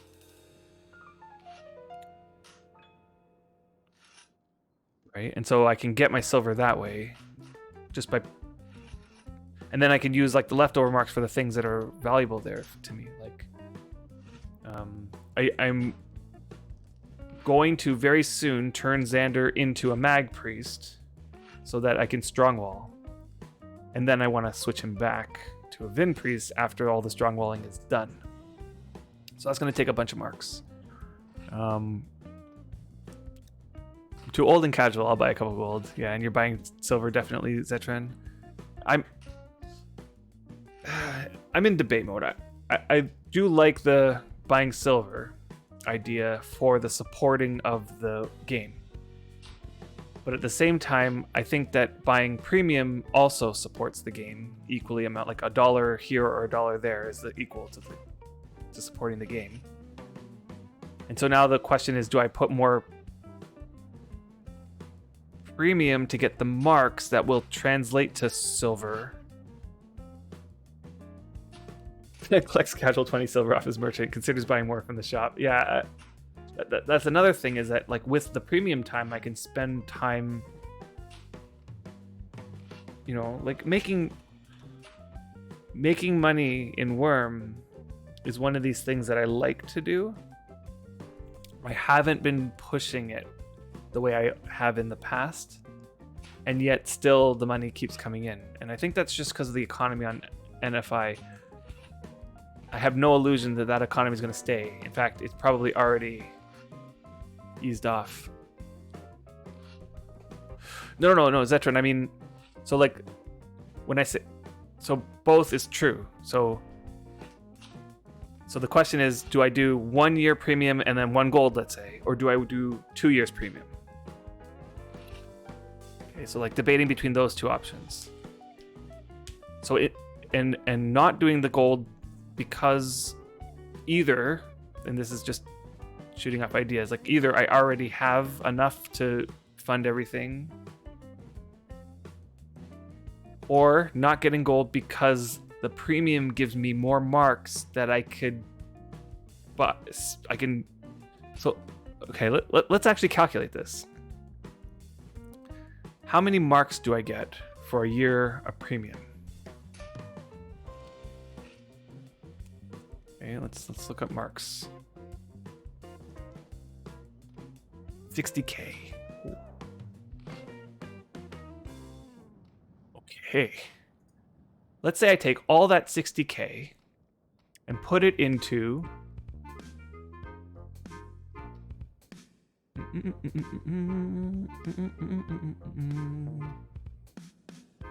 random moon metal lump.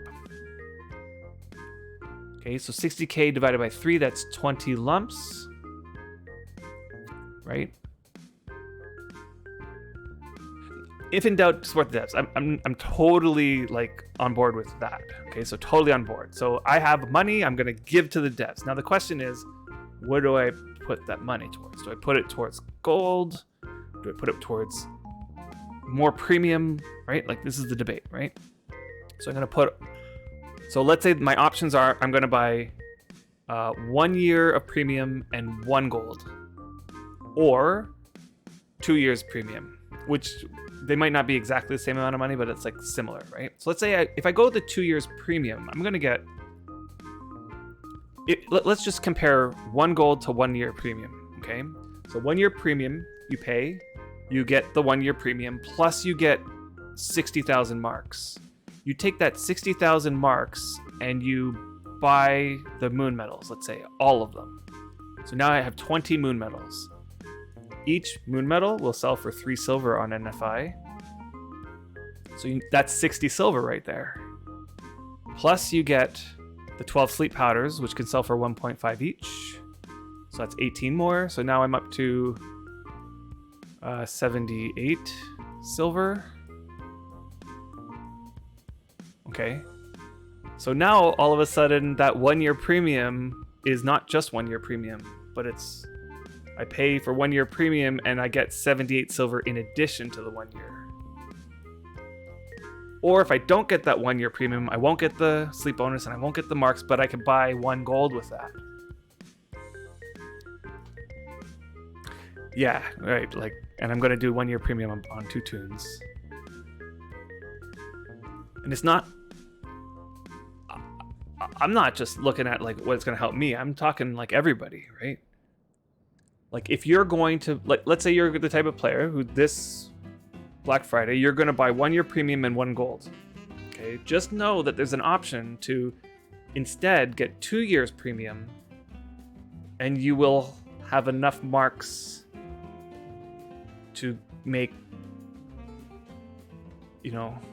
more than 1 gold. Okay, you just bought, you can buy a large magical chest, totally. And again, like you can think of, they're amazingly great, so they do hold value. And I look at that. So like money is just something that allows you to purchase things that you want, right? So it has purchasing power. So you can go with the money, or you can go with items, or I have 2 large magical chests, and I'm already feeling the need for another one, so I might do that. Because in my position, I don't need the gold, I don't need the money. And if it's just me thinking I want to support the devs, I think putting the money towards premium from my position is probably more value to me. So I might actually get 2 years premium if the sale happens. Just put that money towards more premium and more marks.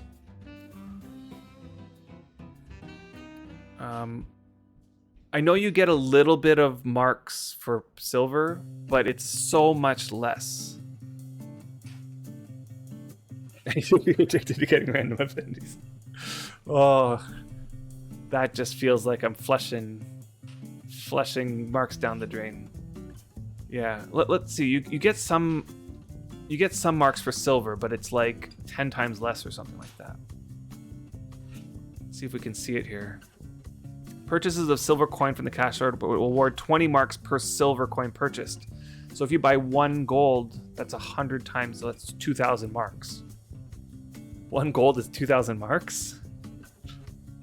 What are you gonna buy with 2,000? You can't even buy 1 moon metal lump with that.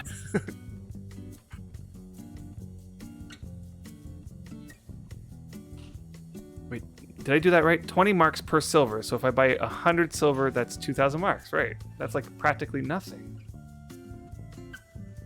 So any single purchase of 6 months will award 3,000 as a bonus. Okay, so the 30 days is 4,500. Put the calculator up. Okay.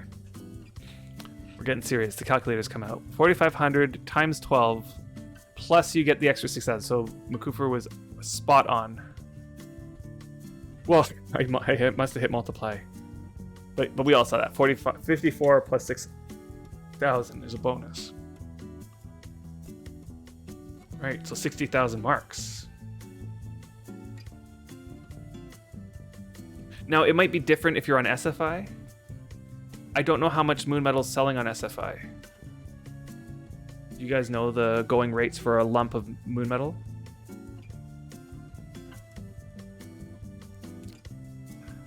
Really? 4 silver? Oh, but not for Serral. For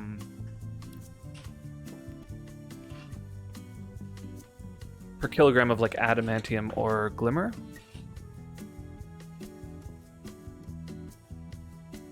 Serral's usually a little bit less, yeah. Well, like, because the adamantium and the glimmer steel are like 0.4 kilograms per lump. Whereas Serral is like 1 kilogram per lump, right? So they're different weights each. So on SFI, or on NFI, it seems to me like the economy kind of settled on a price per lump, as opposed to a price per kilogram. Oh, okay. The moon metal lumps are capped at 80 quality now. That makes sense to cap that. But still, I think even 80 quality on NFI, each lump is 3 silver or so.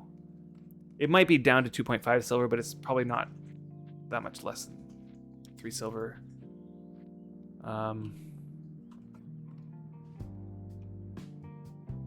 In any case, that's not the only thing that you can buy from the store to give you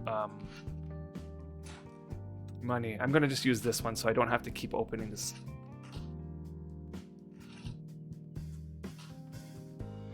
Marks. Let's see, what else can we buy from here that would sell for some stuff? Which I'm just going to look at it in this table. Sleep powder, okay, that's 1.5 silver. People buy the monthly skins, but you don't want to go too hog wild on with them.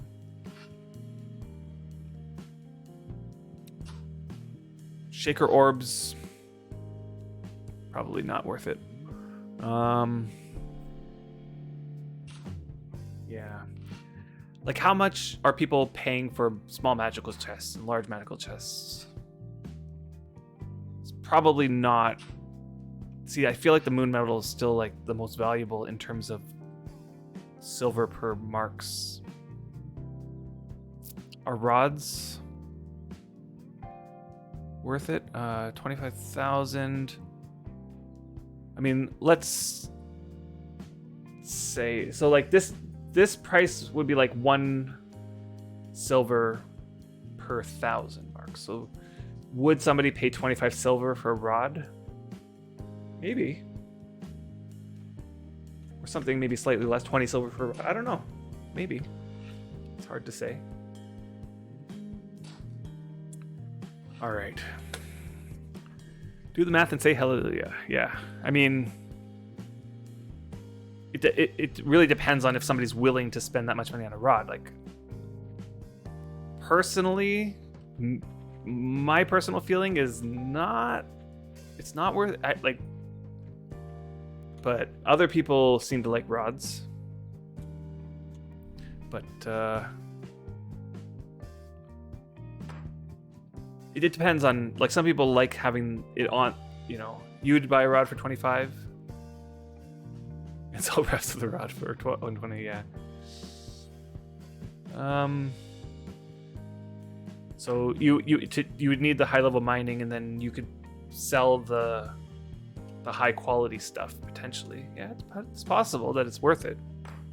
You can sell the high quality stuff, or you could not buy the rod and find a high quality vein somewhere and sell the profits off of it. the other option. High-end ore is priceless at the moment. On SFI probably. On NFI not as much, I'd say, but yeah, it will eventually, for sure. And in order to make the high-end alloys, you need the highest-end ore. Yeah,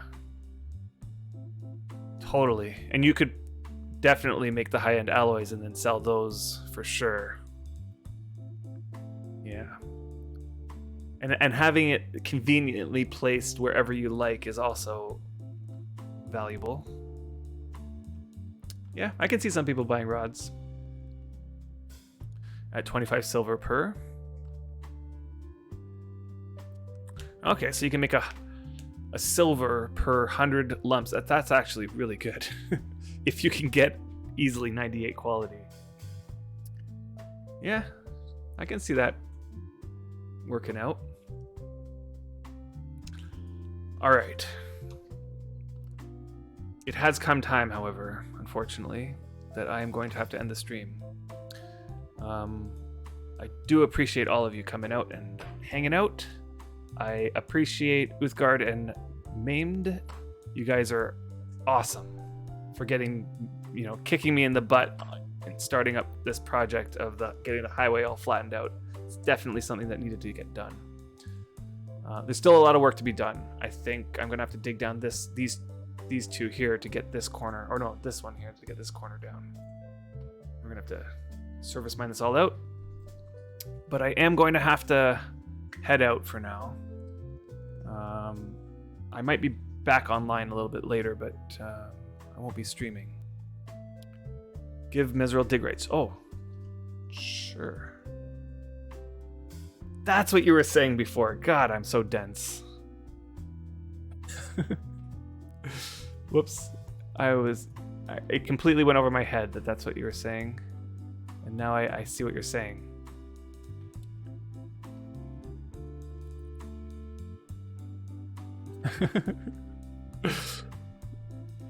Mez Zurich. Okay, let's do that, and then let's see. God, why is this so hard to see? Terraform. I don't know what. Let's just do that for now. Okay. And then is he a Vin or is he able to mine?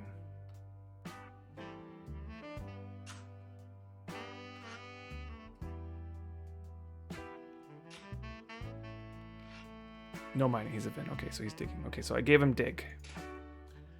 Okay. I wish I could stream all the time too. I am definitely with you there. I'm wondering. That's my cart, and that's Maimed. Is it okay if I just put? Do I have ability to put this in? No. Okay. I'm gonna come over here and pass you back some of these items here.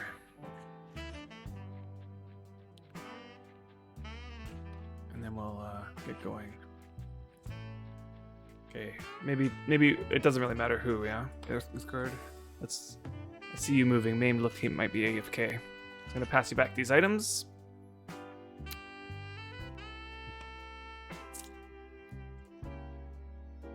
And we are going to get going. So once again, thank you so much for coming and hanging out with me. It was a lot of fun, and I hope to do it again next weekend. So keep your ear to the Discord channel. You can sign up to the Discord channel downstairs. Brian is quite a bit younger than I am. Yeah. Yeah, so I'll mention about when I'm going to be streaming at some point in the Discord channel, and then every time I go live, there's an announcement there. So if you don't want to miss the next stream, just sign up there. You can say hi, and we can I chat in there sometimes if somebody's wanting to chat. Likewise. So you guys have a great rest of your day, and keep on worming. I'll catch y'all next time.